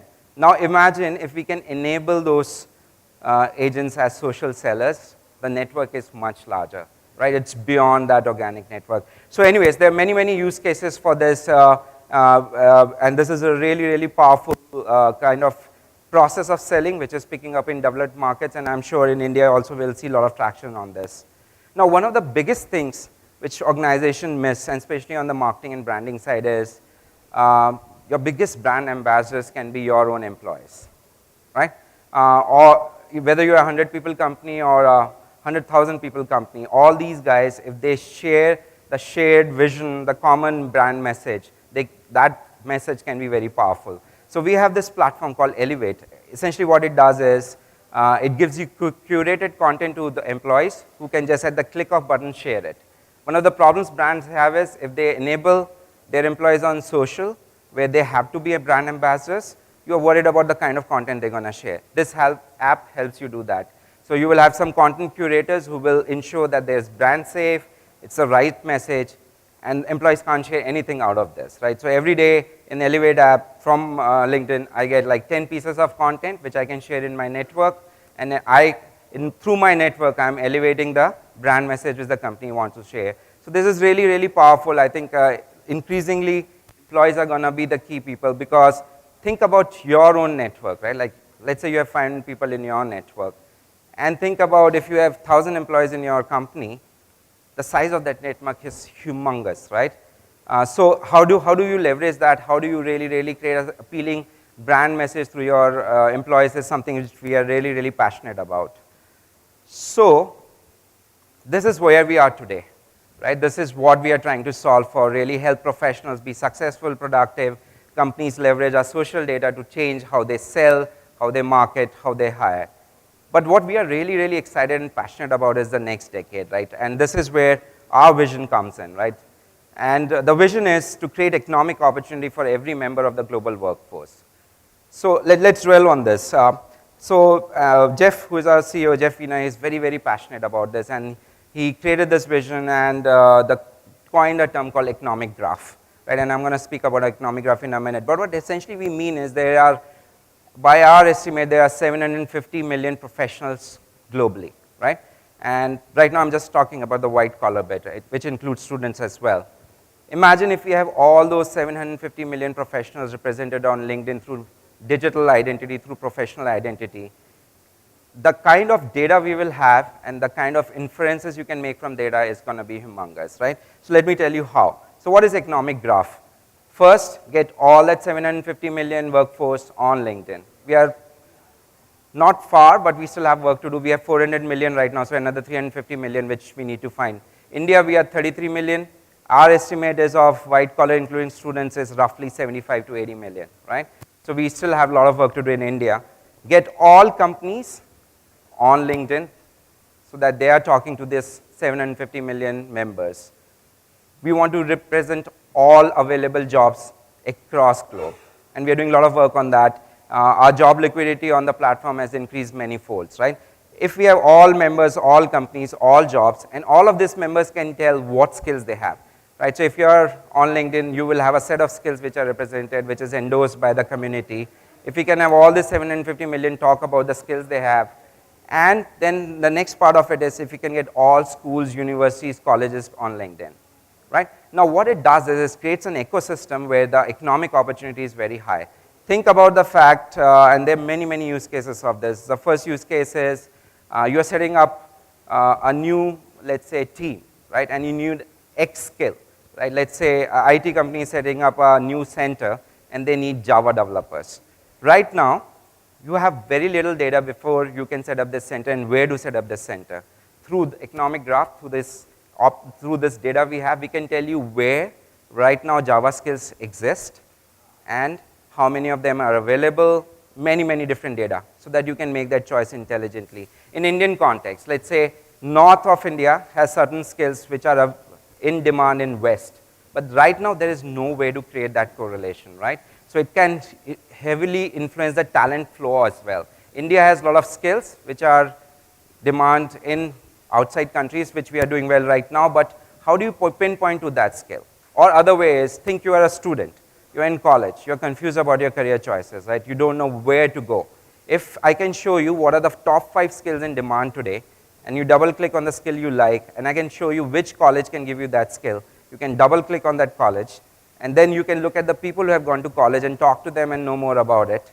Or other way, you are a working professional, you are either stagnating in your career or your career aspirations are something different, double click on the skill, see where you can get that skill added to your list of portfolio, what jobs are available for that skill, right? So it's a really, really powerful collusion of lot of different data which can be, very, very helpful. It can be very helpful for government, right? We are in a particular city, in a particular state, across the country, we have very, very rich data which can help government make some very, very intelligent economic decisions, right? So this is our future, this is what we are working on, and this is not a vision which is out there right now on paper. This is actually what we are executing today.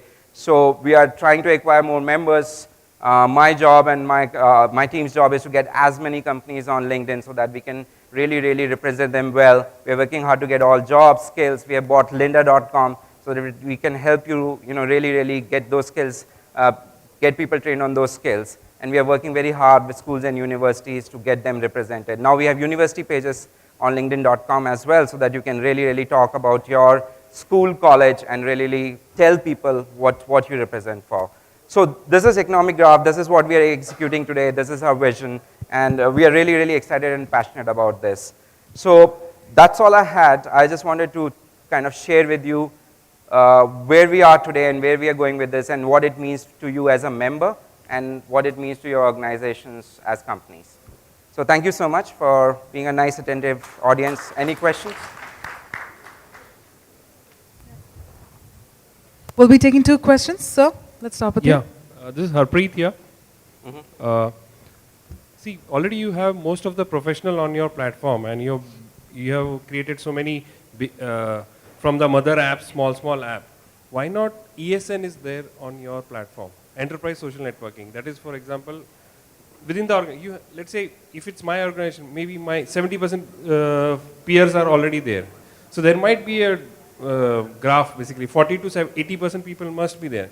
So why not you're leveraging that market? Because we are using Twitter, which is more of public, but organizations are fearful to enter Twitter for their employees.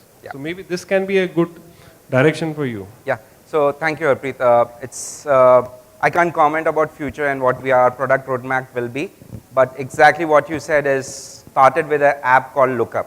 So I'll tell you what it is. We asked a lot of our clients and their employees saying, where do you look up your colleagues? And you will be surprised, all of them went to LinkedIn. So if I want to know somebody who's working in Bangalore or Mountain View, I don't go to my corporate directory. I go to linkedin.com and try and find that person, right? And this is exactly where what you are referencing as enterprise social networks, right? So we are working on some part of it, and I can't really comment on the future, but there's an app which we have launched called Lookup. So basically what it does is it helps you find people in your own company through LinkedIn.com. Right now that's a start for us. We have, as you saw on my slide, there is a separate category called at work. So we are taking steps there, but it's early steps, and we will try and work on what you are saying. All right, time for one last question. We have the lady here has the mic. Sir. Yeah, it was a good presentation. I had a quick question. What is, is there a way in which LinkedIn would be filtering professionals based on, the kind of specialization they have? Because, when it comes to actually the platform, it is, it's very overwhelming with, the Pulse and with, SlideShare and now Linda and, all of those. So just was curious to know that is there a way in which, there will be apps that could filter like-minded professionals, in marketing, sales, and other, functionally. Yeah. So, but there are ways to do it. But what is your objective? Why do you want to filter those? Primarily for B2B selling, and targeting to different areas through that. So. Sure. In fact, it exists today. So that's what we do. Let me answer that differently. So when you create your professional identity, you have shared with me a lot of details, right? And all of those become targeting parameters. Just to clarify, there's no personally identifiable information we sell. Nobody can reach to me as Ashutosh Gupta, but I'm director in an internet company based in Gurgaon, right? All those parameters, we can help you carve out our audience. So if you have needs, contact me later on. I can share more on how to do it, but it's available today. Okay, great, thanks. All right, ladies and gentlemen, with that we come to the end of the Q&A round. Can we have a round of applause for Mr. Ashutosh as well? I'm going to request you to connect Ashutosh on LinkedIn as well for any further queries. And with that, we're going to get started with our next panel discussion. And this is another very, very interesting topic. It's on not-so-social side of social media. I'd like to firstly invite on stage our session moderator, Mr. Sameer Pitalwala, who's the CEO and co-founder, Culture Machine India Media Private Limited. And let's have a round of applause for Mr. Sameer. A very warm welcome. Moving on, our next speaker is Mr. Saurabh Kanwar, who is the founder and president of Flarepath Digital. Let's have a round of applause to welcome Mr. Saurabh as well. Our next speaker for the session is Anisha Sharma, co-founder, Owl by the Window, and very fondly known as @Ghati Dancer. A lot of us follow you. Let's have a round of applause for Anisha as well. And our final speaker, ladies and gentlemen, the co-founder of One Network Entertainment Private Limited, the ever-smiling Mr. Suresh Menon. Let's have a huge round of applause. And I request Mr. Sameer to please take it over from here. Over to you. Thank you and good evening to all. I'll pass this back to you then. All right, thank you for being here on a nice Friday evening at 8 o'clock in the just before the bar is supposed to open. So the topic over here is the unsocial side of social, and we have a great distinguished panel here. So probably you can just start off with, the broad agenda is around how do you deal with a whole bunch of these things. So how do you deal with the unsocial side of, social media? So probably you can start with trolling, right? So Suresh, maybe we want to give you a go first. So when it comes to trolling, there's obviously different sides of it. There's the heavy metal political trolling, which is basically all fully paid for, and then there's the regular, just in jest, just to start a fire. So let's talk about the latter one first, and your thoughts on how do you actually deal with something like that when you have a person hounding you for no fault of yours. Thank you so much. Hello, check. Okay. So basically, trolling. I've been trolled by KRK. I think that's an achievement. Yeah, seriously, man. I've been trolled by him. I've been abused by him. I can't use that language over here. But most of the times when they trolled, I started replying back to them. Then I read somewhere when you fight with a pig, all you do is achieve is that you also go down to the ditch, you play in the mud, and you get dirty, but that guy is used to it. So then I started blocking them. So then they started making other accounts and still started trolling me. Arey, kya kiya tune, and all that stuff. Very nicely, colorful languages. So then I started doing the correct thing nowadays. When trolls abuse me, I just say thank you for letting me know your family's names. So they started blocking me now. So, yeah, but unfortunately today, freedom of speech, earlier we all used to fight for freedom of speech, and today when we have freedom of speech, it only meant a lot of people just using colorful Hindi language, which is good since we are speaking our mother tongue, but sometimes the pronunciation is not very clear. So, the ghs and the mers are not proper. So, so I think trolling has come to a level that now we need somebody who will actually, I want to develop something called as a troll machine. So what happens here is if you troll me in an abusive language, it picks it up from Twitter, your handle, and from where you tweeted this really bad message to me, and then I come to know where you stay, what you do for a living, and I land up in your house. So basically, this is a good tool to be used against terrorists also. So if anyone wants patent of this, I'm selling it for 65,000 crores. Any takers? 65,000 crores one? No.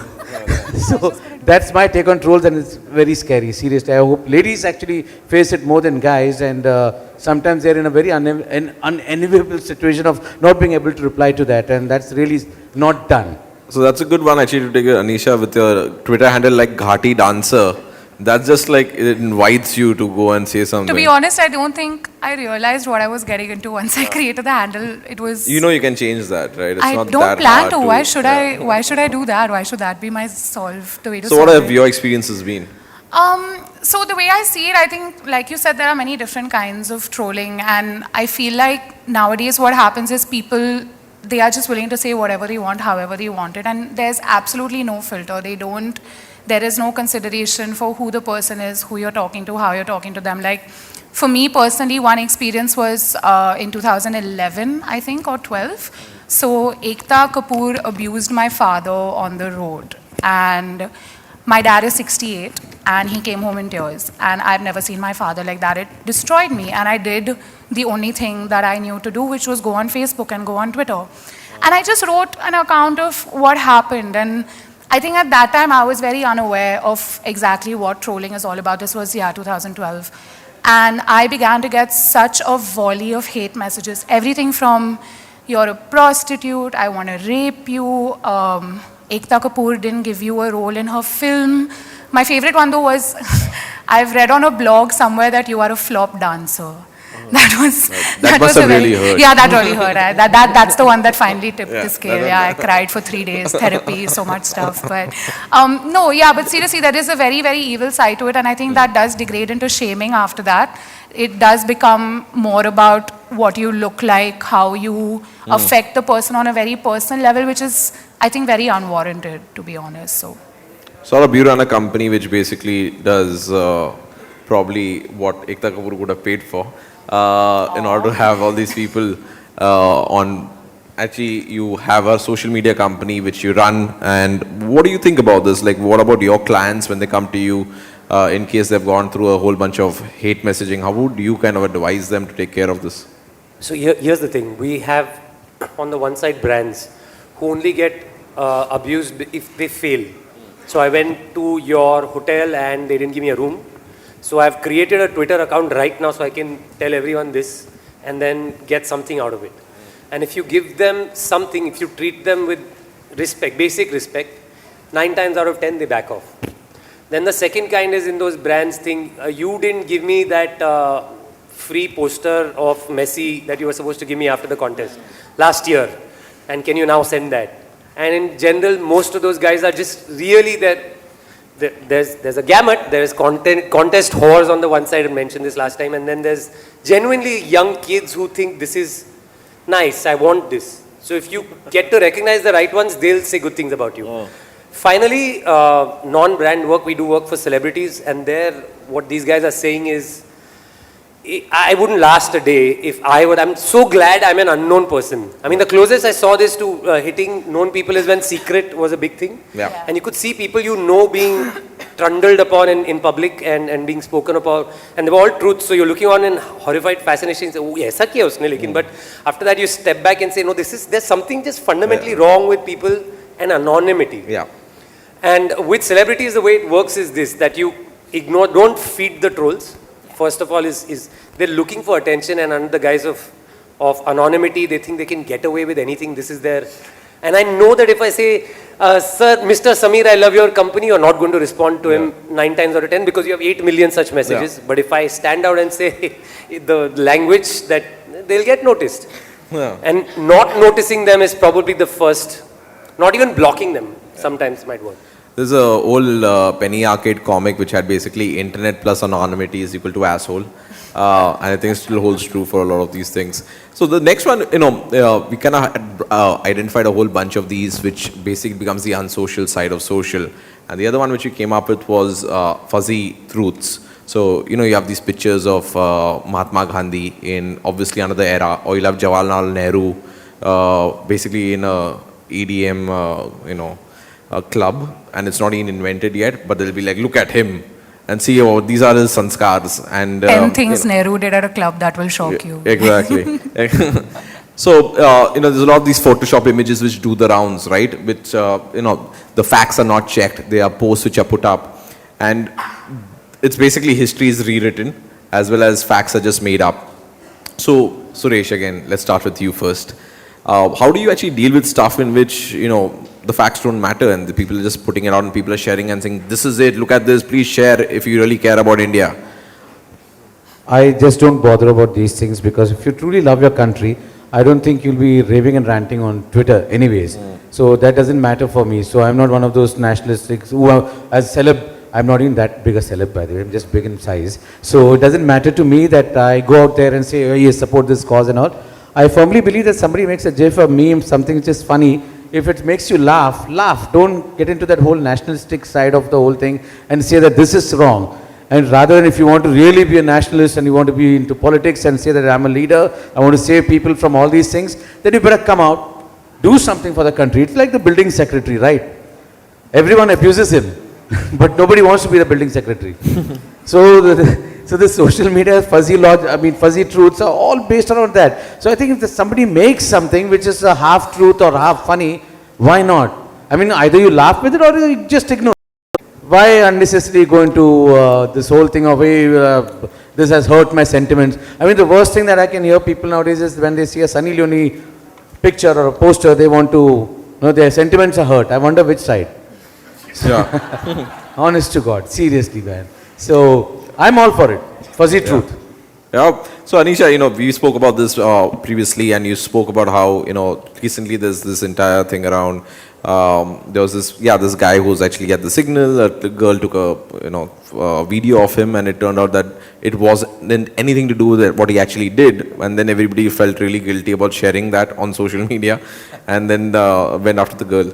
And quickly we all forgot about it as well. So when you see stuff like this and you are there as an influencer and you're looking at these trends pop up, what's the first instance? Do you just wait for a while like the BBC before you authenticate and report it? Or do you go completely retweeting it? No, to be honest, I've always, I think this is just a personal thing. I've also worked as a journalist before, so it's ingrained in me to say, fact check. Make sure that this is legit. Don't just put it out there just because everyone else is, which I think speaks to a very large volume of herd mentality, that it's all about numbers, it's all about likes, it's all about comments, it's all about, oh, I shared this, so now I'm really popular and I'm going to get a lot of followers irrespective of what the impact is, whether it's true, whether it's not. We also spoke about the Paris incident where the Sikh gentleman was photoshopped to look like a terrorist, and that got insane amount of views for absolutely no reason. You're just damning this one person. And I think to some level I've been guilty of it as well a long time ago. Like I remember eavesdropping on a date once and tweeting the whole thing. And even something as small and that today gives me a twinge of guilt, because I don't think it was right for me to infringe upon someone's privacy like that. And if something that small impacts me, there are so many people out there doing much worse things and they don't seem to feel any remorse, and I don't see the point in supporting or encouraging that kind of behavior. You need to fact check, you need to have a sense of responsibility towards the information you're putting out there, no matter who you are. Saurabh, there are a whole bunch of people who actually don't just they're never ever satisfied with the brand, and they'll actually make stuff up just to sometimes get back. and then you have the hard job and the dirty job of actually getting in touch with them and figuring out that it was all a lie and the damage is already done. How do you react and what do you do? It's probably the most difficult thing to do, to be able to tell someone who's ranting publicly. So first thing is, obviously no public, the analogy about wrestling with a pig is accurate. You take the conversation offline is the first thing to do. Which is that great, and this is why brands say, please give me your number and your full name, and they tell Sachin Tendulkar. It's exactly that. They're taking it offline, but in just really wretched ways. Recognize if the person's legitimate, do a little bit of fact checking on them, and if they are, then you can treat them well. There's enough depth on social media to see who's a good person and who's not, or who just created this for the sake of this. And in that case, you'd be surprised how cowardly these bullies are, just like school. Yeah. It's pretty much exactly like school. You deal with them face to face or on the phone, and they suddenly, I don't know, did I do that? But it needs you to get your hands a little dirty. And I think that the thing about fact checking is more, so there's this victimless crime that happened, unless you're a Taylor Swift fan, which is that they took Taylor Swift's name and they attached them to Adolf Hitler quotes. And it became huge on Pinterest, and then it became huge on Twitter and Instagram. And all the Taylor Swift people going, look at how smart she is. Yeah. And and she's really smart, and I love her music. But it was comical how people retweeted it in the millions without so much as checking with Auntie Taylor whether she did say this or not. And I think that there is a responsibility that we have. So we were discussing this as social media or as journalists. We have to fact check. If at all, just go to snopes.com and see if this sort of urban legend exists. It's not that difficult to do, and but now the time has come for this kind of media training to be given to kids, because that's when you can catch them young. And I'm talking about 10 years from now, Twitter will improve. Yeah. If they start that now, YouTube's gone and dusted. That's not going to improve. Twitter, I don't know. Yeah. But if we catch kids in school today, if we had to do something genuinely media training. Yeah, they're all on Snapchat, so it actually just disappears anyway. I just don't understand Snapchat. I just don't get it. I think Snapchat is probably the only application which makes an 18-year-old feel old. Right? I'm like, I thought Snapchat was when I asked a girl, will you come out with me after marriage? And she said, get out. Snapchat. That's it. That's Slapchat more Slapchat. Saved. Let's talk about oversharing, right? We spoke about this, probably we can start with you this time around. And, there's a whole bunch of conversation which starts when, you just assume that this is not really supposed to be public information, and then people actually, end up sharing that. And sometimes, you actually get embroiled within that entire piece. So do you have an experience of that sort? Firstly, I'd just like to say, I think there are very different kinds of oversharing. I think there's one kind of oversharing where you're like, please stop putting baby pictures and wedding pictures because I'm single and alone forever and please don't make me cry. And then there's a video of the actual birth. That's oversharing. Exactly. That's the fine line. That's, I think, for YouTube, yeah. It's not reached Facebook yet. No, but that's obviously one kind of oversharing, which I think is a very personal, subjective thing. Yeah. But the other kind, which I feel comes down to a very basic question of consent. And I think consent is something that is being spoken a lot about in many different ways, but I don't think it's really been addressed in terms of basic social media, I will call it etiquette. Because you need to, once again, coming back to the fact of sensitivity and training and all of that, you need to have that basic sensitivity towards someone to say, okay, if someone published this about me, I wouldn't be comfortable with it. If someone took a random picture of me and turned it into, like, I think there was that one picture of, that this one meme of this girl with her ponytails tied up, it says, oh my God, books, and there's like this one really funny face that she makes, and I read an interview with her, and she said it literally ruined my life. I couldn't go anywhere and do anything just because I made a funny face in a picture one time. And I think, like, these kind of moments, it's come to a point where we used our phones for just big moments, just to document really important things. Now, you put a phone in front of anything, you put a caption on top of anything, and you don't really realize how you're impacting someone. So, the way I see it, I think oversharing comes down to a lot of basic awareness and sensitivity towards the kind of content that you're putting out there, and a basic framework where you say, okay, this is what is okay and this is what is not. So, Suresh, please give us your educated opinion on this. I've been a victim of this, what do you call, morphing. We're all survivors. No, Grand Masti, one shot of my double chin like that, and somebody tweeted to me that picture. Look, chin. I look closely, there's Kim Kardashian's bum on my chin. You're breaking the internet. Right you just had an oversharing moment right there. Yeah, just roll with it, you guys. Yeah, roll with it. that's okay, but it's a nice word. It's happened now. It's out there. So oversharing is basically now, I think it's become, the youngsters have got lots more to worry about. When we were growing up, I think it was only about completing our homework, whether Julie looked at us once in a day, and whether we had good shoes to wear or our hair was combed properly. That's about it. But today, the children have to deal with much more.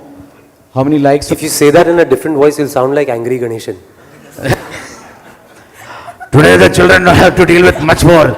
They want to likes on Facebook. They want to be known on Instagram, Snapchat, everywhere. And then they have to share what their friends are sharing. Because if they don't share what their friends are sharing, there are no friends. Rascals. The original troll, that is. Saurabh. Yes. Let's do it, man. You know what's coming. Tell me, the next word is going to be brands. And are you going to give your comment on that? Where do you draw the line when it comes to about, for any of the guys which you handle, how do you tell them, listen, this is a reference space? Because, brands also have to be humane on social media, but they also have to be in a manner restricted because of the fact that it's the voice of a corporate. So where do you what's your guidelines, what's your playbook? So yes, the good thing with celebrities is even at the youngest level, they're coming we have a client right now who we are trying to enable to put a little bit more on Twitter. And this is a person who's at starlet level, so she definitely needs the overshare or the share. We're seeing a lot more of that, and that's come as I think it's a protective, like if I share, I'll get the trolls kind of thing. But on the other hand, there's always the Sherlyn Chopras and the KRKs of the world who'll do what they have to do. Nothing can rein them in because that's their shtick, that's the thing they do.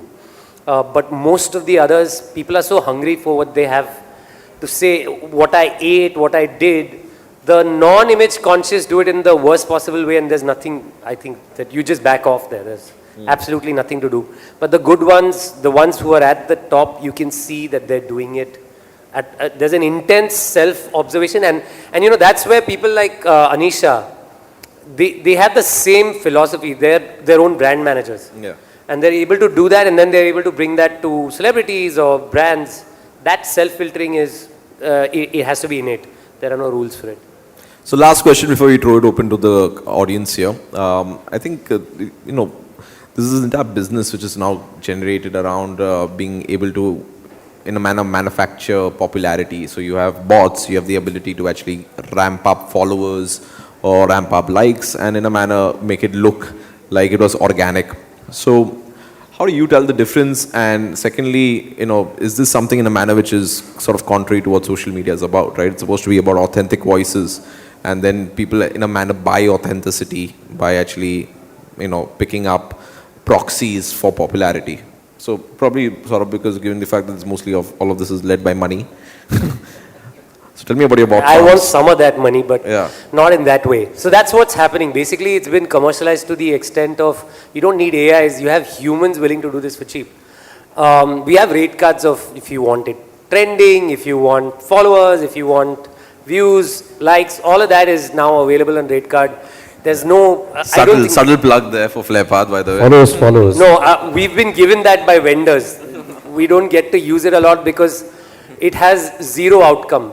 Because the act of social is the act of building a human relationship with another person as a person, whether I'm a brand or of Chaddi or whether I'm a celebrity. And by doing this fake thing, the great thing that's happened is we consume like 8 hours of social media every day. We have a great sense of what's good and bad as consumers. Yeah. So they're self-filtering. They can tell the bad from the good 9 times out of 10. And the other bit is going to have to be, I don't know what will happen for Twitter to clean their act up or for Facebook who's started in a way. But the political parties, a bunch of these guys are doing this on an everyday basis. It's messing up the timelines. It's messing up the work we actually have to do. If I have to consume the content from this great gig, it's filtered. In the midst of that, there's someone just pummeling it with hashtags that have to trend today by 6 o'clock. Yeah. And we just have to sit back and wait and hope that someone just does the jhadu act. Anisha, being your Twitter influencer, it's never big enough, right? You never had that, even if you had a millions followers, it's still less than 10 million, right? How do you not fall to temptation? I've never been that type of person. Honestly, I still stand by the fact. It's true, you know this. I've never been that type. I genuinely don't You're just understand. counting how many followers you should be getting after this panel, before this panel. I said social service. All right. No, but I've never been that type. I feel like social media is kind of like, whose line is it anyway by now? Like everything's made up and the points don't matter. So honestly, it really never matters to me. So. Suresh, you don't end up feeding your ego by buying some followers every once in a while? No, I don't. In fact, Jose and me have this competition. He's got more than 200,000. I just got around 44,000 followers. So I always tell him, always be chala. My social life is ruined. My wife is going to divorce me. So nothing like that. I always tell him that I blocked a lot of people. So more than 15 million I've blocked. So that's my count for me. There you go. No, actually, it never bothered that followers or no followers. Seriously, I don't care about these things. You're all about the art. No, I don't. But followers ka rate kitna hai? Yeah, no. See, basically, I love it when people compliment me. So Jose has told me one do and don'ts of Twitter. Twitter is do not go on retweeting when people praise you. So I told him, boss, but there's something positive coming out in the universe. So let me do that. What's wrong in that? And then I block all the hate tweets, so I'm putting out only positive things over there. Lovely little so yeah, it's wonderful. And then it gets snapped because wife says, hey, aake kapda saaf kar. Bartan nahi kar. Yeah, change the diaper. Oh, my boys are too big now. Great. Any questions for the panel over here? Okay, thank you. No, seriously. Nobody cares. All right, now It's this is Friday embarrassing. night. Okay, we have one question there. Excellent. Guys, you've seen the good and the bad side of social. Do you think social media is making us more social or will make us more unsocial? We were actually just talking about this today, if I can start. I think that today with social media, I think there's a concept of what can you say and what can you not say, even within the whole illusion of free speech and, that whole social media world that's been created. To be honest, I think that the way it's not so much about social media, I think it's more about reactions to what you post on social media. And that I fear, going by the way things have been in the last couple of months minimum, it'll force people to kind of go into their own shells now. Like if I feel that I have X amount of friends on Facebook and I put up a certain status update, that is going to get me a lot of flack, that is going to waste my time, that is going to make me upset because there are obviously going to be haters. I would much rather not do it at all. I would much rather just, make a WhatsApp group with these guys and bitch about it, honestly. Well, I think it's very dangerous. Within 10-15 years, we'll be having the same seminar over here and you all will be actually WhatsApping and we'll all be replying. And there's no need of mics, so there's less sound pollution. Fortunately, something positive coming from social media. I'm a bit of an optimist there. I think when I see when the grandparents are talking to their grandchildren across miles and they're seeing photographs of their latest thing in school, all of that is what's powering social media right now. The troll bits, the painful bits are there. They're inherent to every organism, has to fight the bacteria and the viruses and the worms and the ghastly funguses. This organism, if it's social and it's organic, it will fight it back. It will grow, we'll have new problems to deal with, nuclear war on Twitter, I don't know. But until that happens, the power that this has given us as human beings, the power to connect with my bench partner from the first standard and see, uske paas Jaguar hai yaar, shit. But that's still an important thing for us and it always will be, because 10 years ago that didn't happen. Any more questions, guys? More questions? All right, we have one there. After you, and then just pass it on to that lady there, please. Thank you. Hi.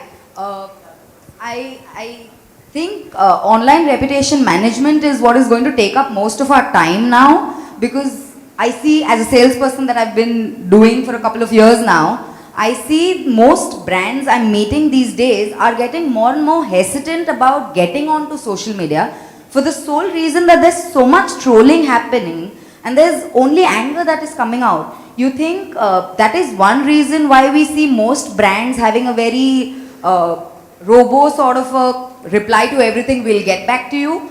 And do you think we're ever going to move away from something like that? Because it is very annoying when a brand tells you, sorry for the inconvenience you faced, we'll get back to you within 2 working days.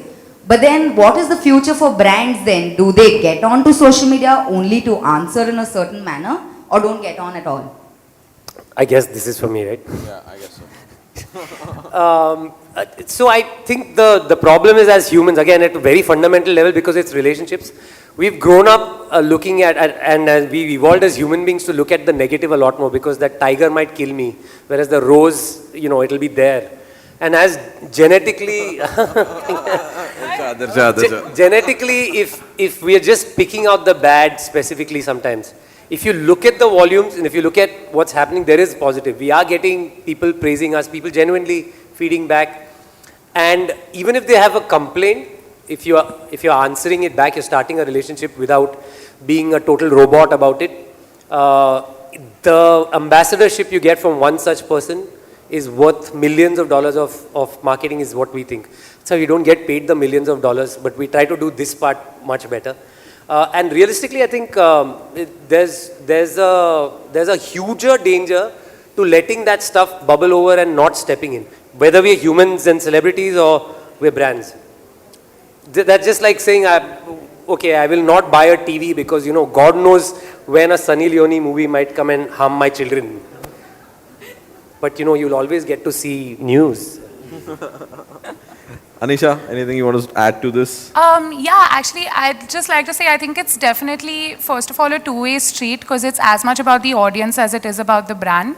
And it is about receiving quality responses, maintaining quality relationships, which, to be honest, is a bit difficult on Twitter, when all you want to do when you go on Twitter is just rant and then go eat pav bhaji at home, you know. But another thing I would also like to say is, I think that I think we all know brands that are taking risks, that are jumping into the pool of new kinds of content, new ways to reach their consumers, and that's really heartening for us to see. And I think that's kind of a glimpse into the future of brands on digital. It's a great after-sales service. No, seriously, because any complaints that there have been brands, a lot of brands that I've been upset with, but they've been prompt in replying, and when they get the things done, not in their own sweet time, immediately, not because they knew me as a celeb or something, because a random, they didn't even know who it was. Actually, I won't name the brand because they didn't know who I was. So, I'm going to tweet about this now. I'm really angry. Hashtag find the brand. So, but they were damn, I mean, it really helped, because I used to be a salesman. I used to be in Crompton Greaves earlier, and I always believed that after sales service is the best sales that you can do. So I think they should be there on Twitter. And there's just one little thing to add to that, is when brands seize the moment and become proactive rather than just reactive, is where the game changes, which is why you need content people on the stage. That's where we have jobs. Oh, sorry, content people. What the hell am I doing? Hello. I do the more higher price stuff. You mean I can't say comedy one and all over here? You can take all our cards after this, by the way.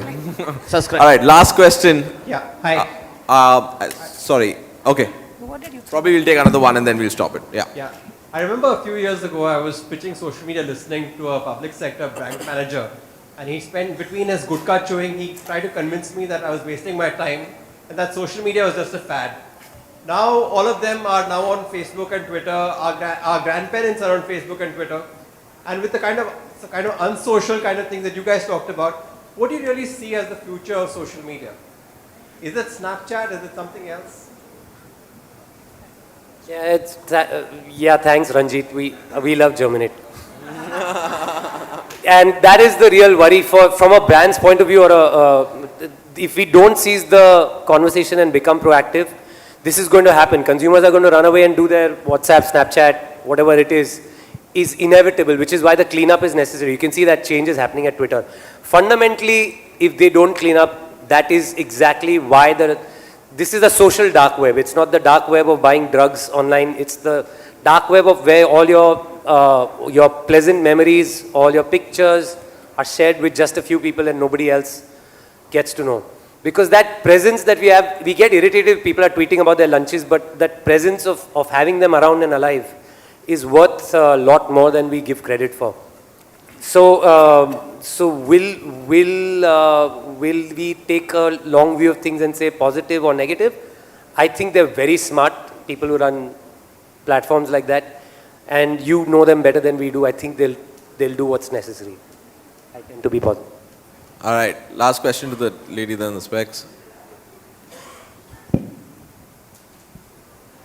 Do you think sarcasm is one way of using, is sarcasm good to use in a brand? Kamala ka hamla.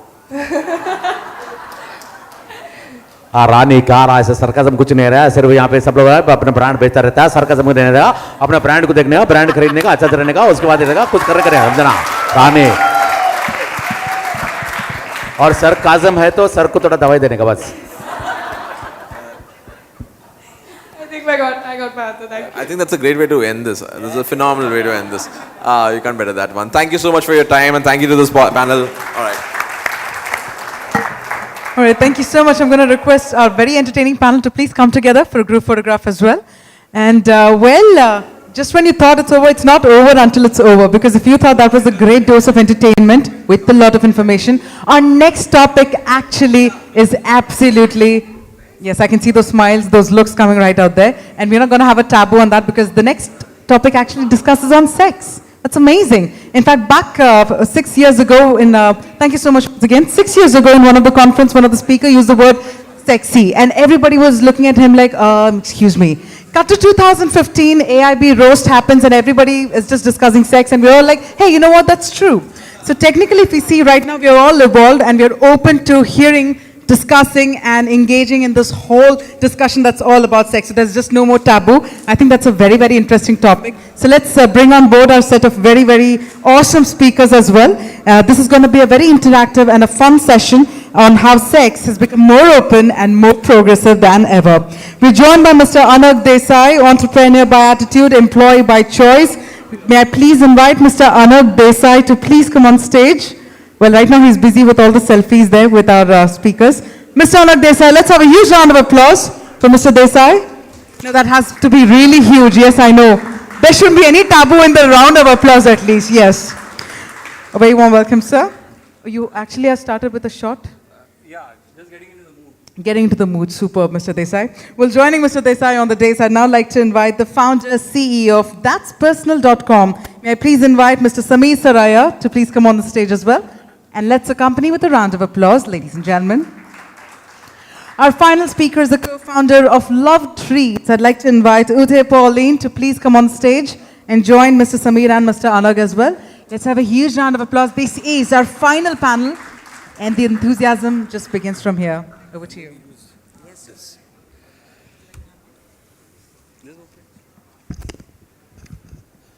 Hello. Can everybody hear me? Okay. How has been the 5 days? Or how has been the previous sessions today? Great. Friday evening, I'm afraid Rohit said you can't have liquor here. So we opted for the next best thing, sex.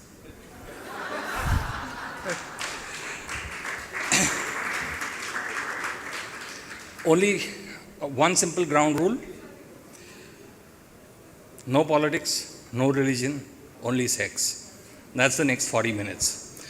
I will quickly introduce both of them. Uta, who runs a website which allows you to, buy some stuff which normally you cannot go to your Kirana or call grocers, no on-demand delivery. It has to be a little planned in advance. So if you are going to score, then you need to sort of have it backed up. And then you have Sameer. Sameer did a lot of good things in his life, wearing a jacket, going to work for whatever 20 odd years, media, Microsoft, Yahoo, everything, till one fine day he decided that I need to take off my clothes. It's a different matter today. He's wearing a jacket again because he wants to, not be that personal with all of you. He runs a website 2 years into making. That's personal.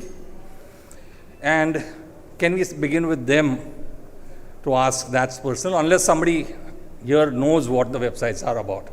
Anybody? Okay, can somebody tell me if you know? No? Mic for the lady there.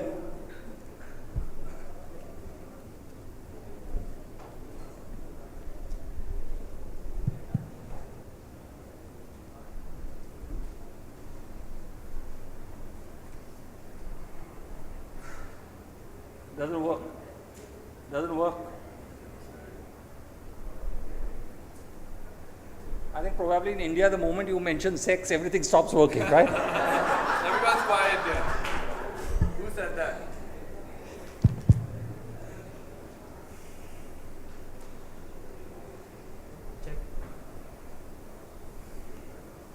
So I know Love Treats is about selling sexual toys. They are more focused around females, and they are more about romance and intimacy, if I can say, rather than vulgar. So that's about Love Treats. That's what I know. That's personal. I remember hearing it somewhere long time ago, but I don't know what it is about. I'm sorry. Anybody bought from any of them? Obviously nobody will say yes, but I see Mehul having a big grin on his face. Mehul having a big grin on his face, Mehul's bought something. And incidentally, where do you come from, Mehul? Bombay. You are not the target audience. They are looking at only cities. You know, somebody here is from Baroda also, right? Anybody from Baroda? Nobody will raise their hands. So can we ask...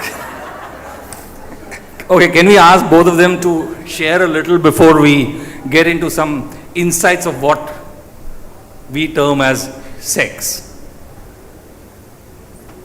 Hey everyone, my name is Ute, and last month my co-founder Bala over there and me, we launched LoveTreats.in, which is India's first women-friendly intimate lifestyle brand. And yeah, we are seeing a lot of response from women, so 80% of our customers so far are women.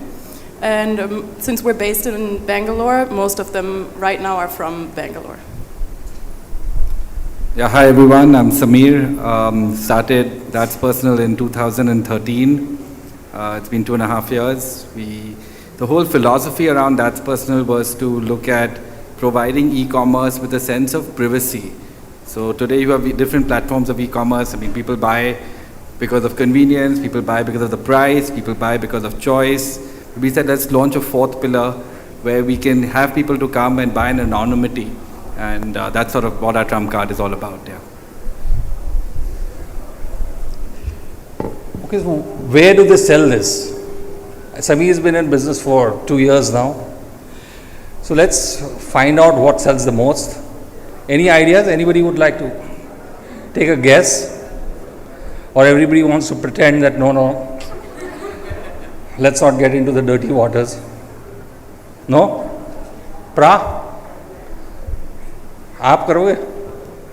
Okay, let's play guessing games. All right. Let's start with cities. Which do you think are the top 3 cities? Anyone wants to take a shot at this in India? So, right, Bangalore is one of them. So, the correct answers are Delhi, Bombay, and Bangalore. Now, a little tougher question.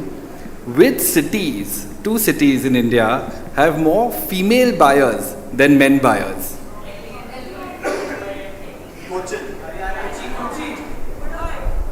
You're right. Baroda? Who said Baroda? You're absolutely right. That's one of them. And the other one is Pune. Women buyers than men buyers. So sitting here reading newspapers and you know those, I don't know, somebody on Twitter recently led a sex survey, I don't know, some famous personality. I don't know whether that will give us this, because here people have actually paid money to buy. And it makes, you know, very interesting. 2 years ago when Samir told me about it and I was doing a panel at the IIM, and a lot of people asked me about this, and I immediately sent him a message and he reverted back saying that Anag in Raipur, we actually have to hold the parcels because when the shop closes, they will come and pick up the parcel and they don't want it delivered. Okay, so the next question obviously is why not Bombay? In Bombay, nobody cares. Even if it is delivered at home and if they are staying with their parents also, nobody cares. So, obviously, as a parent, my next question would be, is it that we are become sort of adaptive, or have we become loose, or have we finally understood what the products are? Anybody? I think it's a culmination of everything, no? We never knew what a product was. And you see those old regressive ads which had a person married and wanting to buy a condom, standing in a queue for like 40 minutes before, and those jokes and all that. I think there's a fair amount of work which has gone here. And has digital played a role? I don't know, how many of you are on Twitter here? Okay, all of them. So is it easy to talk about sex on Twitter? So forever alone hashtag doesn't work?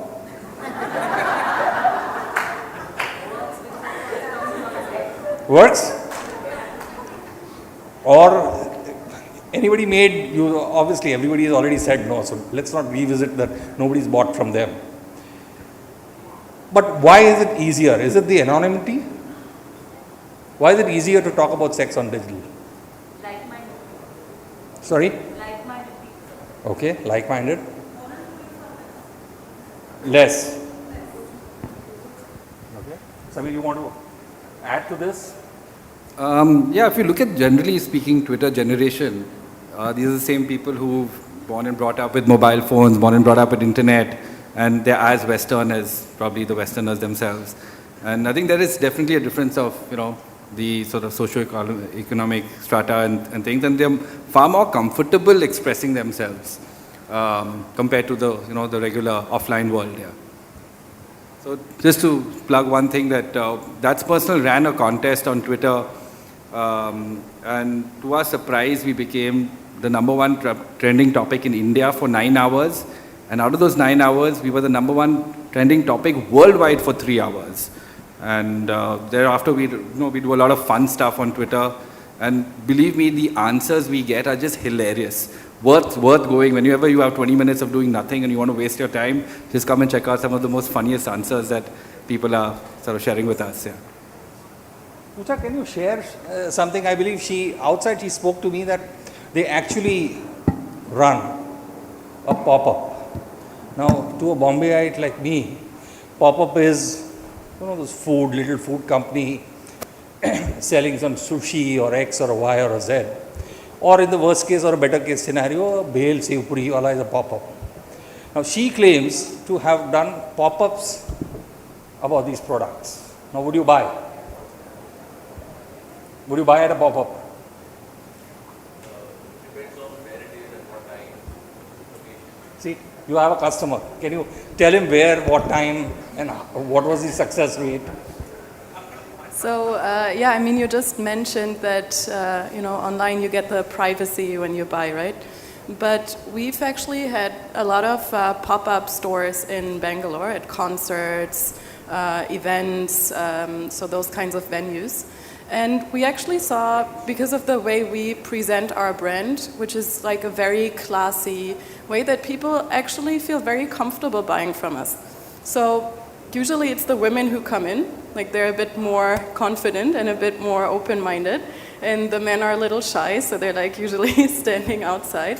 And then the women will like see the products and they'll be like, oh, okay, I've never seen this before, like at a physical event in public. And then they'll like get their boyfriends, their husbands, their girlfriends, whatever.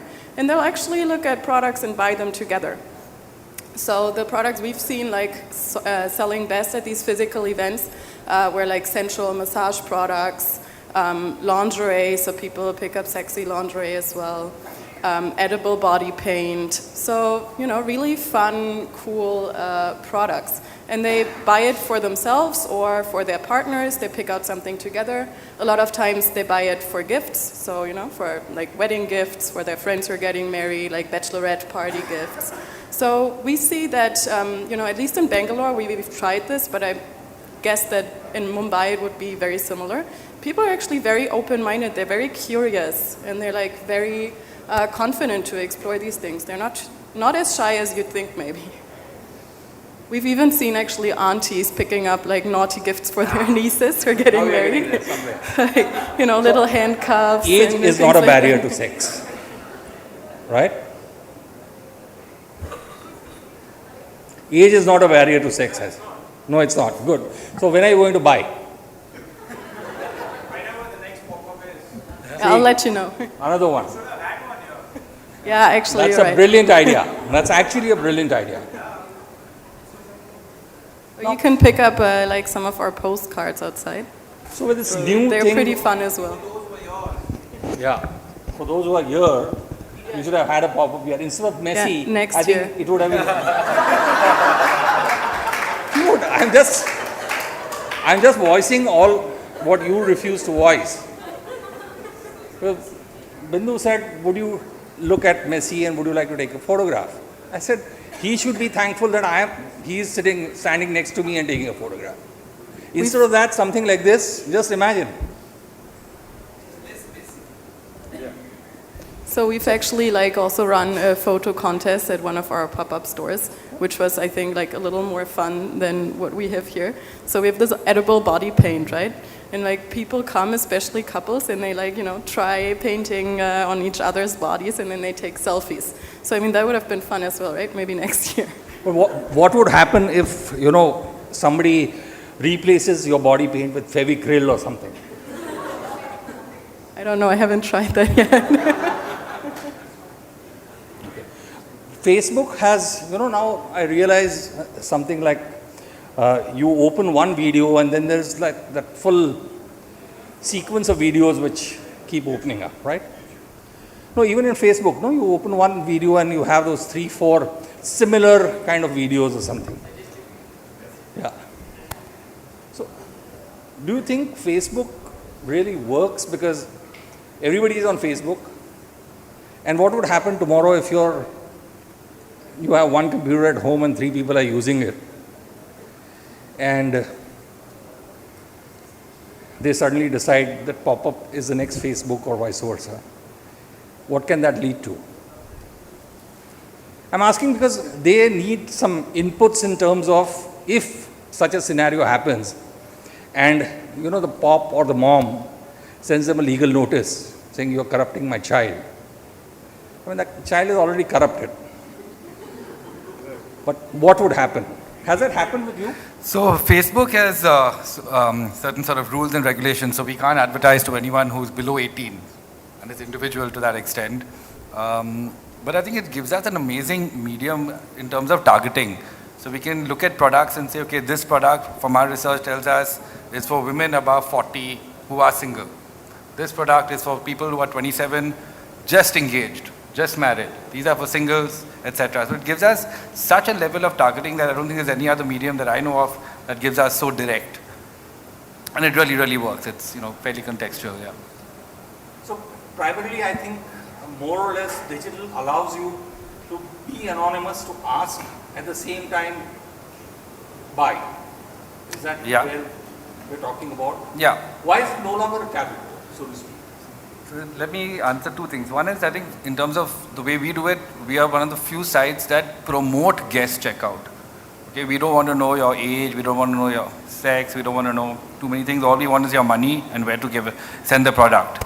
The second thing that we do, I think we're one of the only e-commerce sites in the country doing is something known as customer self-pickup. The reason behind that was that a lot of people used to tell us that, look, we want to buy your product, but we can't have your product landing up at our residence or at our office. Office, I can understand. Residents, there were 4 types. There were the singles who said, look, I'm still living with my parents, I'm sexually active, and the last thing I want is that product coming here. I had parents who said, listen, my children are now over 6 years old, so they open every e-commerce parcel that comes, and I don't want them opening yours. And then you had people, obviously, in the joint families, and, you know, people who have lots of residential back office, maids, etc., who said, look, can you give us a solution? So we went back and sort of had this thing that you give us your PIN code and we will then map out all our logistic partner offices, and then you can actually choose one of them to be your delivery center. It's completely anonymous, the packaging. No one in the delivery chain knows what it is, and you get a unique SMS code saying that anyone can go with this code and pick it up. And today 11% of our orders come from that. So two parts. One is that we definitely do see some strata of Indian society who are using this, who really believe in anonymity, a lot of tier 3 kind of people, some level of women. And then you have the other side of people from 18 to 25 who say, listen, why are you being so secretive? We just, like when you order, initially we said, okay, you won't get the invoice. This is a link. If you want to download the invoice, you can. Otherwise, oh my God, it's going to be in your mailbox. And they were like, who cares? Just like, yeah, let's be normal. Yeah. So I think it's evolving. So Uta, when you look at and you see predominantly women, going forward, is that going to be something which you're going to operate in a niche?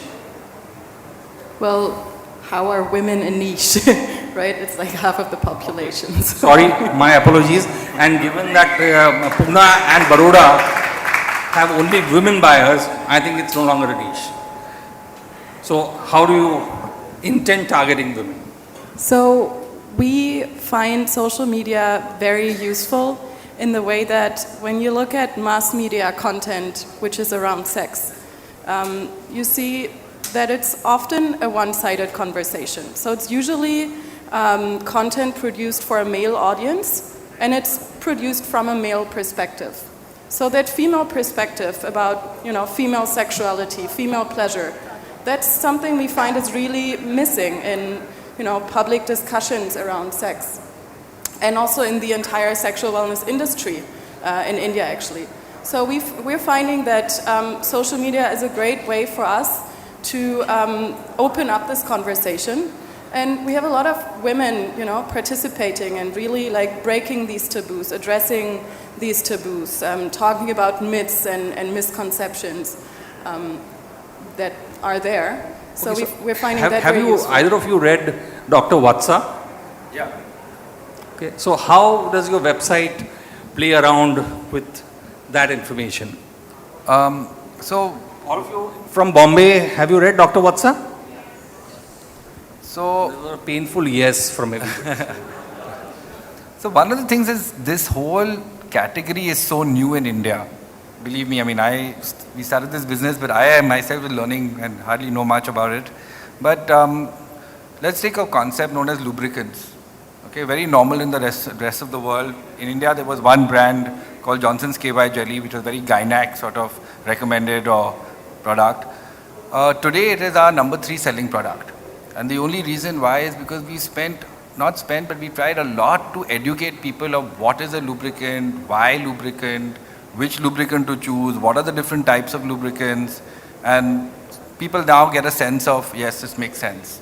So I was in Germany at some point of time and I met the founder or the owner or the inventor of silicone lubricants, and I told him that in India, nobody, every time I talk to people, they said, why do we need a lubricant? We've never used one for the rest of our life, in our early life. Why should I buy one? And he said, you should tell people that you can eat toast and you can continue eating toast. One day you put butter on your toast and then you will want to have butter on your toast every day.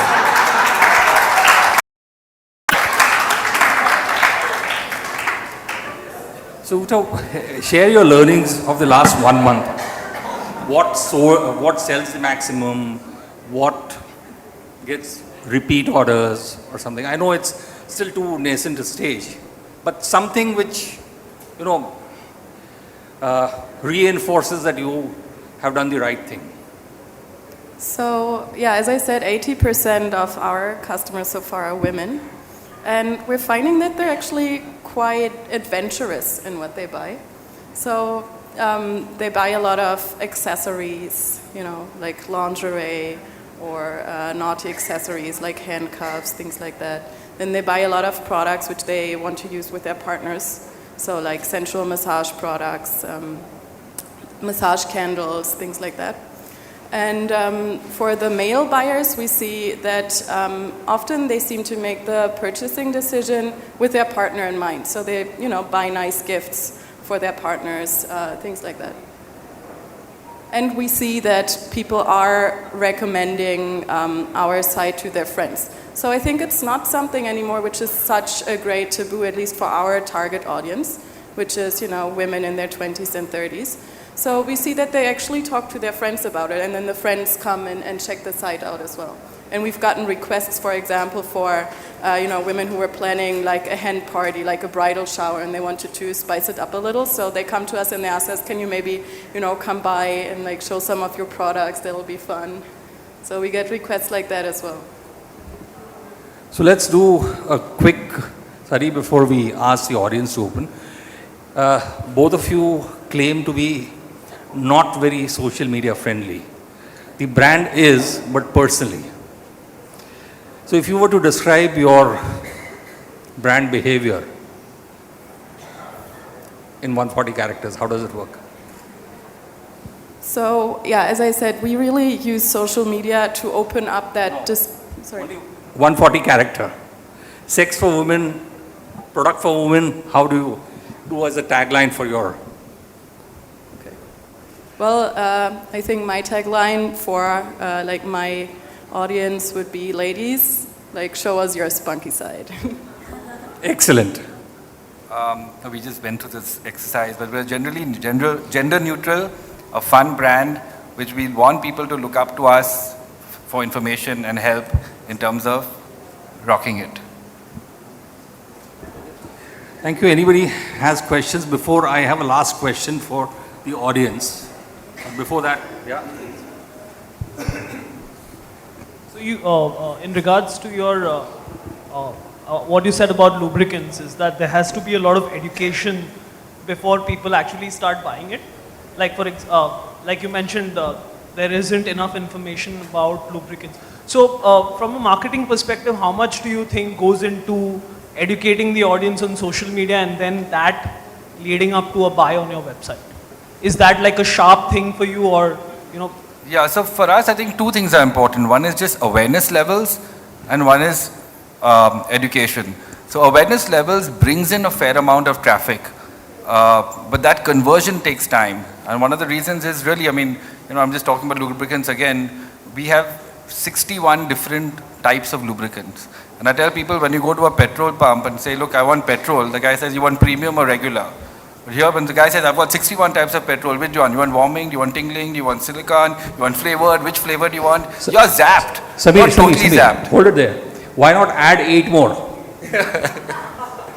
I'm constantly adding and learning which ones work.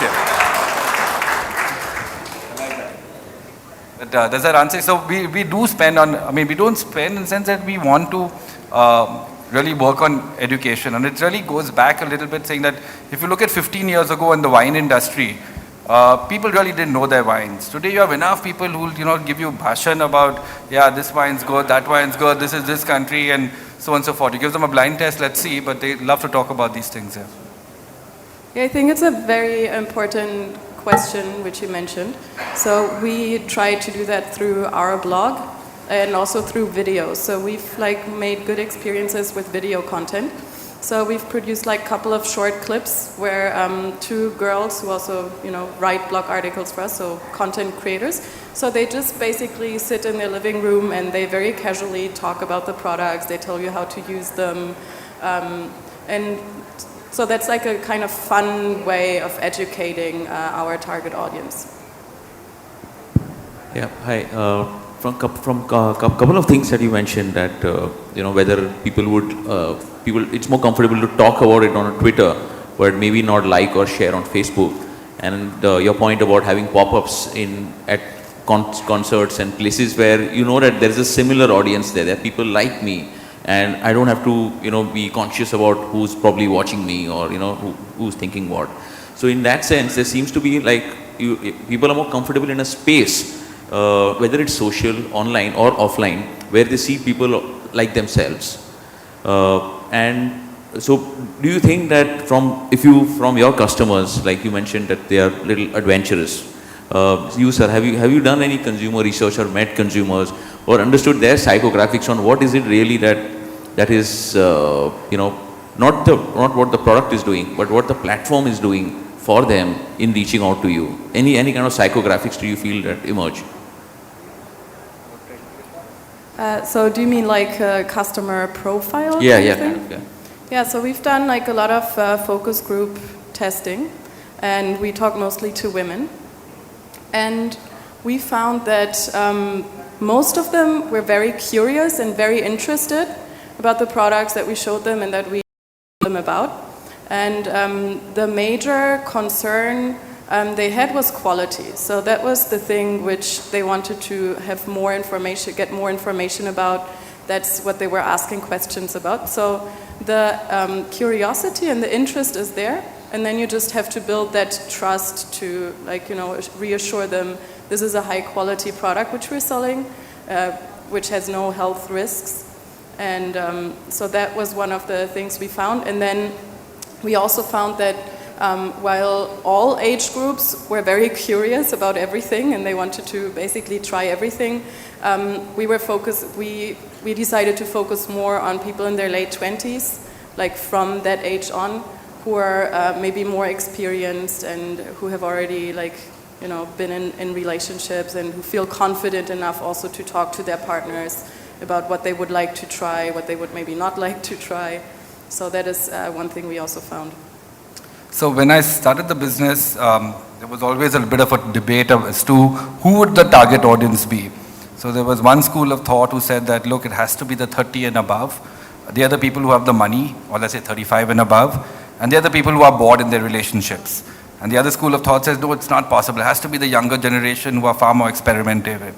So I just want to take a quick poll out here. How many of you guys believe it's the, let's say, 18 to 30 segment, which is the largest segment, or how, compared to the 35 and above? Anyone wants to take a, how many hands believe that it's the younger generation? Okay, so that's equal. So the correct answer is yes, it's clearly the younger generation. The number of people 35 and above is 1/3 of the number of people who are 18 to 35. Second thing is, yeah, male-female ratios. A lot of people say, I know this is going to be very male-oriented, but we have a 60-40 split. And the third thing was, okay, which cities do they come from? Is it going to be the metros who are more exposed, or is it going to be the smaller towns and cities who are starving for these kind of products? It's a good mix. Believe me, it's a good mix of purchasers, and we're very happy to see that there's a lot of tier 3 cities who are actually going ahead and buying, and I think these tier 3 cities are generally e-commerce friendly. So their basket size is almost double that of the metros. So we've really done a lot of research around this in terms of trying to profile the audience and really learn as to what the audience wants. So one of the interesting findings was that adult games do really well in Gujarat. BDSM products do really well in the Northeast. So we've gone ballistic as to, you know, what is the Punjabi woman, what does she want, what do the South Indians want, what's working in different parts of the country, and then, you know, try and focus and market around that. And we're happy to share our research report probably in the next 2-3 weeks. It'll be out there. I was dying to do that, and a lot of my friends, including Anupam Mittal from Shadi.com, but what they tell me is, look, the people on the matrimonial sites are actually the parents of the bride and bridegroom who are completely allergic to seeing this. So we stay away from them. Sorry, I missed that.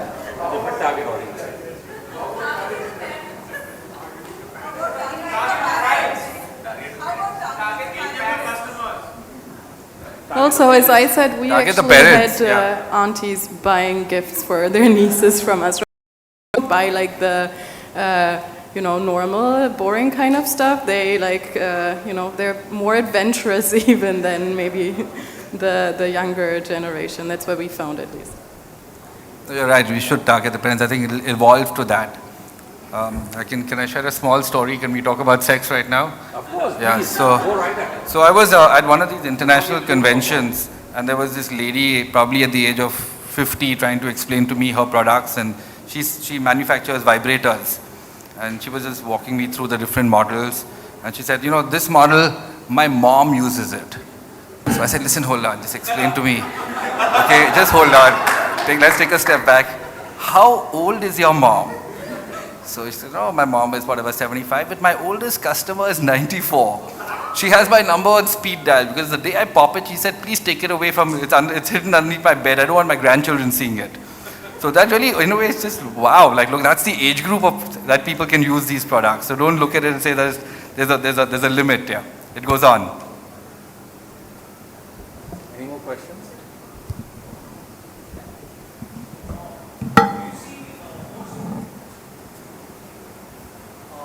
since you're in the business now for a couple of years and with, so do you see an emerging marketplace? Do you see more competition in the near future in terms of, just generally? Yeah, we definitely see a lot of people trying to get into this business. And believe me, it's not that easy. It's a fairly challenging business in terms of overall. But we definitely, we get a lot of inquiries from a lot of people in India who are planning to set up very, very similar sites. And we're very comfortable being distributors of products. And we support them in terms of, getting the actual products here. So obviously, I was just sharing with Anak, there are huge challenges getting these products into the country. And one of the products Ute mentioned was, edible body paint. And I've actually gone and met a customs officer and said, look, this is edible body paint. We want to import this, and do you have an issue? So he said, no, why would I have an issue? It's paint. So I said, yeah, but you don't really paint a building with this. So he said, okay, it's edible, right? It's food. So go ahead. So I said, yeah, but you don't really eat this for lunch and dinner. So then he looks at me. He said, okay, then what is it? It's a cosmetic. It makes you look good. I said, well, it doesn't really, you don't wear it when you go out to party. And that's really the level of challenges we have to go through to explain every single product as to why, what, how. And at the end of the day, they also know it's all legal. I mean, all these products are legal, but they have their own sort of laughter and, while we go through this exercise. Yeah. But you had a different experience with the customer, right? Yeah, so we also have to go through that whole process of importing, and we really make sure that every single product we sell is 100% legal. So we go through great trouble of actually making sure that everything is checked by customs, everything is checked by our lawyer. And so we were a little bit worried when we were importing for the first time, and then we actually found that our customs officer or somebody from that team, and it actually ended up being our first customer. So and about the competition, yeah, you see a lot of these stores popping up everywhere. But what I really found when I looked at the market was that a lot of them looked very sleazy, and they didn't make me feel comfortable to buy these products. So they're very male-focused. They're not, they didn't make me personally feel comfortable shopping there. Like, for example, you'll have shops which sell women's lingerie, which is claimed, to be used and worn by a female porn star. So that's not something which will make, women buy lingerie there, which is already been used by somebody else. So that's really the gap we saw, to create something very classy where women and couples feel comfortable shopping. Thank you. I think no more questions. This side seems to be pleased with all the answers. All right, so we break it up. I laid down the rules and I will break it. If we were offered an option of gifting one thing from their website to our politicians, what would it be? Nobody. Sorry? Yeah, okay. Yeah, you have whips, you have handcuffs, you have bed restraints. Let's give all of them. Product showcase so we can choose on the screen. That's on the website. Just open your phone, man. Go to the passion and kinky section. But you agree we can gift something to the politicians, right? All right. Thank you, ladies and gentlemen. It's been wonderful. I think Rohit can come and finally declare the exhausting sessions over. All of you who are alone, don't lose heart, because that forever alone tag can go. Your bay tag can also go. And on behalf of my two friends here on the stage, go to their website, shop, and probably a good time to ask them is, since we were here, we listened to all what you said, are you going to offer us a 20% discount? Right? Thank you. Thank you. Yeah, thanks a lot. All right, thank you so much. Well, that was a fun session, but I think a lot of us are turned on, technically. Well, if we've been discussing sex over here, it's also time to get back liquor, as Anag had mentioned. The liquor is not possible over here, but we have it right there at D-Bell Cafe. So I'm going to invite you all to join in, but before that, I'm going to get a heads up from my team. Do we have Rohit at the console? So do we declare it closed? All right, on that note, Social Media Week Mumbai comes to an end. Can we have a huge round of applause for all the wonderful speakers, sessions, Tata Motors, #Made of Great, and you, the audience. We love those smiles. Keep them on for the rest of the night as well. And you can show your adventurous and spunky side now. We can all head to D-Bell Cafe. Thank you so much. Thank you, Anag. Thank you very much, Samir, as well. Have a great evening. Thank you, and see you in the next edition. Thank you so much.